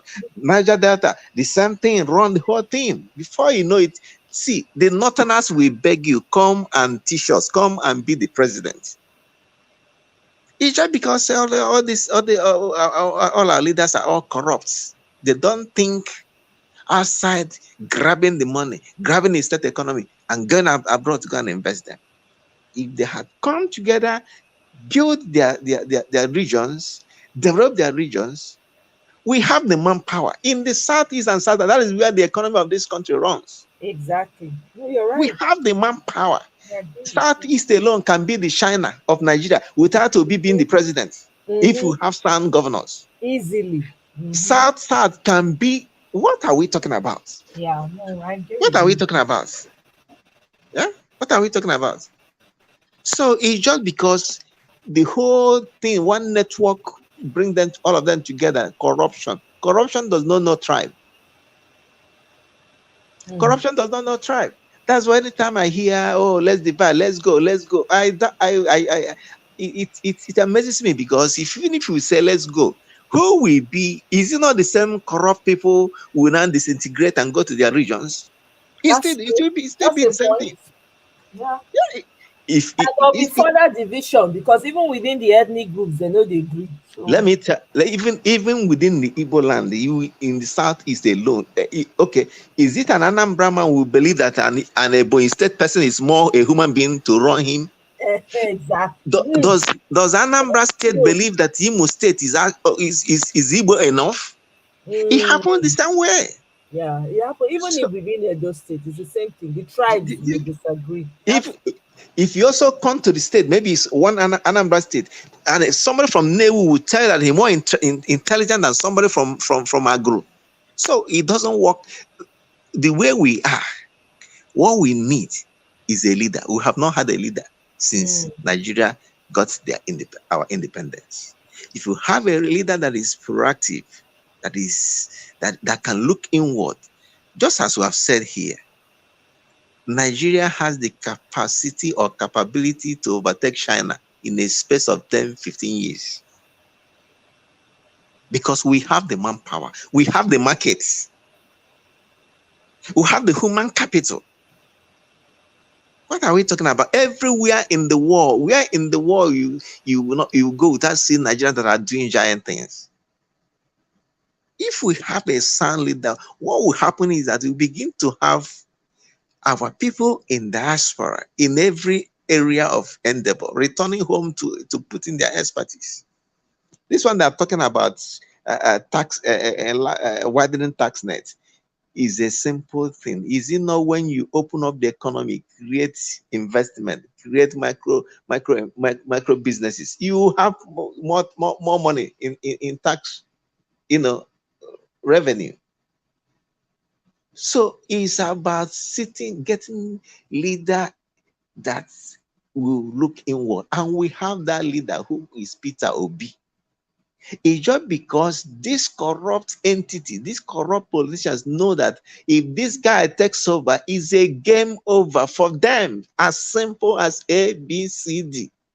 If Peter Obi were to be Russia, Sokolosha, or Juzokar, who will not be here talking this one we're talking about, they would have given him this long ago. And the same story will still continue because it will still be the same cycle. So I don't see Nigerian situation more of a tribal thing. I see it more of corrupt leaders. Once you are not in that circle, Obi is not in that circle with them. Obi is not in that circle of corruption. Obi is not in that circle of shop. It is our turn, the elite, to loot. They know that if Obi comes, the institutions will be strengthened, corruption will end. In fact, I was in listening to one space 2 days ago. He said that what has happened in this election is that it has made Nigerians to know where our problems are. Our problems are in one boat, and that boat is APC and PDP. By the time we capsize that boat, Nigeria is saved. So we have identified now that our problem, really, if you look at it wisely, our problem is not tribalism. Our problem is corruption, corrupt leaders.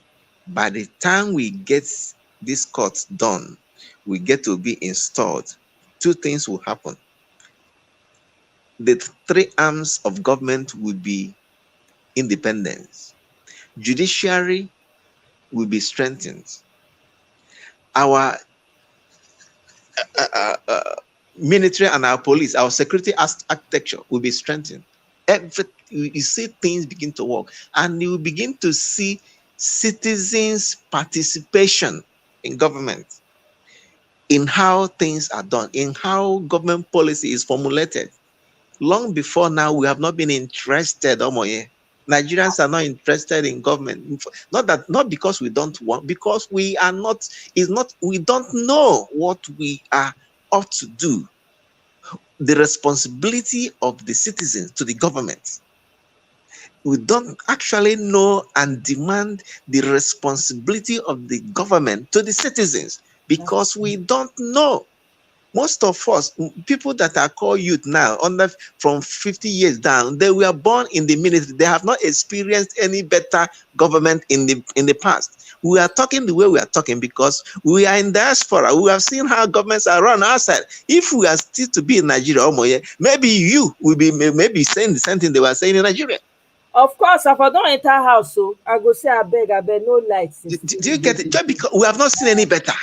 Yeah, no, that's true. We have not seen any better. You can see somehow when you look at it closely, you find that Nigeria is being influenced by Nigerians from outside the country. Right. This little light, or this light that support obedient had, is propelled or compared by Nigerians in diaspora. Why? Because we have seen better. But the ones in Nigeria, why you find it difficult for them to understand what is happening and how they should react is because they don't know how it's supposed to be.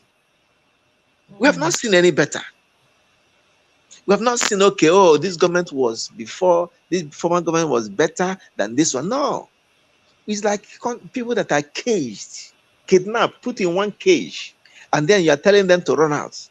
They will be afraid. What if you try to run out and these people catch us? They will inflict more injury on us. That is where Nigeria is now.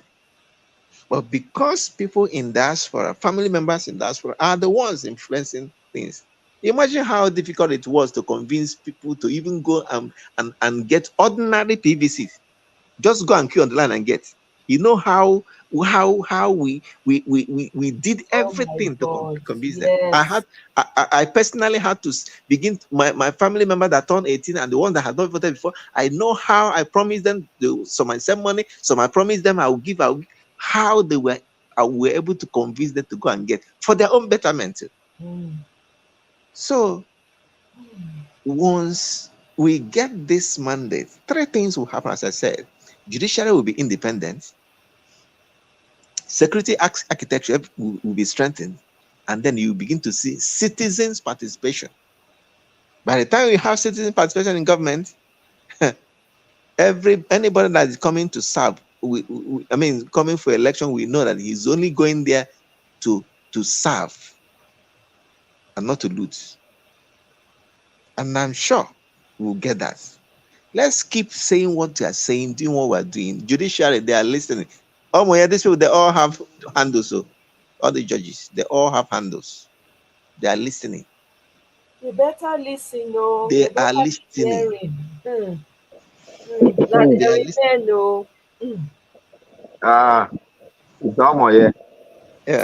It's yeah. I want to speak on some certain issue the man brought out and what Big Bros just said now to buttress his own point. You see, before he said that, he said something about he will not make statement because Asari Dokubo is just irrelevant to the thing we are our expectation now. He will make, speak when the judiciary make a pronouncement. That is exactly what I have just, I said to myself.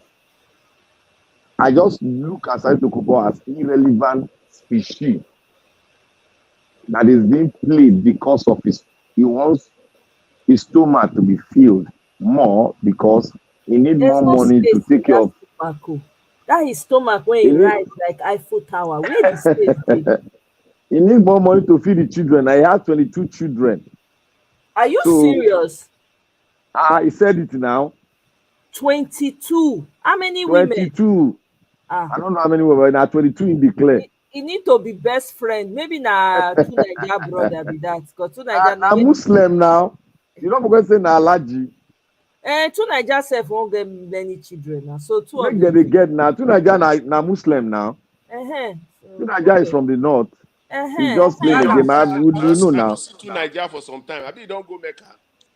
No, he's on Damage's Dr. Damage's show. You see, let me say one thing here.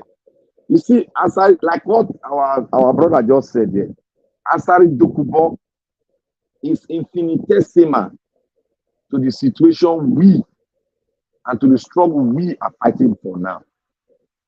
Because this is a political struggle. Asari Dokubo is just a tool for them, the Agbado and other politicians, the PDP, to use to play chess on the board. Because his brother has been given a security license running in millions of dollars, he now pretended not to be jealous of it. If you watch his statement against Topolo, he was lastagatically saying, oh, he is my brother. He knows Topolo is stronger than him. Topolo is stronger than him. If he try to make them, Topolo would make him run a tasketa. He knows. That is why he made that say, oh, Topolo is my brother, is this, is that. Now he has seized the opportunity to come into the limelight to get his own security, whatever, which I believe they have given it to him. So that is why I was given that transcript to play in that house, that sacred place. They don't care about any sacred place in government house anymore. If they can carry arms and ammunition into the hallowed chamber of judiciary, what else can they not do? They did that, and the president did not speak anything. Even the judicial system, they couldn't bite. They couldn't bite. The DSS only apologized, and that was it. So what we are saying now is that they are trying to use him. If you look at what Agbado is doing now, Agbado is playing his ping-pong game now. He's trying to set pillars for the maybe they are maybe that is their plan, that there will be another election. But there's one thing they don't know. They are playing a card which is going against them. But you know, a twisted mind will never know if he's doing the wrong, if he's making the wrong plan. All what he knows is that he's going to succeed. They don't think about the other side. But one thing, for what is making everybody in Nigeria to be silent, I will give you historical antecedent. There is never a time the oil, since the military era, has been increased that the Nigeria people have never risen. There's never a time. Today, presently, the oil price benchmark, the gas benchmark in Nigeria has gone thrice, 4 times the price. And the Nigeria kept silent, all because they are waiting for the judiciary to make a pronouncement that is contrary to the will of the people. They are waiting. The silence is not for a joke. The silence is for the revolution that we expect, either for it to ignite or for it to be silent. The people are ready. The people are ready. Their silence does not mean that they compromise. Forget about all the rhetoric you are hearing. They are just talking. They are just making some pronouncement in the silent space. The Nigerians are this, they are docile. Nigerians are not docile. You see, the man Peter Obi is the pinnacle of it all. If that man cough, let me tell you one thing. Look, if it were before, they would have done something in such a way that they will use it to trap the candidate. They will trap him and they will play something that before you know it, he will be arrested. But they can't do it because the people that are behind him, the millions of people that voted for him, which they saw and they manipulated, cannot be underestimated. They know it. They know. They cannot underestimate him. They cannot touch him. So that one, when people were saying, oh, Peter Obi needs security, look, this man even made that statement. That the docileness of the people should not be underestimated. They are just waiting. If they say they are just waiting, that it will be a surprising thing to him if the judiciary go the other way. He's even saying that the APC is not even more than 5 states. That is a fact.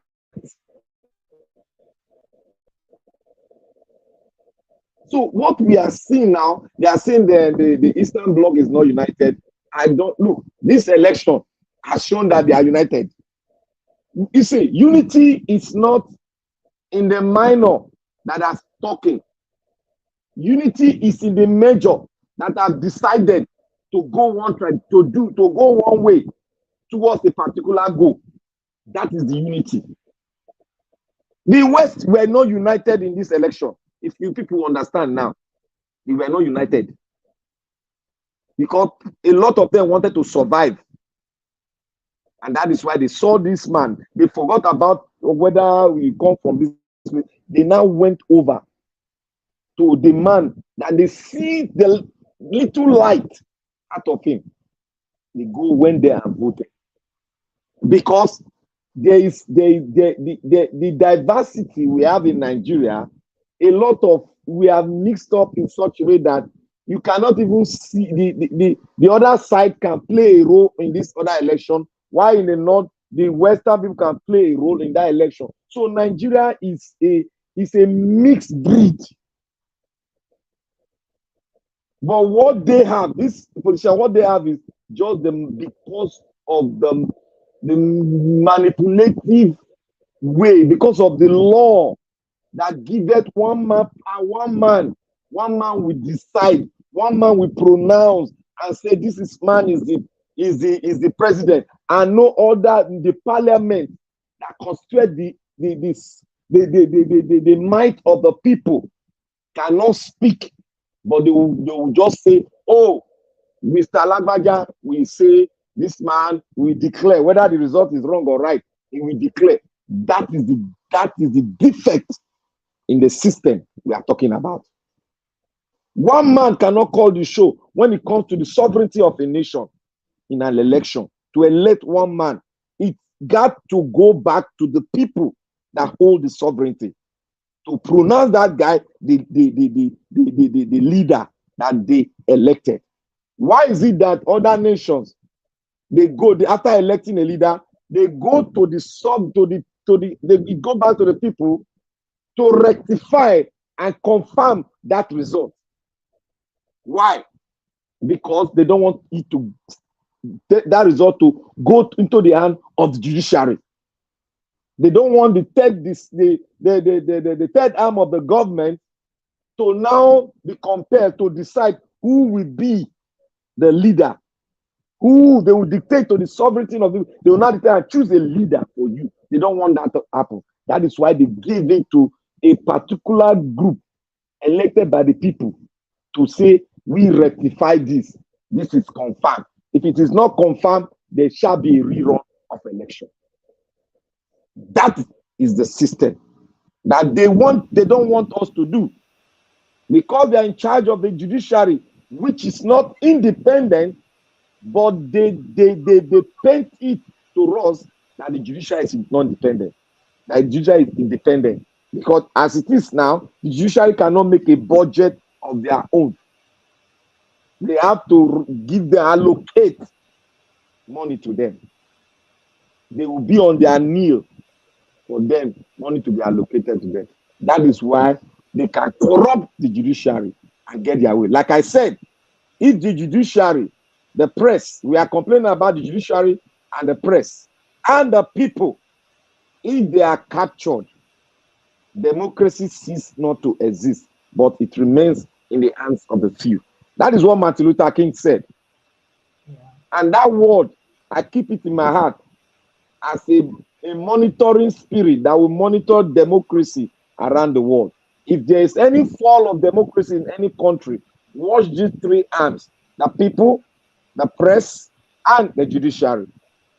Thank you. They are the pillars that hold it.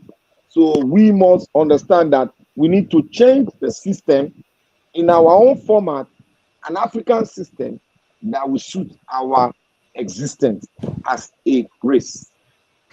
Thank you. Thank you very much, Black Panther. I really appreciate it. Let me quickly come to Mr. Jonathan. You still there here with us? Yes, I'm here. I'm here. Okay. Yeah. So what do you have to say about the video? Yeah. There's so much to unpack on that. That video that you just showed. Actually, I wanted to start with the media. But I think I will leave that, because I believe someone talked about. I will touch on it later on. In my submission. That's the Nigerian media. The Asari Dokubo is just like Nigerian politics. What we're seeing in Nigeria is just another episode. When you watch the video and then you see episode season 1, this is just season 2 that we're seeing right now. When I believe that when there is a visit or someone visit Aso Rock, either to visit the president or to be there for one event or the other, I believe that even if that person, that personality, even if he is going to be interviewed by the media, it's not going to be using the platform. Using that platform simply implies that he got an approval. He can't use that platform without an approval. From that approval has to come, as things stands right now in Aso Rock, Yeah, that approval has to come from Dele Alake, who is this presidential spokesperson. So he got that approval, from the president and then given to him directly through Dele Alake. The same platform, that is used by government officials, ministers, government approved press conferences. That's where you see Asari Dokubo of all people on the same platform. Asari Dokubo, who I can characterize him as an hooligan, an hooligan king, a terrorist. In fact, dictating certain government agenda pretty much, because everything he says there is part of the plans. It's been discussed, and that's part of that. That's what they intend to do. But he let out the cat out of the bag. So we all know their game plan. You can see them. You know where they are going. You know the game plan. Asari Dokubo is, it's someone that it's not even worth it to discuss about that guy. Everything he does, is just so condemnable. And again, that's what you get when you select an Agbero as your president. When you have an Agbero as your president, you will see a terrorist, using the government platform, a federal government platform, state house, sitting there to hold a press conference. That's what you will get. And this short time that they have, you will still see more of that, because as this presidential petition tribunal is ongoing, and as they continue to see the direction that the final judgment will go, you will see how desperate they will become, and we are going to see more of this. On Dan Ulasi's comment on that interview, his comment on Peter Obi, he said something to that effect, that Peter Obi will be better off as a VP, in PDP. For me, it's one of the reasons. That's one of the problems I have with some of these, PDP Eastern politicians. Yes, everyone has rights to support whoever. You have right to support whoever, but to a very large extent, I will. In fact, I agree, with the notion to some extent, that, some Southeasterners, some of them, they are the architects of this political marginalization. Politics, yes, I agree. But there comes a time when you will know that it is not politics as usual. 2023, this past election was different. This is the time for a new breed of a new president that Nigeria needs. This is the time, and that person, and that is in the person of Peter Obi to be Nigerian president, because for the very first time, majority of Nigerians put religion, ethnicity aside and support a candidate based on well laid out plans, character. However, we saw Southeasterners politicians. They are elites now. They are elites. The Southeasterners elites. Those that are selfish, the corrupt one amongst them.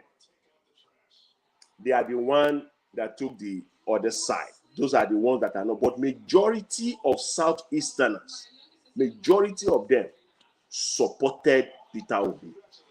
I will even go further.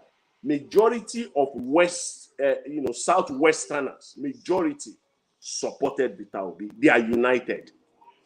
It is the political class in these regions that use their money, their access to state power, their money, their access to state power to project disunity. They use it, and they use it successfully to a very large extent to project a sense of disunity. But for Nigerians, you will see it was very clear. There was that unity. In the West, we all know what happened. There are more Yoruba people that voted for Peter Obi than for Tinubu, PDP combined, both of them. More Yorubas voted for Peter Obi. So talk of unity. That's unity. They are united. Even in states like Ondo, Ekiti, even though Labour Party did not win those states, the number given allocated to them by INEC were just falsified. They are all falsified numbers. That's why Peter Obi at the tribunal, they are fighting. He's fighting for every single vote. Every single vote, they are fighting for it. Even though he didn't win these states like Ekiti, states like maybe Ondo, but the numbers Peter Obi gathered in those states is way higher than what INEC declared. So to a large extent, that was kind of there was that unity, because people have come to that realization that look, Nigeria, this is the time. The people, the ordinary Nigerians, recognize the time, that this is the time, and the right person is on board. It is our political class. Is our political class that decided to look the other way. For what? For gains, for political gains, for what they will gain, for their own selfish purposes. We all saw on election. We all saw what happened on election day. People came out. They came out in their large numbers. That's what to vote for Peter Obi, and that was the reason why they did not believe what happened. It was indeed like a tsunami. They didn't believe it when the results started coming in on that day, and that was when the rigging started. Because that was, when they started the rigging, it was not planned. They switched off the IREV the first time. You said what? The IREV that was, when the results were coming in, they blocked the IREV, cleared all the results, and then stopped the upload. Yeah, that's what happened, because they didn't really, the results were coming in. Because of course they have INEC have their own situation room, and they are getting the result in real time. They are getting the result in real time, even much faster than political party agents. They are getting it in real time. Remember also, for a fact, as voting are going on, they are seeing it. They are seeing the numbers, and it was unbelievable to them. It's like, we got to do something. We got to do something, and then the rigging started in an unconfused, atmosphere. They were just, doing things, left a lot of traces, on the ground, and that's what we have here, So for me, again, that video that you show, I think Ulasi was also talking about new elections. For me, no way. There's no way for new election. Outright declaration of Peter Obi, that is exactly what all evidences so far is pointing to. Everything we saw at that Labour Party presentation, 3 weeks, all the evidences thus far is pointing to that fact that Obi won the election outright. So anything else like, declaring for, new election is a no-brainer. It is outright declaration. Because we can see that what they are planning. When you talk of rigging in Nigeria, rigging is not something that is done on the day of election. Rigging is pre-planned. It's pre-planned rather before the day of election. It's just just carrying it out on the day of election, and that's what we're seeing right now. The appearance of Asari Dokubo, all the rest is part of this rigging process. If that is what they are expecting, I also want to talk, with respect to, I think it was Mr. Kiel that mentioned something with, was talking about the South, the Southeast, will thrive economically. Yes, I believe so, that the Southeast will thrive economically, but it can only happen for an enabling federal government policies. That's the reason why we need the right person at the center, because that's the constitution we are operating.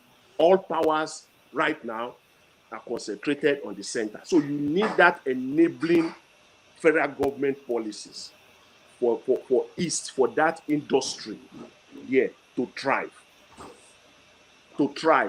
And that brought me back to that statement made by Tinubu, talking about widening the tax net. How do you want to widen the tax net when there are no industries? It's just, you can only do that successfully, when the people's disposable income increases, the disposable income of people increases, and it continues to increase. Then you can widen the tax base. Then you can increase taxes. When people's disposable income, you said disposable income have to go down and widen the tax base. What a contradiction! What a contradiction! That even a primary six, a grade six, what do you call it? Social science student cannot even make such a statement. Grade 6, I'm saying. God bless you. He was contradicting himself. What a contradiction.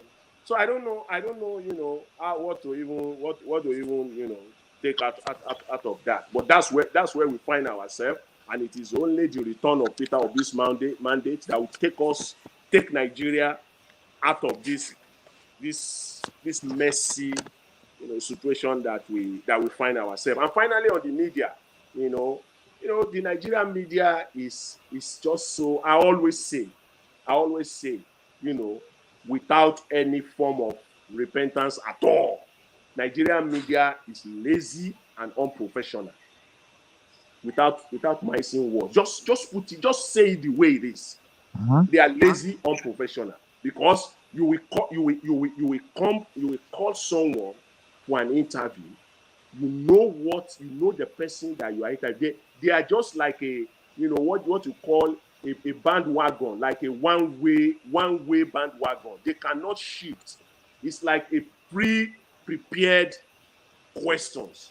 So when the person being interviewed is kind of derailing, they cannot come back and bring him back. They can't. They will just stay on course and leave that person just to go on. No wonder they can only stay in Nigeria there and operate their cake journalism in Nigeria. None of them can't even get a production assistant job outside Nigeria in the journalism industry. They will have to go back to school. And this is a fact, because I know few of them that have relocated to North America. They can't even get a job. They have to go back. They can't even get a production assistant job. And they've worked in NTA, AIT for 10 years, for 15 years, as a manager, as a national reporter. They have to go back to school, because that Nigerian journalism, you can't bring it to the Western world. It's all nonsense. They can't even ask the right questions. And if the person they are interviewing is going off course, they can't bring him back on track or interrogate.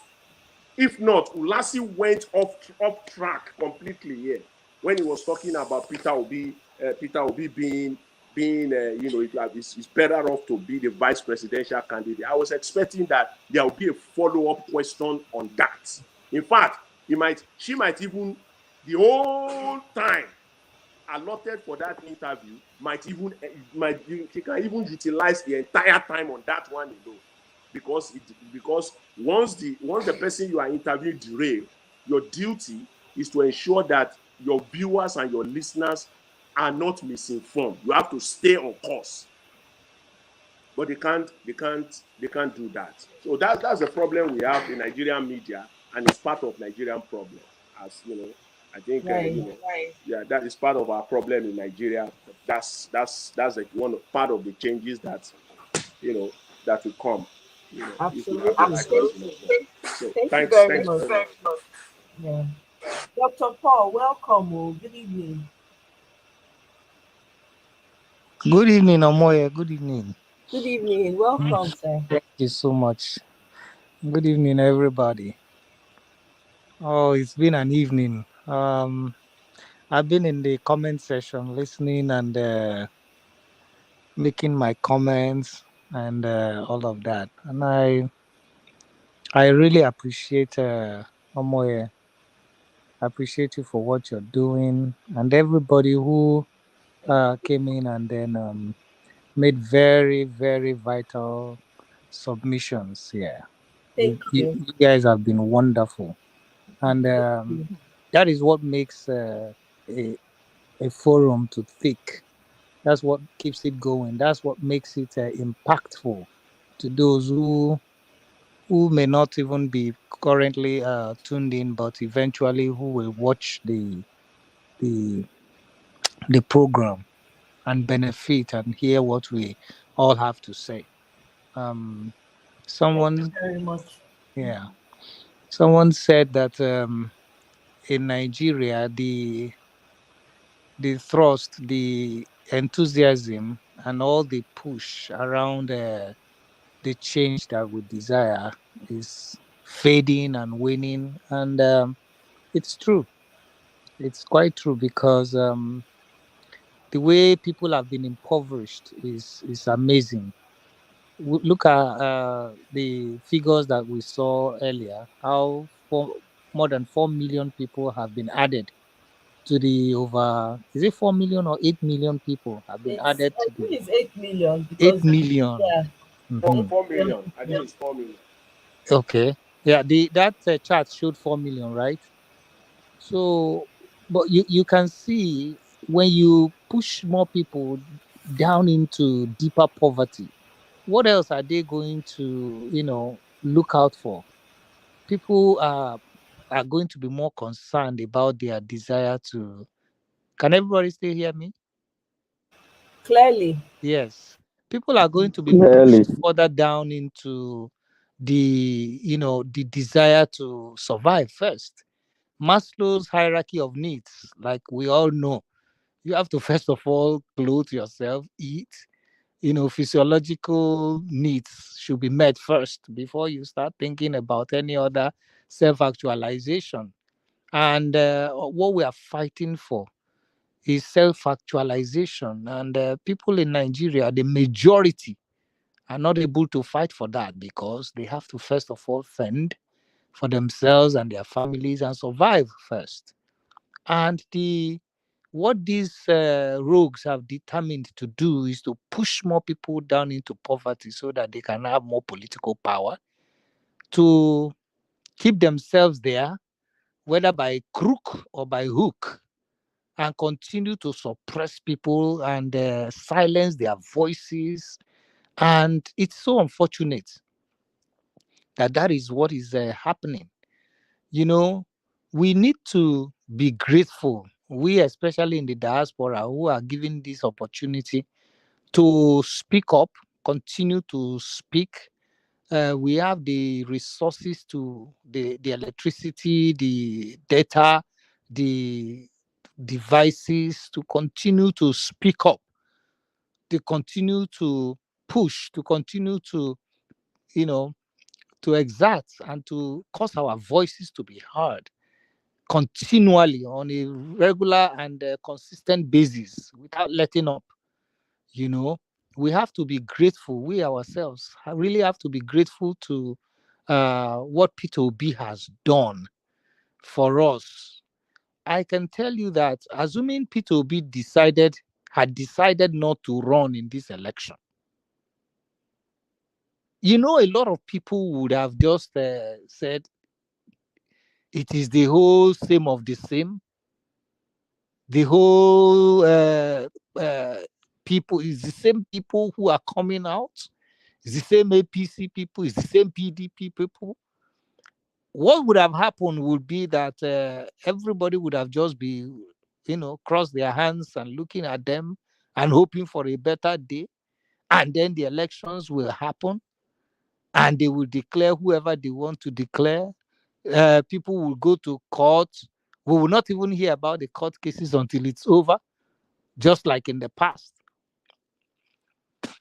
And then at the end of the day, we are all back to square one.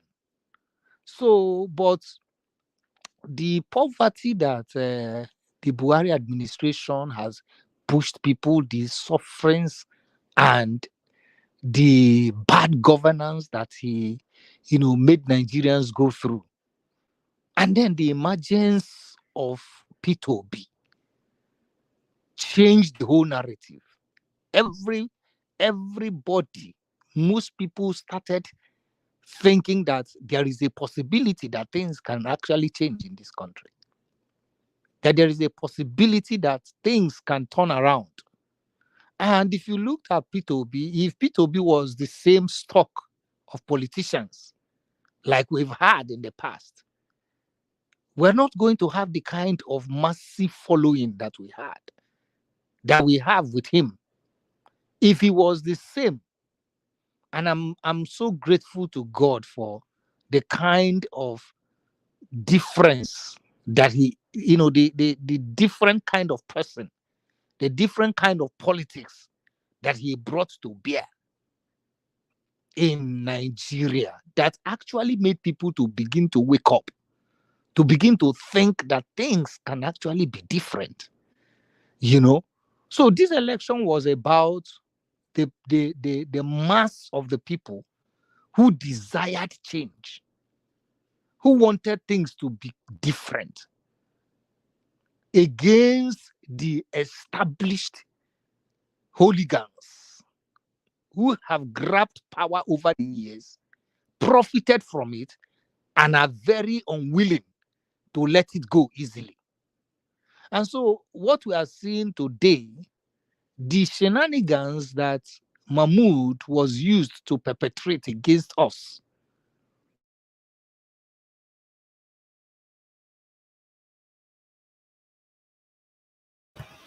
Dr. Paul, what happened to your audio? Dr. Paul audio. Be like say you never pay, you not pay your tariff. Be like say your electricity bill. Here. Hey, Agbado don't seize your audio. Your electricity bill, wetin happen, Dr. Paul? See am? Imagine paying 40% of paying 40% more for electricity that you don't have. I'm telling you. War against impunity. Welcome, Yes, it's been a while. How you been? Good morning, good afternoon to everybody. Yeah, welcome. How are you? I hope you're good. I'm well. I know I've been absent, but I've been following the case because, of course, it's everywhere on Twitter, and of course, you can. Right. I'm still. I just took some time off because the madness was driving me crazy. I wanted to say I saw some videos online about there was an APC guy. He was complaining that he cannot buy fuel at 520. He's showing threats that you have to tell the marketers to tell them to return the price that subsidy has been paid to July. I tell you, I burst out laughing. I was like, "Shoo? You mean to tell me that Yoruba Rono cannot afford 520 in petrol? You have to be kidding."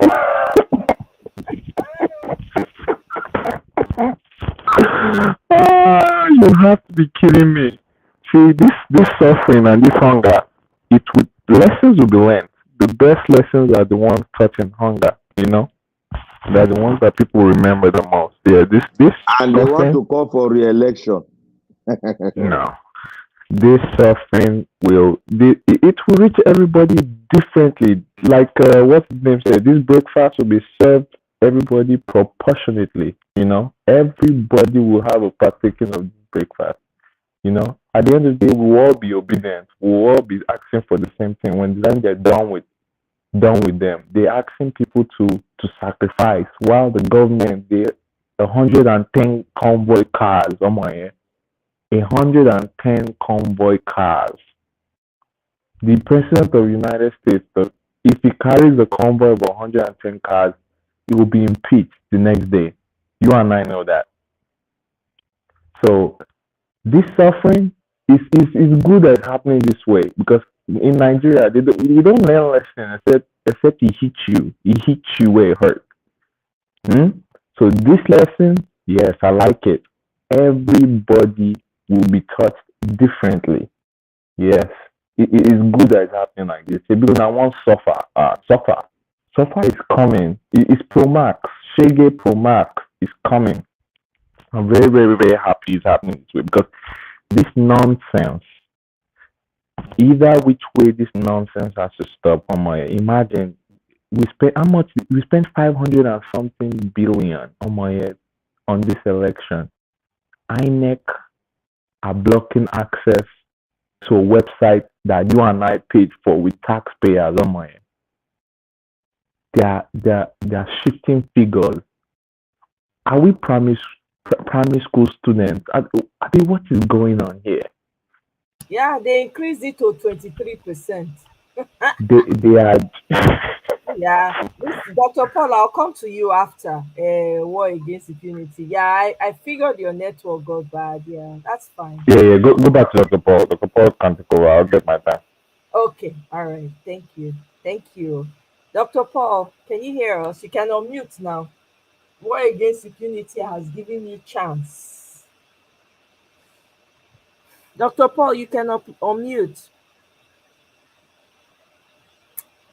You're still on mute. We can't hear you. Dr. Paul, we cannot hear you.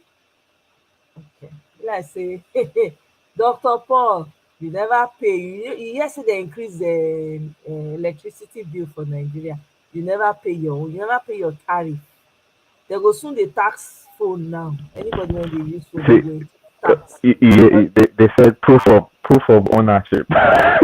Hey, wow. Proof of ownership. If you get iPhone, you pay more.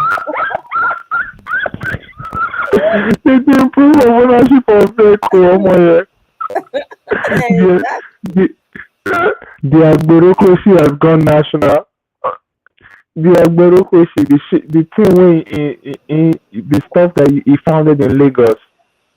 They never serve them finish. They just serve them small ice box, one small one, and they serve them. My brother and appetizer was still there. We never even reached 30 minutes for match.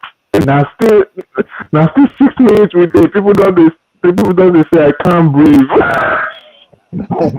I ask them, say, which country for the world that is developing that will never subsidize their gas? Let them bring one out. Think I play this video for them. Mona laugh. Kenny, okay, I'm going to play it again so you can see, for the sake of people that have not seen it before. Mona see lamentation now. I never see lamentation. Mona wait. A trip of 520 naira. On all this stress and pains and going. This is the video I'm talking about, by the way. The people buying fuel at rate of 520 naira. And the deal settled, the subsidy was paid till end of July. We are seeing in June, my people are buying the fuel. And you as a new president in the office, you are not saying anything. Are you conniving with these people to frustrate masses?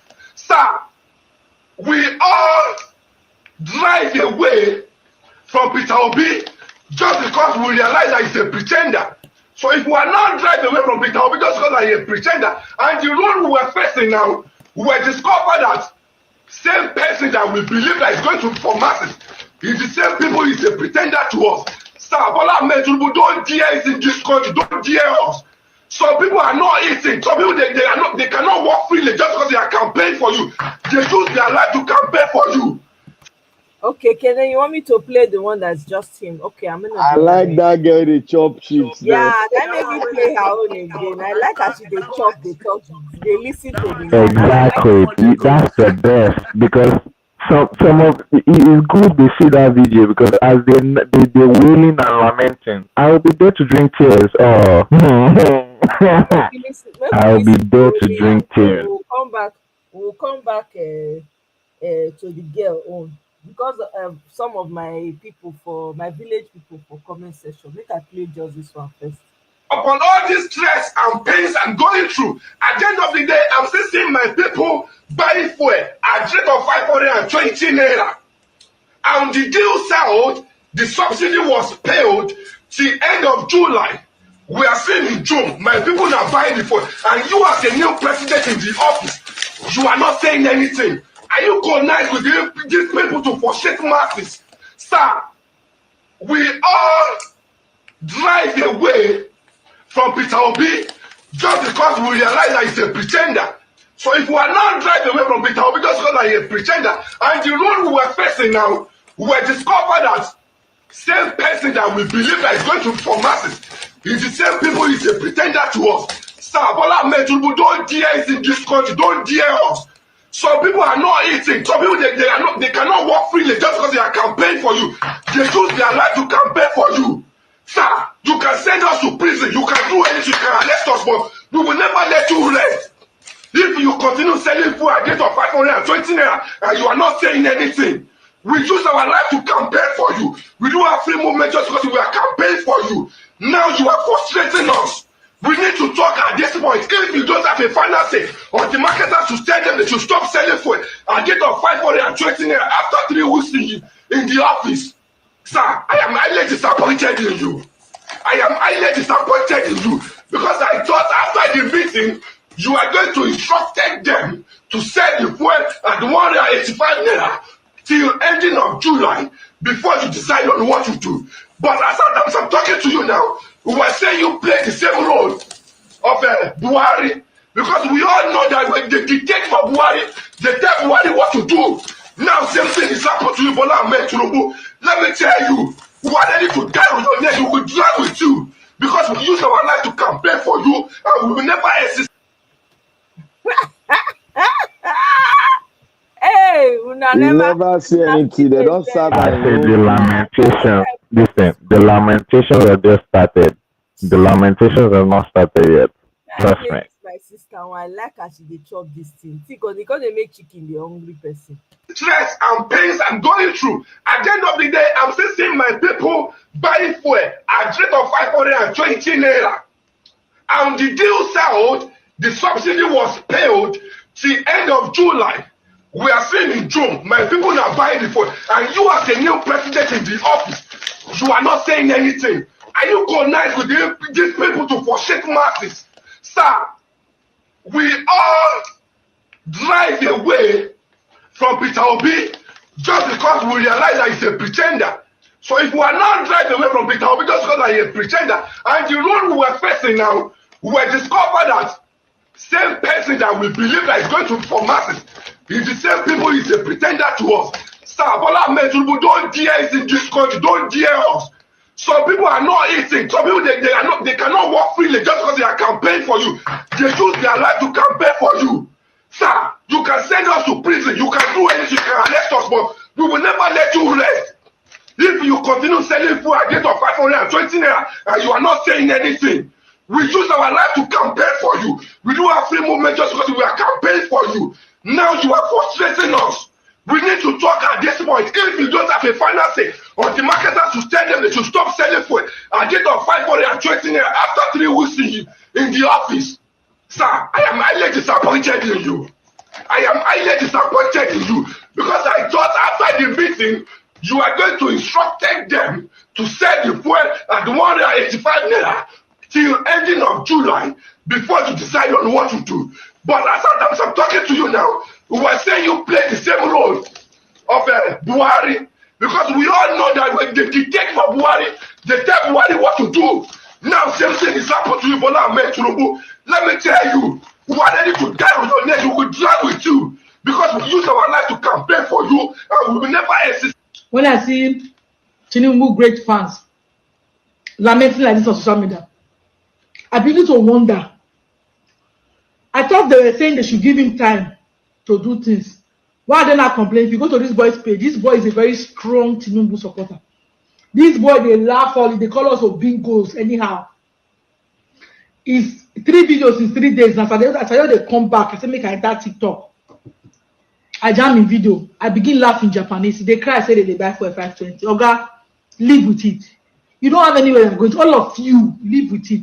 When we say we needed a leader who has brain, a leader who has no affiliation, a leader who has no godfatherism everywhere, you think we were lying? How do you expect Tinubu to affect the marketers? Marketers who are his friends, his bosom friends. You want to spoil their business? He wants to get markets inside the marketers. You are complaining. Complaining of what? Nigeria is suffering and smiling. Though. All of you are suffering and smiling. These few days I spent for Nigeria, my eyes see, my ears hear. To feel time for car, my girlfriend before they used 12K. Now she they use 40K. Where she for the work? How she want to see the money?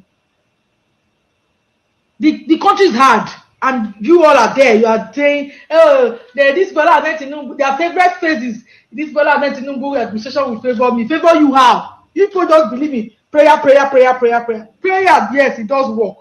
But you must put the right person there for the prayer to work. My husband never see anything. See now go wait for airport. Yesterday airport busy. Yesterday night. This early morning, security do everywhere. Waiting they happen. The president now they come. I don't see now they do party now. Don't they sing for them? They welcome her. Tinubu la fait.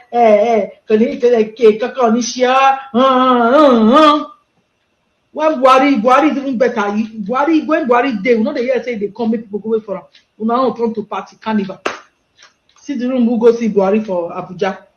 See Buhari. When a president go finish, they'll go enjoy at Abuja for London. They'll go sit down for London. They enjoy good amenities. What thing Buhari not fit do for in country for 8 years? In they get out for London. They'll use their money to go buy mansion for London. Use their money to go they take care of their children. We now go they clap for them. I don't say I say now the poor ones for inside now they clap follow them. Now make them see una finish like this. Now make them know they take una serious. Now come. I mean, you know, Jagaban fan. Waiting now. 1 month now. By next tomorrow, it will be 1 month in office. Everything increment upon increment. Everything just they go up. If I be your friend, I can't carry you with my car. Suppose respect me because to buy for now, you know, easy.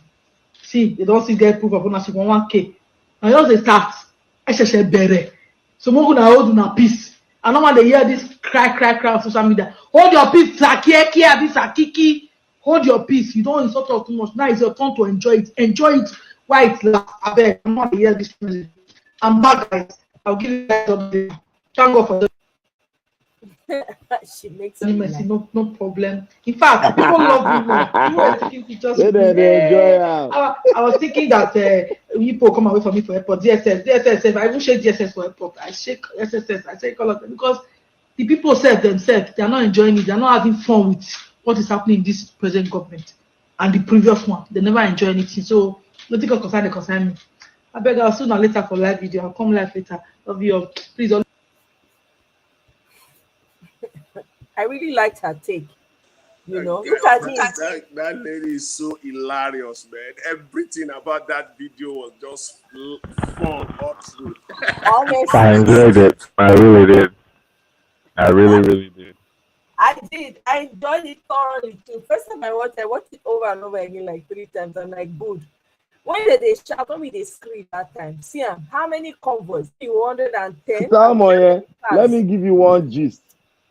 They say if judiciary say let us go for a run, oh, these people are going to run us down, they are going to win. More than they see now, people know they think say obedient movement now only for us. It is for everybody. They are saying rerun. Let them go. Look, we want to even go for a run now. Say, may they come, we'll go for a run. Let us see who's going to vote for Jagaban. Let us see. Let him bring out this whole billion. We're not going to pay them shishi. Let him bring this whole the money I get for this life.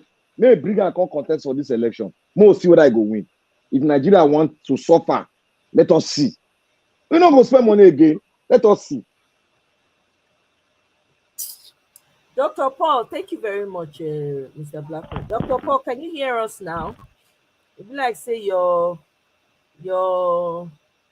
audio, you don't want you to be great this night. Sorry, you, sorry, you. Oh boy, that video sweet my belly well. Actually, ever since I saw the video this afternoon, I've been laughing. I've been laughing because this again, this suffering, it is good that's happening like this, where people are checking. It is good for the environment. It's even good for Lagos, no traffic. So let us continue this way, and we will see. We will see how it will end. Let us continue. Maybe you guys don't want to hear words. When we're telling you that time, you people did not listen. This suffering, this is good. You will learn one way or the other. You lessons will learn. Exactly. They just say it's not practice. They still do. I mean, we take our final this thing. We come go. Oh, Mr. Kel, don't come out. Mr. Kel, thank you very much. Oh, good night. Thank you so much. I saw you left the panel already. Thank you so much, Mr. Kel. Black Panther, now you be the first to go. Oh yeah, give me your final thoughts. Oh, Mrs. Tamoye, thank you for what you have been doing, and you see, thank you all the panel. You've all contributed a lot.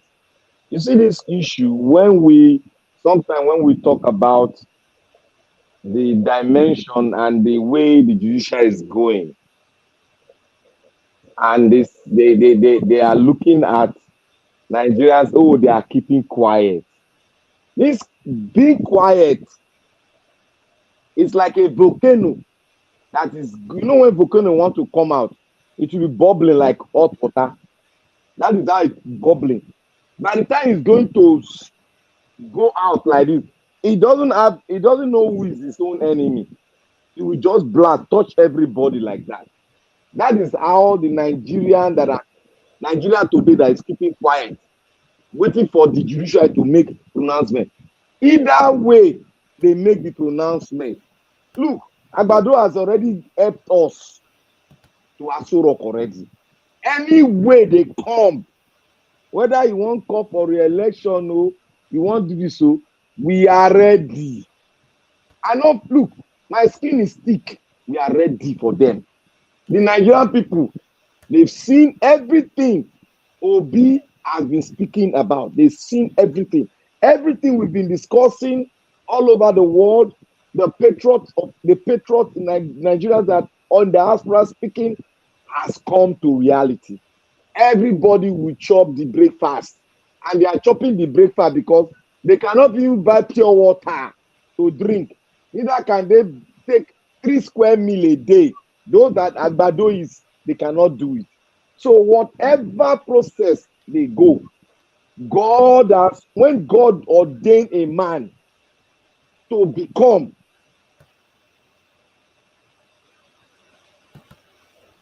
nobody can make him not to become who God has made him to be.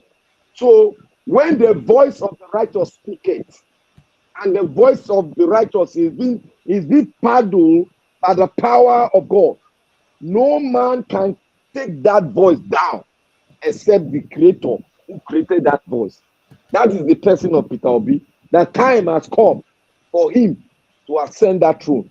And if any man dare say no, then that same word that was against the pharaohs and all the firstborn of Israel, that same word is still the same today and forevermore.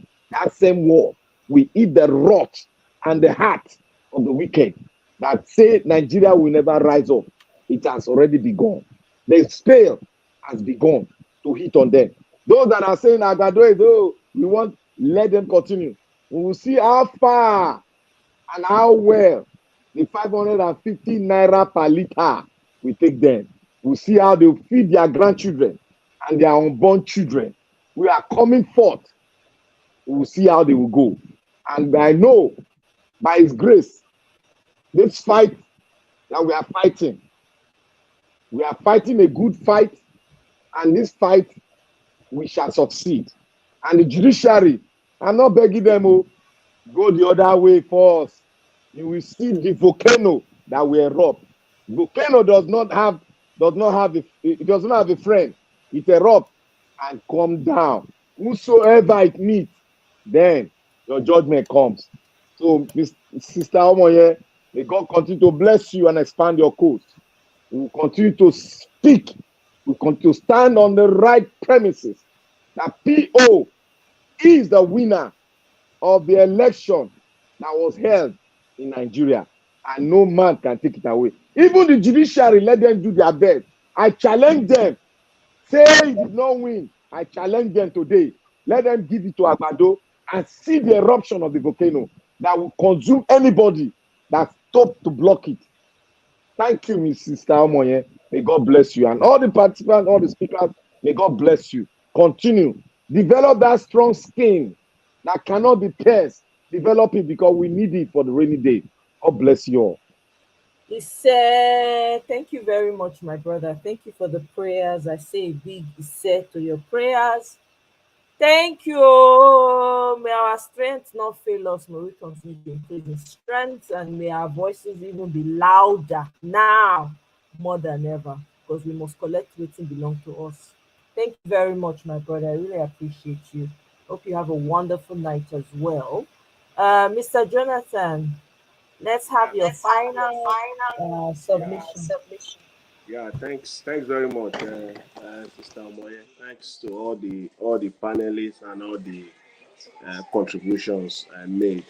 You know, thanks for your work, your efforts. It will not be in vain. In Jesus' name. He said, "Thank you." Yeah, you know that thing they call three course meal. That Igbo people, the Western people or whatever, they call it 3-course meal. That what they are getting now is the appetizer. You know, those Agbado people, all of them that voted, but they are getting the appetizer. This is just an intro. It's the appetizer. The real food has not come in. By the time the real one comes in, and then the dessert comes, and even though we know that a new election is not the way, you know, Peter Obi to be declared as the outright winner. Even if a new election is called today, see, even most of the people that voted for Tinubu, most of them will turn around and vote for Peter Obi. It will be a different. All those ones they are playing, that game they are playing. You know, some media people, and you know, we're seeing it all over the place. We're hearing bits and pieces of all you know, of that sound bite all over the place. That if elections, you know, is held today, that apathy is going to be there. People will not come out. That's just a lie. That's a lie. The same lie they painted before February 25th. That is, first of all, they started with four men tweeting inside the room, no structure, no all those things. This is the way to go now. That people will not come out and all the rest of. People are angrier now with what they have seen thus far. People are even angrier now. You know, with all the evidences that has been presented thus far. All the evidences, the direction that is pointing to, the judiciary is on trial at this point in time. Even if that might not even be a factual case or statement to say pre-trial, pre-presidential petition, but now you can say it clearly: the judiciary is on trial, and we will see what the outcome is going to be. You know, so that's what I can say for now. At the end of the day, I know that Peter Obi will get his mandate back. Whatever INEC is doing right now, the manipulation that is going on right now on IRF, turning 20% or 19.6% now, all of a sudden, overnight, turning it to 23%, thinking people are stupid, that Nigerians are stupid, that impunity, that F1 tree, you know, is so embedded in them now. It's like it's now at a steroid next level. You know, it's all they have failed. That will not work. We'll see that stupidity. It will play out for the whole world to see starting next week. I continue to say it, that they have no case. You know, again, they will have to come next week. They have to prove to the entire world that all the evidence is submitted by Labour Party, that the court should set all of them aside, and there are no basis for them, they will have to come. In fact, I can't really wait to see what they will do. I stand and I stand on it. They have no evidence, but it will come clear by next week. We'll see. So that's all I have to say for now. We will just let's everyone remain focused. Let our eyes be on the judiciary. Please let all of us, each and every one of us, let our eyes be focused on the judiciary. Because let me tell you, make no mistake about it, the pressure that our focus and attention that we have put on this process, on the judiciary, on this presidential tribunal is paying off, is working. Don't be deceived. Don't let us take our eyes off it. And at the end of the day, we will get our mandate back. Thanks very much. Thanks to everyone. Thanks, Sister Moye. And have a pleasant night. You as well. Thank you so much, my brother, Mr. Jonathan. I really appreciate it. Thank you so much. May our voice continue to get louder and louder and bolder and bolder. That's what we need. We must collect what is ours. Now we get them. Not be their hand. Not be even Peter Obi. Now we get them. Not be Peter Obi even get them. Now we. So we must collect our property. We're against impunity. Let's hear your final submissions. Yes, Mr. Moye. I know I laugh, I joke about the suffering our countrymen are facing. That's just for banter, but it is really sad, you know, Mr. Moye. Like, no jokes aside, it's really, really sad what is happening back home. People are hungry, like for real. But like, let's be for real. People are hungry. People cannot afford transportation to work. People are now, no more generators for frivolity, or like they're sleeping outside now because people cannot afford fuel for their generators. They put an additional tax on diesel. They now want people to be paying 1,000 naira for proof of ownership. What exactly does that mean, proof of ownership? To the Agbado people, you are about to find out how he, quote unquote, built Lagos. He built Lagos to rent-seeking and Agbadocracy, taking levies for nothing. The money that was taken in Lagos from those bus drivers, what did they use it to do? Not be MC Oro, then give the money to. Listen, guys. This madness, I thank God for His Excellency, Mr. Peter Obi. It is good that we are all experiencing this, that we are experiencing right now. This madness must stop with our generation, because we cannot pass this demonic system of quote unquote governance to our children. Mr. Moye, I remember when I was growing up in Nigeria, the first time I went to redemption camp as a young boy, the first time, do you know what I prayed for? I prayed for electricity. They didn't tell. My mom asked me what I wanted. I was like, as a young dude, I was like, I just wanted electricity 24 hours. I didn't think that was a big deal. You feel me? We've been praying for Nigeria since before 1990, whatever.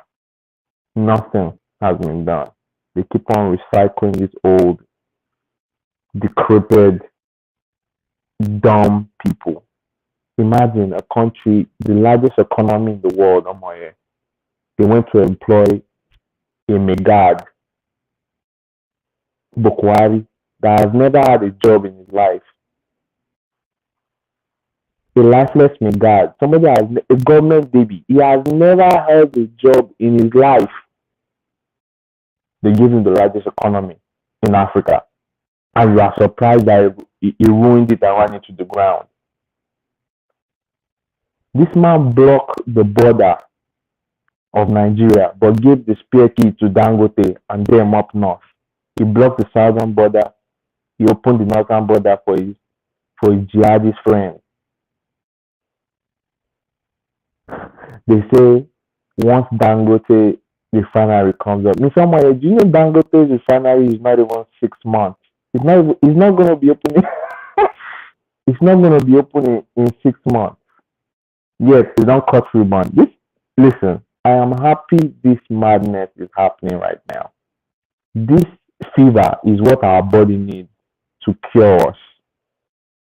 This suffering is exactly what we need to cure us, because our children, we cannot pass this nonsense to our children. I refuse to being a child in this world and go back to Nigeria and this madness will be happening as well. So when they ask me, what will I tell them? No way. This madness must end. And the answer to this problem is Peter Obi. Thank you, Mama. And keep doing your good work.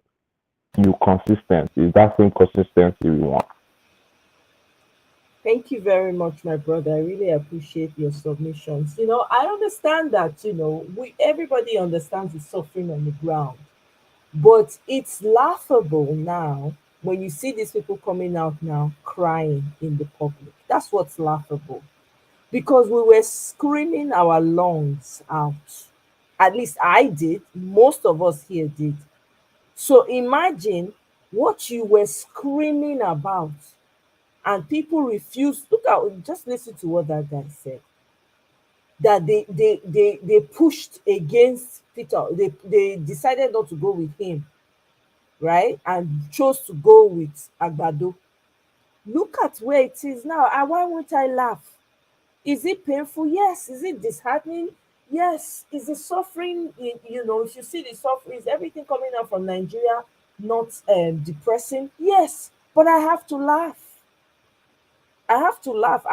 There's no shame in it for me personally. There's no shame in it because this is what we're screaming about. The fight we're fighting, the fight me I'm fighting. Guess what? I'm not in Nigeria. I'm not suffering. I've spent over 5 hours here.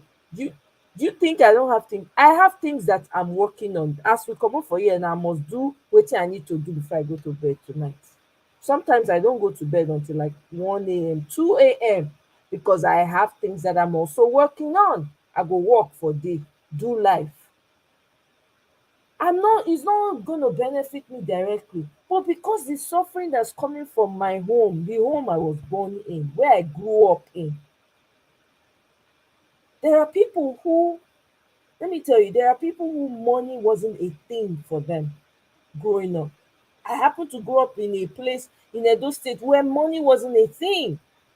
If you made little money, as long as you had farm, we had farm. I grew up going to the farm in my house. So we were rich. We were extremely rich in food.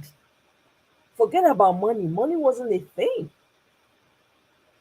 We were extremely rich in food. There was no, if you come to my house and you see the yam ban alone that my dad had. Yam ban go. Old and new yam separated, and then the small yams, and then cocoa yam. And then rice, people that had rice farm, harvest, they will bring bags of rice for us. When we harvest yam, we will give to them. Cassava, I fry gari. I grew up in the morning, I'll fry gari. We go get bags and bags of gari for house.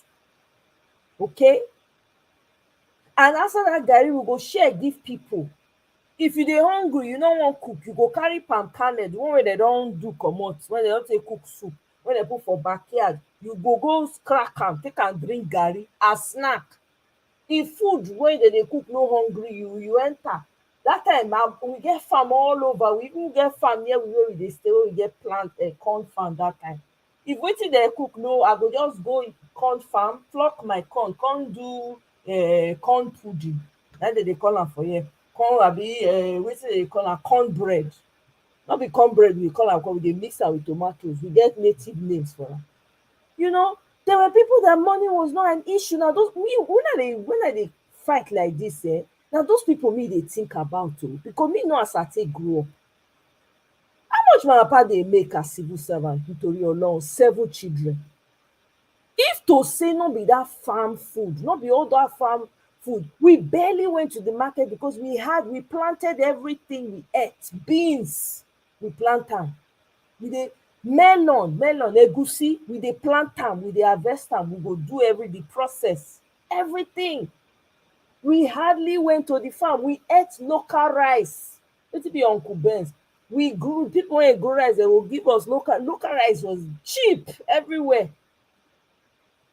So when I hear the things that are coming out from Nigeria, people cannot go to the farm. It dey hit me different. It dey hit me different. Because we know say we don't get too much in terms of money, paper money. We didn't have, but we were rich in food. People, I have friends who used to come and collect food from us then because they were in school. Some of them were in boarding school. They will come with bags, come and collect money and come and collect food and go. Our neighbors had mango trees, pawpaw. We had pawpaw trees behind my house. Pawpaw, bam, you go just pluck am. If you're hungry, you peel pawpaw, you chop. Easy. You didn't have to pay a dime. So now think about it. People don't fit go farm. Boko Haram don't take over. Bandits don't take over. Kidnappers don't. Do you know how painful that thing is? That's where my own passion is coming from. I'm not worried about people who are living in the city, Lagos. At least they can still also and survive. There are people in very small towns that their dependencies on the food they grow in the farm. Old women going to farm that maybe for some reason maybe they're widows or they don't have children. Now that farm, now they save them. They go farm, harvest their crops, sell some, use and take care of themselves. You eat the rest.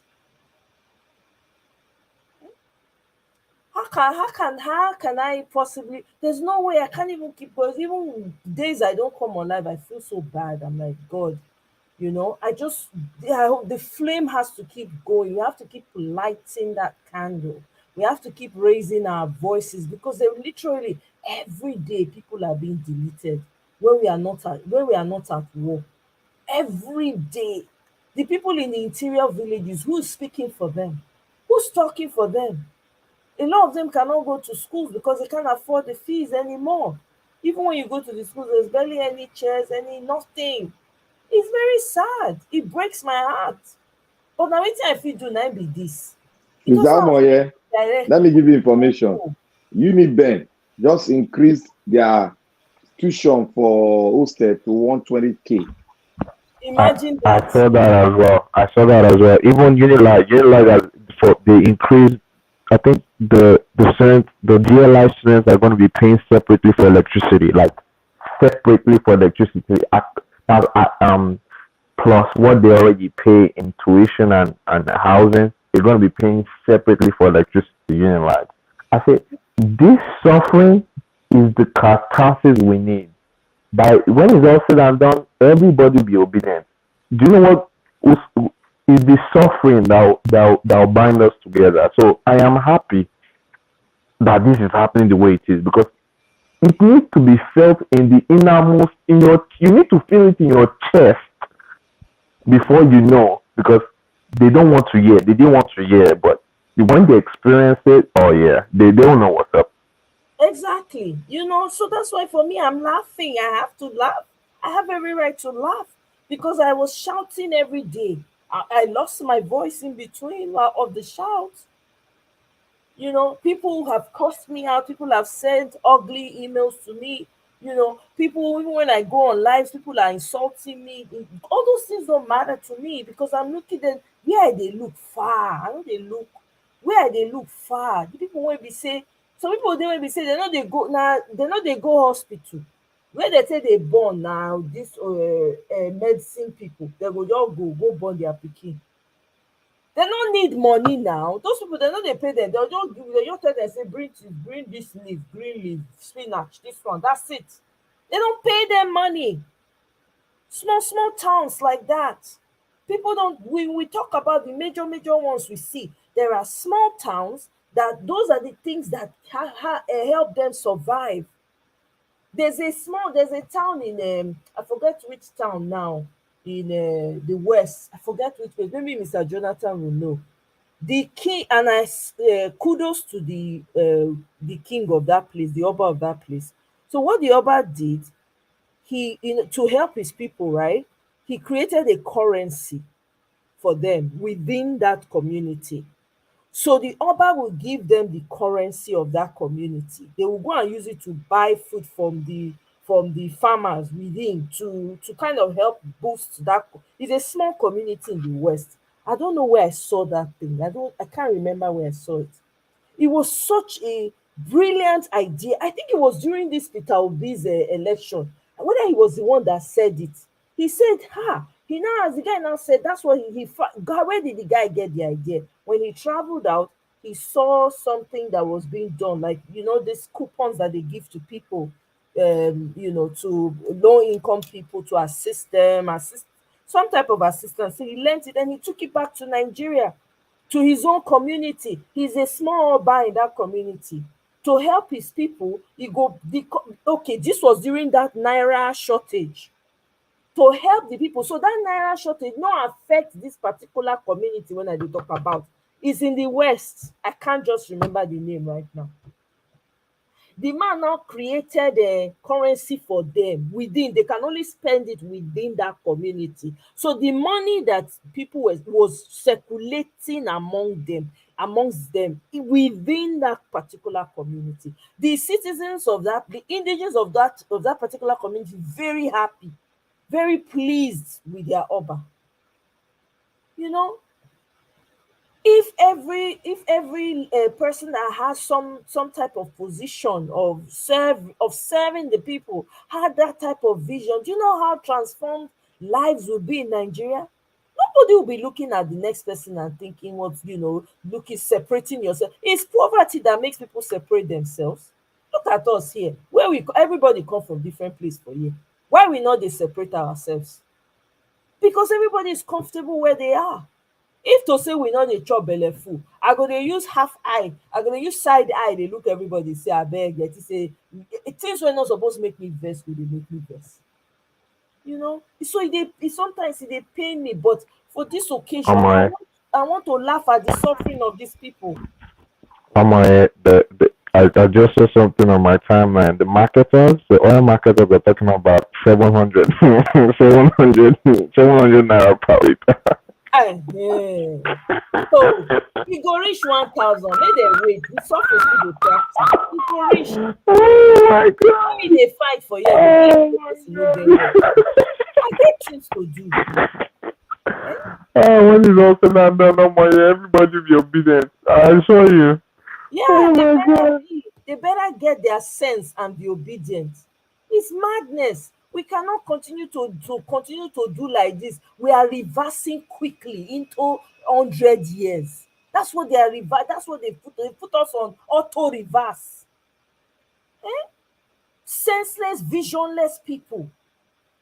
And then they will assign loans to themselves. Look at that man now go collect 500 billion on top of children when they never know whether they go born. You don't already collect money on top of their head. Imagine that. You never even spend up to 1 month for that position. Well, who's next to talk? Mr. Dr. Paul, is your volume okay now? Your audio? Okay. The audio is not okay. Well, my people, this is where I draw the curtain. Let me say go rest. Make I go do what I need to do. I really appreciate you all. Thank you so much for joining me. Thank you, Mr. Jonathan, War Against Impunity, Dr. Paul. I'm really sorry. Your audio was really messing up today. Kede, you say you chop insult for Twitter today. Everybody they collect insult. Me now they pay attention to that insult again. My body don't strong. I say, you know what? These people are insignificant. The fight they were fighting is too big to be distracted by termites, by insignificant. Termites even good. At least termites get structure, they get organization. Insignificant people. One binty, small-minded people. So yeah, everybody, if you're doing the right thing, that's how you know you're doing the right thing, when you chop insults. That's how you know you're doing the right thing. Nelly says Nigeria is collapsing before our eyes. Exactly. People are suffering untold and groaning. I'm telling you, Eh? People are suffering and groaning in poverty. Seriously. It's very sad. Eh? And you hear the kind of things that are happening, how people are treating each other. It bothers you. It bothers you. What kind of wickedness, what kind of inhumanity is this? That's not the Nigeria me I grew up in. It's difficult to reconcile in my mind. Eh? Mr. Tony, thank you very much, sir. I appreciate. Thank you. Thank you. They don't true use and drink Gary. They use and drink Ijebu Gary, or maybe na yellow Gary, or white Gary. I don't know which one. Eh? Oh, you wrote something about fuel prices. Fuel price. Kenny. What? Let me see. I don't know whether I mean maybe not be me you dey talk to. Kenny, I beg. I don't feel the school up right now. 500 million for women develop. Can you imagine which women you want develop? Which women? Please tell me. Which women? I tell you that money now for them to share amongst themselves. The women, the only two women ain't go get that money, their wives and their mistresses. Now they will give the money to. Exactly. Tomorrow they will say 800 million for gay rights. I no go shock because that one are the trending one now. Now the trend, now the recent one they never touch. You can never take when you change picture. When nah. Yeah, the quickness at which you change your pictures is something to be studied in higher institution. And you hold mango. Wait, is this? Are you trying to rub it in my face, Kenny? I don't understand. You are holding mango. You know, mango is one of my favorite fruits. So why you intentionally hold the two mangoes? I mean, I don't understand that, Kenny. That's just you're just being low right now. You're being very petty with me. How can you hold two mango and take? By the way, did you even take this picture? Thank God. I don't tire for this, me, my brother Kenny. Oh, the insult is the same since November last year. I know, right? They go. I can actually predict the insult. Say you don't mind an Igbo. It depends on the name you use on your Twitter handle. Don't mind an Igbo. It not pass. Or they will find something to insult you and they think it's personal to you. They don't know that, man. Faceless people, you don't pay too much attention to them. Honestly, senseless, visionless, Mr. Tony, visionless people. No vision, they don't get vision.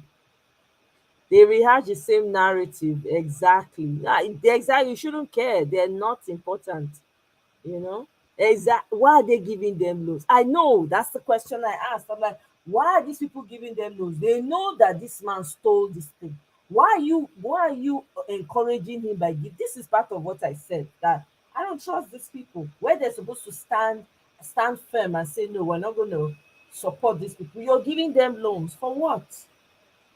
You know?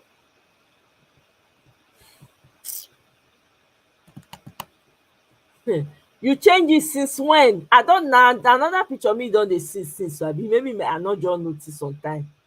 And you hold the mango strategically. I feel insulted, Kenny. How can you now hold the picture, put am for front of the camera like I want to pepper this girl? What are you trying to prove? Me too, I will buy mango. Me sef go buy mango, no worry. I go buy. And na this thing of mango, I will go farmers market. I'll go buy the fresh one from farmers market. That's exactly what I'm gonna get. Just go intentionally take picture with mango. What are the chances?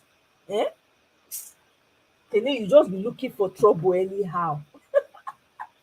Be rubbing it in people's faces anyhow.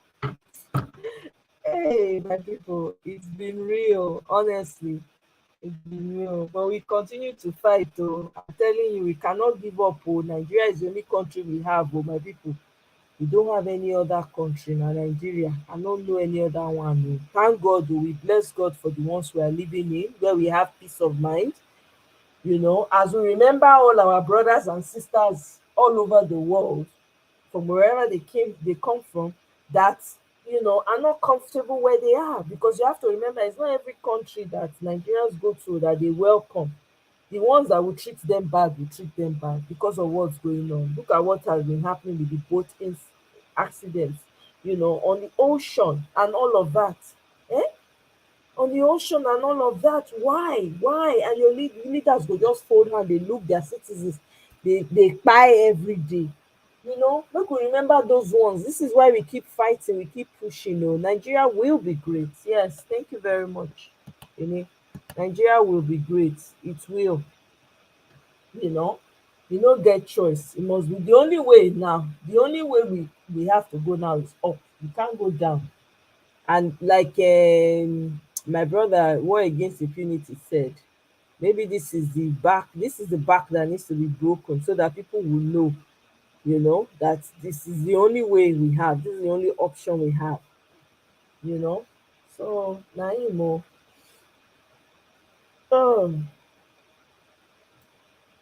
Well, guys, it's been real. Tato, thank you so much for the super chat. Now, let Tato give me super chat today. Tato, you're the real McCoy, honestly. I really, really appreciate you. They always constantly support me. I don't know. I really, really, I thank you so much from the bottom of my heart. I appreciate it. Now, they make me feel encouraged, At least after doing how many hours, I don't feel like, okay, I feel like, okay, yeah, I can get some mangoes. I really appreciate the thoughts, and the support that you give to me. You don't have to, but you do, and I don't take it for granted. I really, really, I just want you to know I really appreciate it. Thank you for fighting this fight with us. Thank you for all your consistency, your consistent support, always showing up here with kind words and encouraging words, and it feels like you're even inside of it with us. I mean, I don't take it for granted. So everyone out there that's fighting with us, I appreciate you all. We all do. We appreciate you. We pray that one day Nigeria go good. All of us go see. We go under mango tree, go celebrate. All right, I don't talk, Rush. It's enough. It's enough. So good night, everyone, and I'll see you on my next one. I hope, please like on your way out and share the video. Bikonu. Bokuna, share the video. Guanu, thank you. Good night, everyone. Bye.